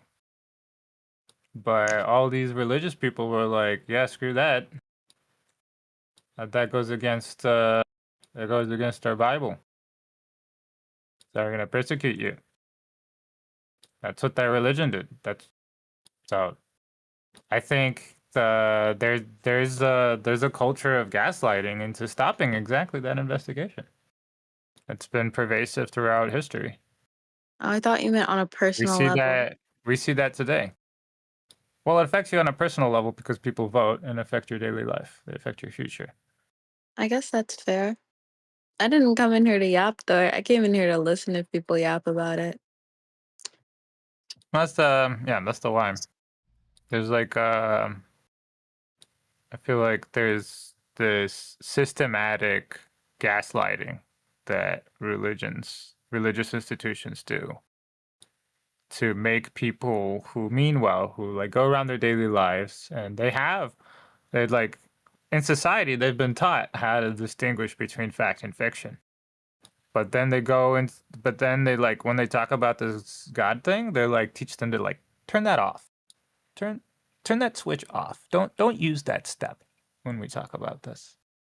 And then they make you think that it's like I feel like when they condition you into thinking it's okay, this allows you to be vulnerable to other types of people who will do the same thing to you for nefarious reasons, like a politician or a con artist. I guess that's fair. Yeah. That's the harm. Like robbing you of your tools. So you guys aren't Christians, or like you guys don't believe in like any gods or any religions? I mean, Christianity definitely not. I don't believe in magical spells like sticks into snakes. And religion is just social practices. Dope. Using a dysfunctional social practice to instill information to you at a young age that doesn't line up is what religion does. At least the modern ones. Yeah, I guess that's fair. That's the issue that you point out in this room, and it's why we ask people to prove it, to demonstrate their beliefs and their ideas. A lot of times it stems from whatever the religion has done to them. So Could you're be like, a. so Oh, you're sorry. like, Go ahead.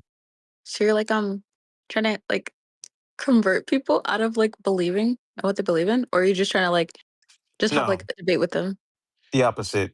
Well, it's in the room title. You don't have to scroll all the way up, but it's to help people escape their philosophical belief of a God thing. That's the mission Mm. statement. Oh, dope. But it's also more than that. It's also to help people reflect on, self-reflect on their philosophy, their ideas.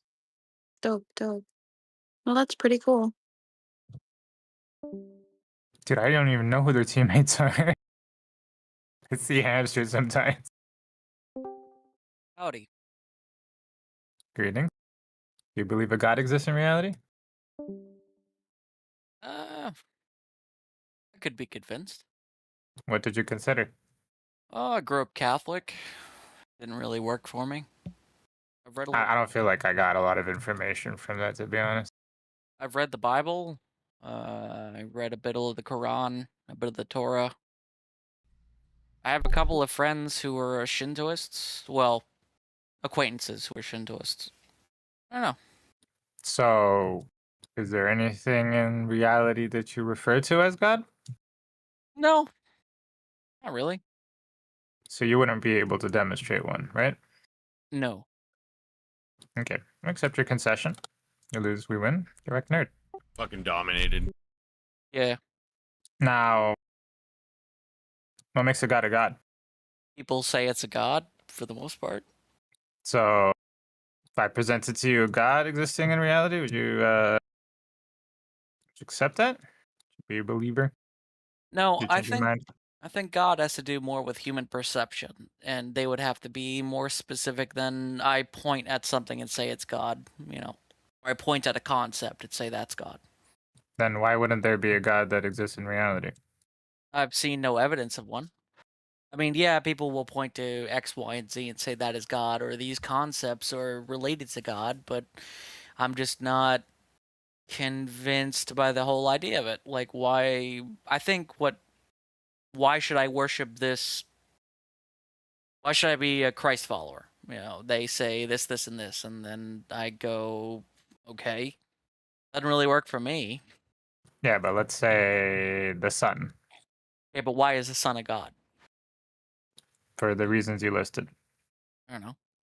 I guess like what would specifically why would you call it Son of God? Because many civilizations have claimed it as God over the years. Yeah, but I'm not really convinced about what ancient people believed. You know, they're interesting. I think they're useful to learn about, but it convinced me to believe it's divine. But we just asked you what makes a god, and you gave the criteria. You're suddenly not happy with it? I'm not happy with the criteria that people give me, I guess. Like No, they I'm working with the criteria you've given me. okay. But the criteria I've given you I'm not impressed with. I mean, it's your criteria. Well, it's not really my criteria, it's my experience. Like when I talk to Christians, they'll give me God, it's been a little while. You know, they'll give me personal experiences and passages from the Bible and what have you, but it'll be I'm not convinced. You know? Yeah, but let's say, hey, the new world has been colonized and civilizations have been discovered. When people were doing like an in-depth study of their cultures and beliefs, what rubric or criteria did they did to evaluate the Aztec gods? I guess specifically the Spanish version of Catholicism was their rubric. They apparently the Spanish So Catholics you decided think that the historians who were analyzing Aztec gods were using the Christian rubric to determine oh no. whether or not Quetzalcoatl was a god or not? I misunderstood the question. I thought you meant at the time. Well, it still is of the time. Well, I mean, when the Like new there was world Cambridge discovered. University in 1500, I'm pretty sure. I mean, when the new world discovered at the time, they would have been using, at least the Spaniards probably would have been using a Spanish Catholic sort of lens to what they were talking about, right? That's not what I didn't read no such thing. What the writings I, of the I did not read a single passage that said according to the Christian lens rubric for acceptance of this entity as a god or not. We're having a misunderstanding somewhere. Maybe I didn't understand the question. Well, we're kind of trying to find out what gets you to the title of godhood. Because I really don't know. It's not really something that I can quantify. Like, well, I guess the real question is there any scrutiny? I mean, I have plenty of scrutiny, but it's like when people come to these grandiose decisions about what is and what isn't, like there are certain things that language can't really describe, and that's mostly the thing that I have disagreements with, for example, Christians.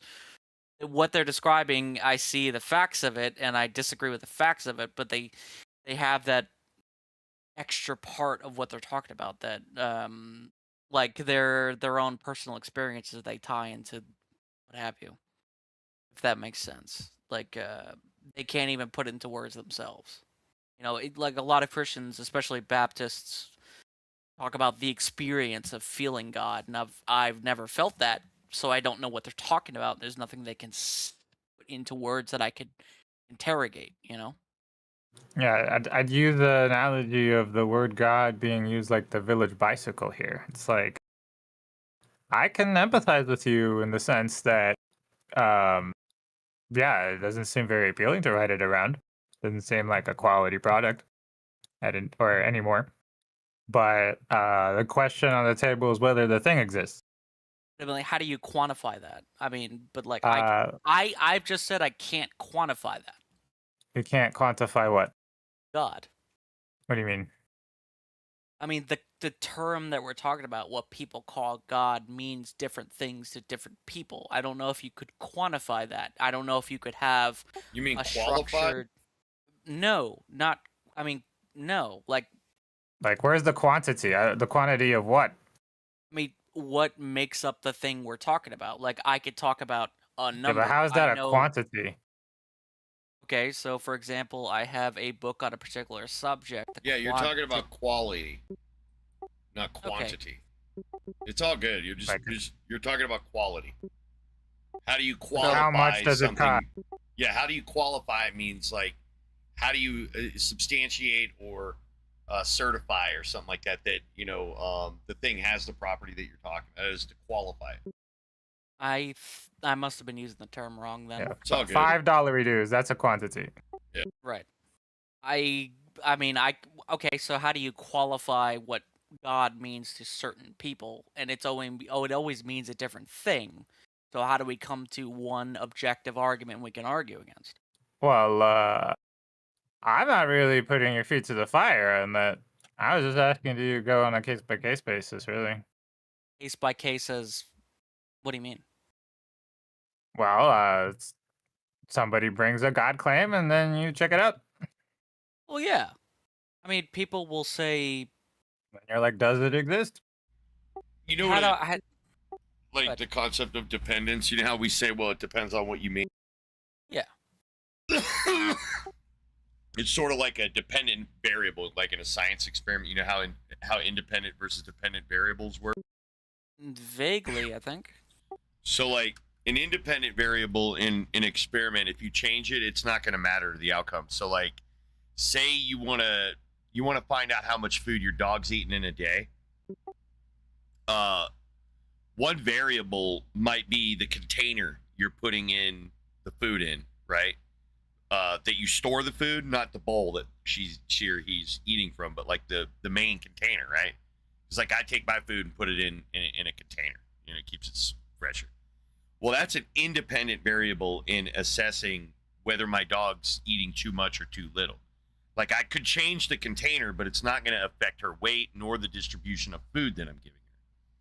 Now, a dependent variable would be one like the type of food, the quantity of food. That would be a dependent variable. So it's a variable that when you change, you expect a different outcome, versus when you change, it's not going to change the outcome. And so a dependent variable is one where when you change that parameter, it may affect the outcome. So, like, say wet food versus dry food. If you feed your dog as much as they want to eat, they typically eat wet food a lot more than they do dry food. So the dependent variable here, you change it, you set it wet food, they get fatter. Dry food, they don't get as fat. So you can see that when you depend on this variable, it changes the outcome. And so if you tell me it depends on how I define God, and then I give you a definition to depend on, then your answer should change. If it's an independent variable, which is the definition that I'm giving you, then it shouldn't change the outcome of your answer. It should be independent. You have a conclusion independent of the definition versus you have a conclusion dependent on the definition. And so typically what happens in these kinds of conversations is we'll give the principle of charity and say, well, it depends on what you mean by God. But then will treat it as an independent variable where I don't care how you define God because I have one in my head and I'm going to use that one to judge yours. So it's then no longer dependent. You're not really saying it depends because you have a definition of God in your head if it's not dependent on that. So that's what it means to depend on somebody else's definition, is that when you agree, when you make that agreement, you're locked into their definition. And if their definition of God is a thing that exists, well, dependent on that definition, you should conclude that God exists. Unless their definition is an independent variable where no matter how they define it, you're going to conclude that it does or doesn't exist. I think I get what you're getting at. And so a lot of the times, like atheists, for example, atheists will say they don't believe in the existence of a God, but whenever you present them a God, they use the God of classical theism definition to analyze your claim. So it's not the case that they don't believe in a God.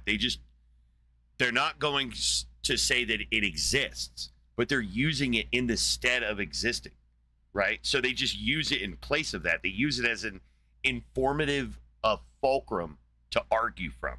And you don't get to do that. You don't get to say that your atheist definition of God matters more than the theist definition of God. Because the atheist is opting out of saying that God has any properties, whereas the theist is opting in to that God has properties. So you'd only go to one group. Like, you'd never ask somebody who doesn't even believe in the existence of something what something is, right? They may know, but you shouldn't go to them as a source material. You should go to the people who are proposing it as the source material. That's why atheism would be incoherent in this model, because if you agree that in order for you to evaluate the existence of God, you have to get a definition first, then you got to be prepared for definitions that conclude God exists. Instead of saying, well, I don't accept that definition, because now you become a God expert. When you say, well, that's not the definition of God I use, you're alleging to be a God expert. And now we have to use your definition. Why? You're an atheist. Why should anybody use your definition? I wouldn't call myself so much an atheist, but I understand what you're saying. That was more the proverbial you. You know what I mean? Like, you, the atheist who's making the argument, not you, the person I'm talking to. Yeah, no, that's the nuts and bolts of like the example. Like, if I were to reframe it, I would say like I have a lens, but I don't like I grew up with a lens, but that doesn't really affect what my opinion on the subject is. Like, that's just where I came from. I've realized where I came from, and I realized that. Yeah, but that lens is your poison, because if you trace that lens back to its justification, you'll find that it's just Chinese whispers. It's telephone. It's not actually a good argument for ontology when you're just talking about basically what your parents told you, or what their parents told them, or their parents told them. Unless you're basing it on some claim in reality, you're playing Chinese whispers. Yeah, that's kind of the whole problem with the subject, and why I haven't really come to any decision on that, because, I don't know. Why is that not a conclusion? If you recognize that the only information you're working on is information from your inculcation, why isn't that good enough for you to reach a conclusion about whether or not you can assess God's existence, and then employ a valid epistemic model that would help you get there? Because atheism is not an epistemic model in any way. Agnosticism is not an epistemic model. None of these actually address the real issue going on. The real issue in society with religion isn't the ontology of God, it's the ontology of the ground monkey and their proclivity to believe. We're not even really talking about a thing with ontos, right? We're talking about a thing imagined by the ground monkey, presumably on this side of the conversation, right? So why do we pretend that we're addressing the ontology of God? Why would people who oppose what the theists are doing pretend that we're dealing with God's ontology? Clearly, that would be a contradiction. If you and I are discussing God's ontology, we're theists. We would have to be theists to rationally discuss God's ontology. Because if we don't believe that God exists, then we would not be discussing God's ontology. So under your good. No, go ahead. So under your like your understanding is that I would be a theist. I just don't have a I don't have a belief yet. Well, and it sounds fucked up. I put atheists in the theist camp. They're a type of theist. They're a disillusioned theist who defines themselves by their abuser, right? It's the same as saying I'm a rape victim, right? You're characterizing yourself by that abuse. That's why people will change it around and be like, I'm a victim of abuse or something like that, to try to change the noun, shift the noun from like I am this, right, to disown that. Right. It also doesn't sound that fucked up because I understand what you're trying to say here. Well, it should like land because it's a type of child abuse. I'm arguing that you were child abused, right? I was child abused. We're all child abuse. It's a form of child abuse. It's a psychological manipulation that happens to us, as Mogi was talking about earlier. There's the process of inculcation, and when you're rearing your child, they have no defenses. They have no immune system from mimetic viruses, right? Their brains are just wide open, and you are, in essence, because of proximity, necessarily taking advantage of their developing cognition.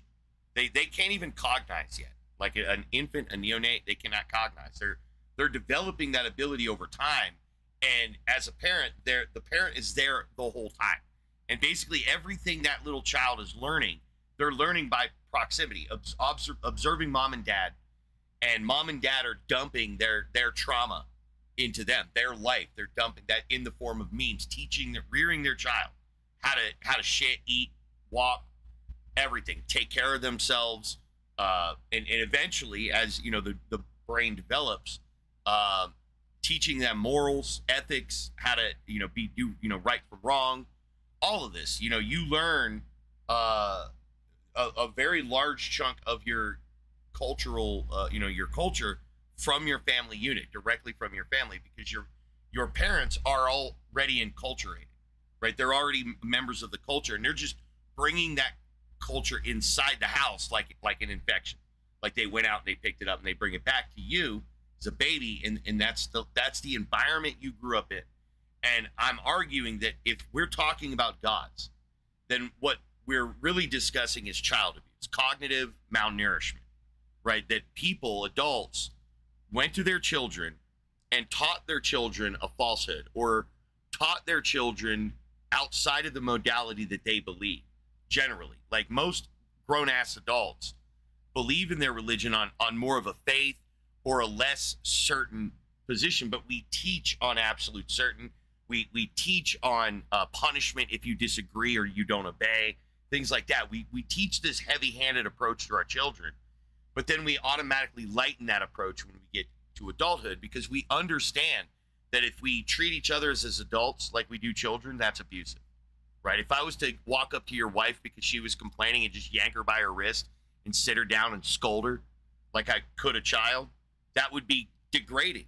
Right, the way that we treat our children is necessarily degrading, and we're having to do this because they don't know any better.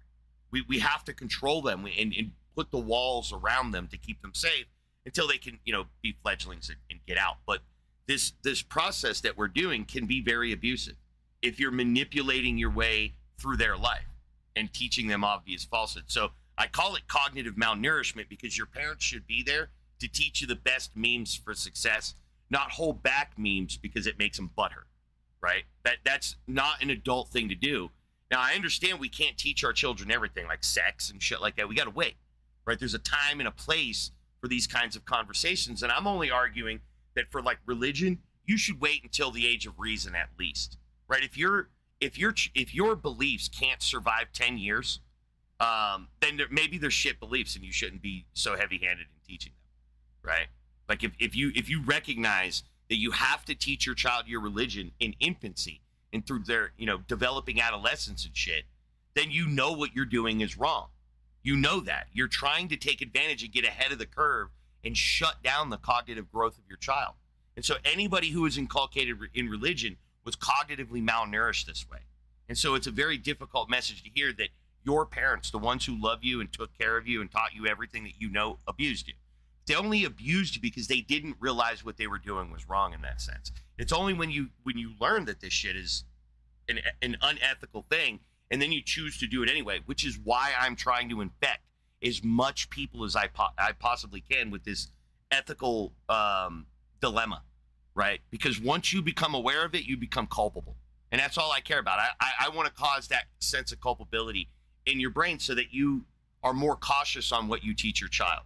Only teach your child what you would try to teach someone like me, who can push back, right? Always be prepared that your child's going to grow up and learn otherwise. There's no reason to gaslight your children and set them free in a society where people like me are there to tell your children that your parents abused you, right? They lied to you. They gaslit you for your entire life. They gaslight you. This isn't just gaslighting for a better paycheck or something like that. This is gaslighting at its most grotesque. This is your child you're doing it to, right? You see what I'm saying? This is ongoing and persistent. Though you'll be doing this their entire fucking life. It's gross. And we should act better. And so this philosophy is pointing at that. That the only reason that you and I are talking about gods is because we were cognitively raped as children by adults. That they impregnated our brains with fucking falsehoods, lies. They took advantage of us. Now, I think I understand, like, based on what you said. I think I actually, I'm gonna say I know what you're getting at, and I don't disagree, and I would hazard to say that at least of the atheists that I've met, I think, aside from using very similar terms, they would also agree. But I get what you're getting at with the conditioning. It's a, how do I put this? Is it really avoidable? Right? Because human beings are naturally social. That's the way our brains are wired. And the human brain is We're kind not of saying conditioning's bad though. It's the type of conditioning. right. It's the type of conditioning. And I think in a just world that there wouldn't be any kind of like these social conditionings wouldn't exist, but like how do you get there? If that Wait, makes why sense. wouldn't social conditioning exist? We should socially Well, condition. these Right here in this specific chat room, like I infect your brain with the new maxim, a new standard, and you employ that standard. That's how you change it. You tell other people. You drop hints around people you care about. Ask them questions. Hey, did you ever think about the extreme level of disadvantage our children are at when we're rearing them? You know, just teaching them that. Saying all the elements of gaslighting out loud so that they can see for themselves that they're gaslighting. I think that's a good standard to like I think that's a good standard, like knowing what you're teaching your children and trying to teach them something better is absolutely great. But like for like the way the human brain, for example, 100,000 years ago, we taught little Billy not to touch fire, right? And then little Billy taught his kids not to touch fire because that was the social thing around you, right? So if the social thing around you is Islam, right? That seems to be the good and correct way to do this.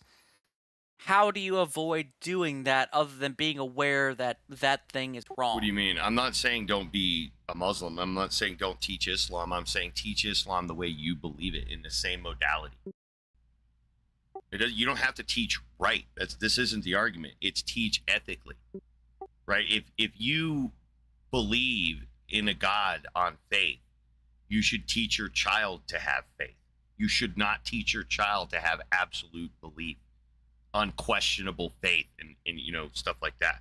That would be abusive. But teaching your kid Islam because that's your culture, that's not abusive.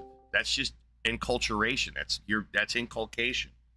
There's no getting around that. We're all humans. We're all born this way. This is how it happens right now, right? And you got to make the best of what you got. And so I'm not saying parents need to stop teaching their children religion. I'm saying they should Just joined. They should stop teaching it the way that they're doing it. If a Christian believes on faith, they should teach on faith. If that means that by the time their child becomes an adult, that faith would be so weakened that they won't have it, so be it. But you shouldn't abuse your child and teach on a standard of absolute. And then when they get to an adult, they're so traumatized that when they when they start questioning it, they don't give up the belief. They just fall back on faith. That's abuse. That's Stockholm syndrome right there. If it's absolute, you should maintain the absolute. It's not an absolute thing. You could get away with this with people who are ignorant or young. But we live in a society of shared information. As soon as your kid gets access to the internet, they're going to run into people like me who are not afraid to say a different opinion, to tell that kid something else. And you need to set your child up to be able to navigate those kinds of differences. It's not that you have to stop being whatever philosophy you have. It's just that you should have a different standard of epistemic, justification for these types of claims. And I probably worded that wrong. So, for example, at least from my perspective, every religion that exists has ideas that are harmful, I think, in certain ways. So let's say, like what you were just saying, don't stop teaching people. You mean like drug laws? Actually, yeah, depends on what we're talking about. But my example is like you said, don't stop teaching Islam. Don't just try not to make them a fundamentalist. No, I'm saying teach them with the way that you believe it. If you are a fundamentalist and you believe on absolute certainty, teach your kid that way. That's not unethical. It's bullshit. You shouldn't do it. You're a fucking idiot. But you're being consistent and you're not gaslighting. That's the point. If you in your adulthood have figured something out, that's how you need to teach your child. You need to make their life as easy as possible with all the things that you've learned. That's your role as a parent, to make your child's life easier than yours, right? To teach them all the tricks and trades and all that stuff. That's your job as a parent, to instill success in your child. You're the one who's lived life. You've got the practice. So you're the one who's there to teach your kid all the things you didn't know and you had to learn the hard way. One quick thing though, if you're teaching your child a fundamentalist ideology, that's going to make their life more difficult. I don't care. That's like not. You that's say, not within interact my with other philosophy. people. I have no right to tell a parent what to teach their child, but I do. I have know, a but right, if you're saying, but I do have a sorry, right. sorry. But I do have a right to tell them how. Right? How you cannot abuse your child. I mean, well, you can tell them in a legal way, right? Physical abuse, of course. No, and but cognitive even and emotional. Well, there's no laws against. Yes, there is. There's gaslighting. laws against psychological abuse. Yes, there is. Hold on. If you have an idea, I don't know. You can't sue your parents for that. Yeah. Well, dude, look. What we're saying. Well, I'm not saying anything about civil laws, dude. Like, if you show your child pornography, that's a crime. Yes, it is. But if you show your child the Quran, that's not a crime. I didn't. Who said anything about that?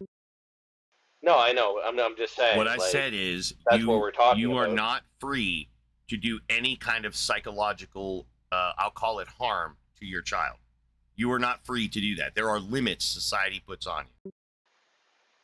Yeah, but there's many harmful things that parents do to children regularly, like saying they're losers, saying they're disappointments. Yes, and you can causing lose them your children horrible for trauma. That. You can lose I your don't children. think you can. Yes, you I don't can. think you can. Yes, you can. If your child I've never seen that. If your child is psychologically traumatized, right? Let's say they're acting up in school, not getting good grades, truant, getting arrested, getting in trouble. Sure, bad kids, sure.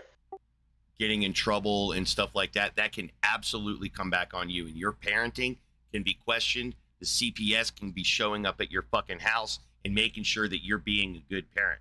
This society has many different ways to enforce its ethos or ethics on parents. You are not free to teach your child anything you want. You have never been free to do this with your child. Your child is not your fucking slave. You don't own your child. The society you're in owns your child, just like it owns your ass. But are we talking about what ought to happen or what does happen? Because I know, even from personal experience, many of my friends and acquaintances and whatever that have stories of parents like that. You know, I've met damaged people and their parents I getting don't. fucked This is up an and whatever anecdote, else. dude. This is irrelevant. For sure. But if I have the anecdote, other It's people have irrelevant. the It's anecdote. an irrelevant anecdote. It's it doesn't more. change anything. It doesn't change it's It doesn't change a single goddamn word I fucking said. Nothing. You can give me a million fucking of these anecdotes. It's not going to matter. The point is that I am making is that you are already constrained by this society, on whether it be psychological or physical harm that you can do to your child. You are not free to do any amount of fucking psychological harm that you want. Like, there's no fucking laws that address psychological trauma in a child. Just because it's your child doesn't mean you can say anything and teach anything you want. If you believe that, you're an immoral piece of shit. If you can't recognize that even though it's a child, it has fucking human rights and you don't get to fucking do that shit, then you're a piece of shit and I don't want to have the conversation with you. We're either on common ground with this and we're moving forward in the conversation, or fuck you. I'm done with you. I do have a question so. about. Well, one thing. Let me address that because he muted me for a second. So I might be misunderstanding here, but so back to the Islam example. As long as you have a belief and you want to teach them the way you were, and there was genuine, I just want to do good for my child, then what you teach them doesn't necessarily matter as long as you try to teach them in a way that they can make you guide them, not force them into it, if that makes sense. Yeah, even and I would say that's true of even things that I fundamentally disagree with, like Islam. Right. And that's just the example, right? I don't have any particular beef with Islam, whatever. But what if you have legitimate good intentions, but the belief that you're trying to teach them is necessarily toxic and anti-human? It's irrelevant. Like, I can give you such an extreme example. Have you heard of the Jabusi or the Gabusi? No. They're a tribe in Papua New Guinea. They were discovered like in the 80s or something like that. The anthropologists that found them were a husband and wife, and the Jabusi are homosocial, which means the men hang out with the men and the females hang out with the females, right? One of the rituals, like for us, we just turn 18 and we become men.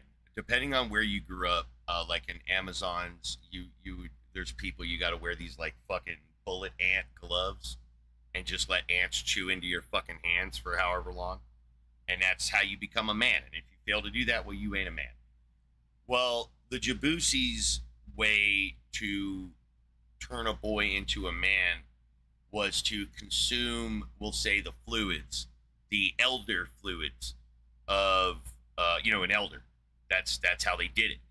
And when these anthropologists discovered them and they broke up into their groups, they offered the male anthropologist to do this, to help the boy become, a man. And he turned it down, politely as an anthropologist would, and kind of was very uncomfortable with the ritual. Obviously, you know why, you can imagine. And at the end of it, when the anthropologist was able to communicate again, he had started asking the Jabusi why they performed this, even though it's so sexual. And as the anthropologist reports, they were actually shocked and offended at the question. Like, they didn't understand why the anthropologist was sexualizing the activity. In their mind, this is generation upon generation upon generation did this shit. And it wasn't any real direct effort on the developed world's part to get that, like, to stop them from doing it, because that goes against the rules and shit. But what did end up happening is, after they were discovered and it all broke up, Christian missionaries went in and convinced them otherwise, and they just naturally stopped doing it.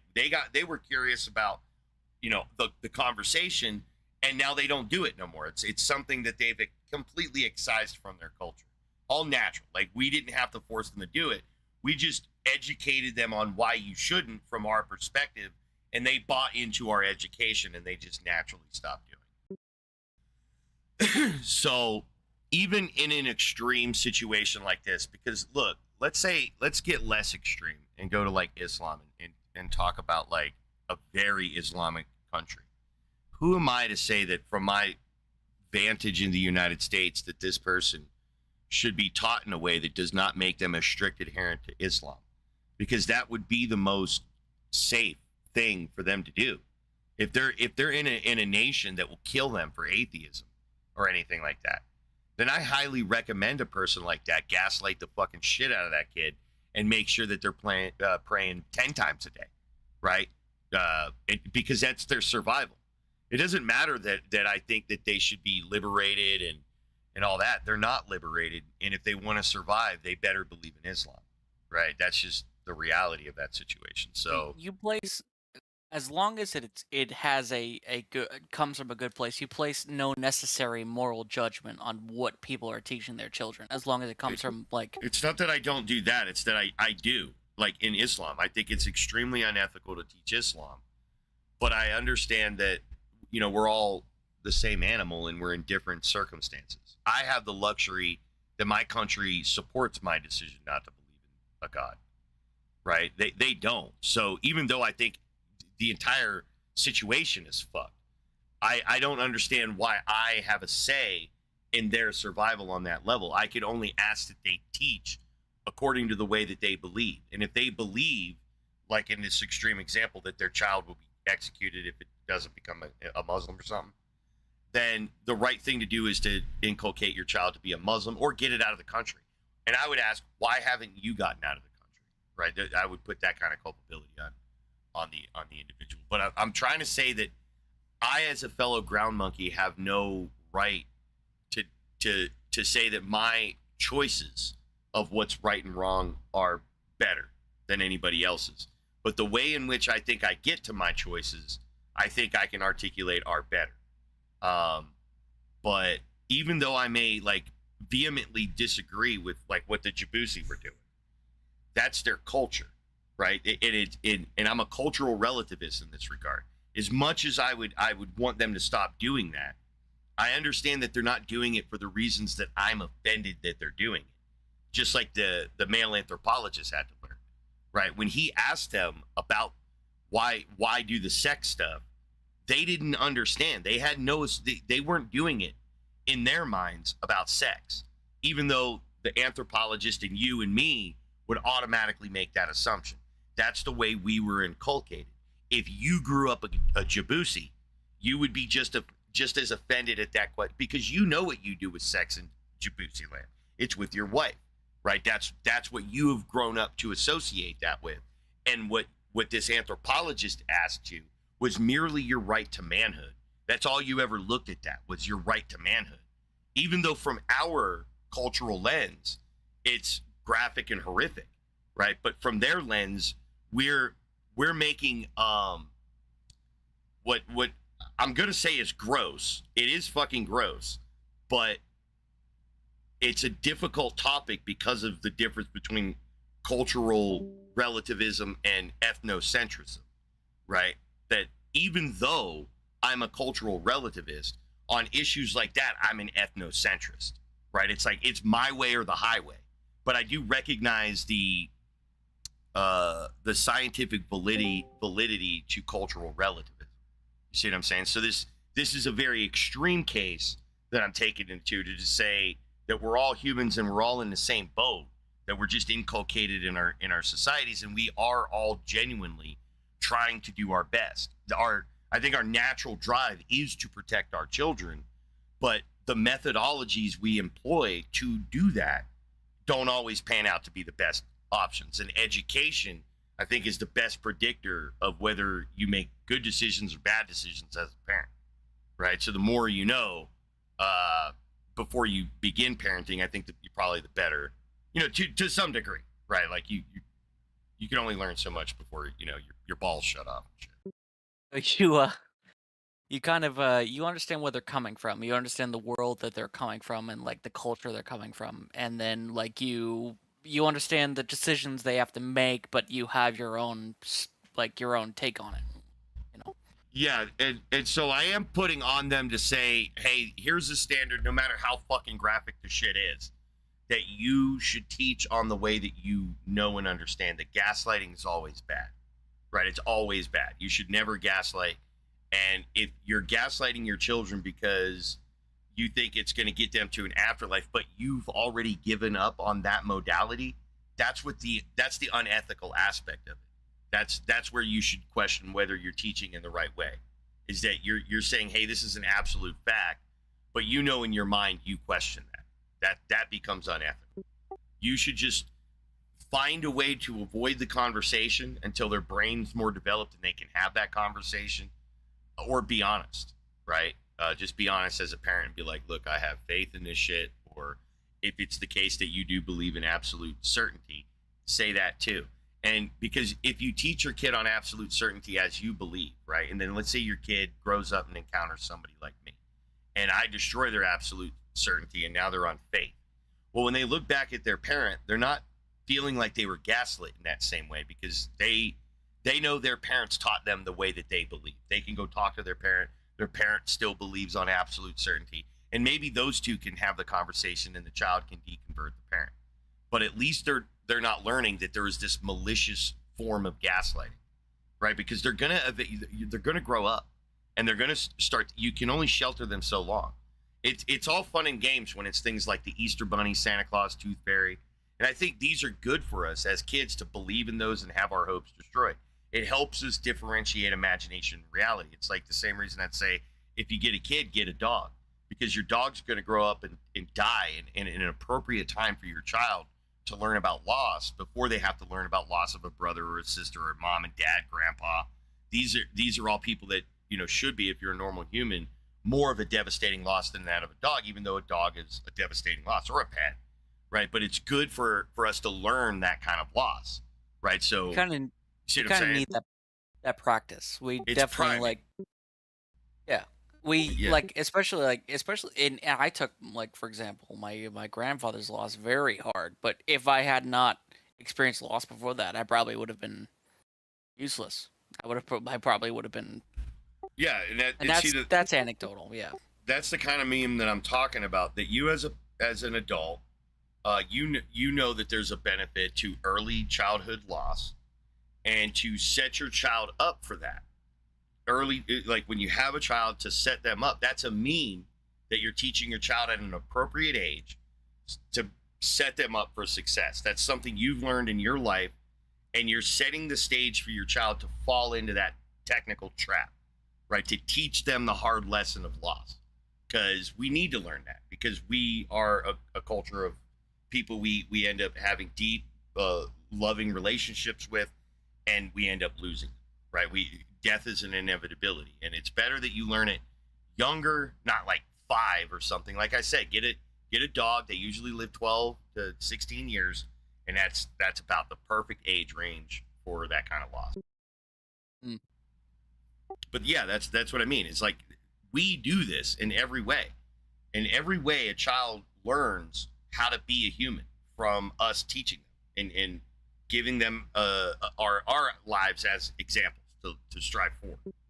It's passive and active in this form. Like, children passively learn just by observation. You don't have to teach them. They'll just smart little monkeys, and they'll start putting 2 and 2 together. But where education comes in is that it's practiced rhetoric, it's trained techniques, right? It's learned mistakes, right? That's K through 12 is, like, in my estimation, a pretty good fucking model for what I'm talking about here. Seems trivial, but it is. It's, if you look at what K through 12 is, why is it called K through 12? Because each grade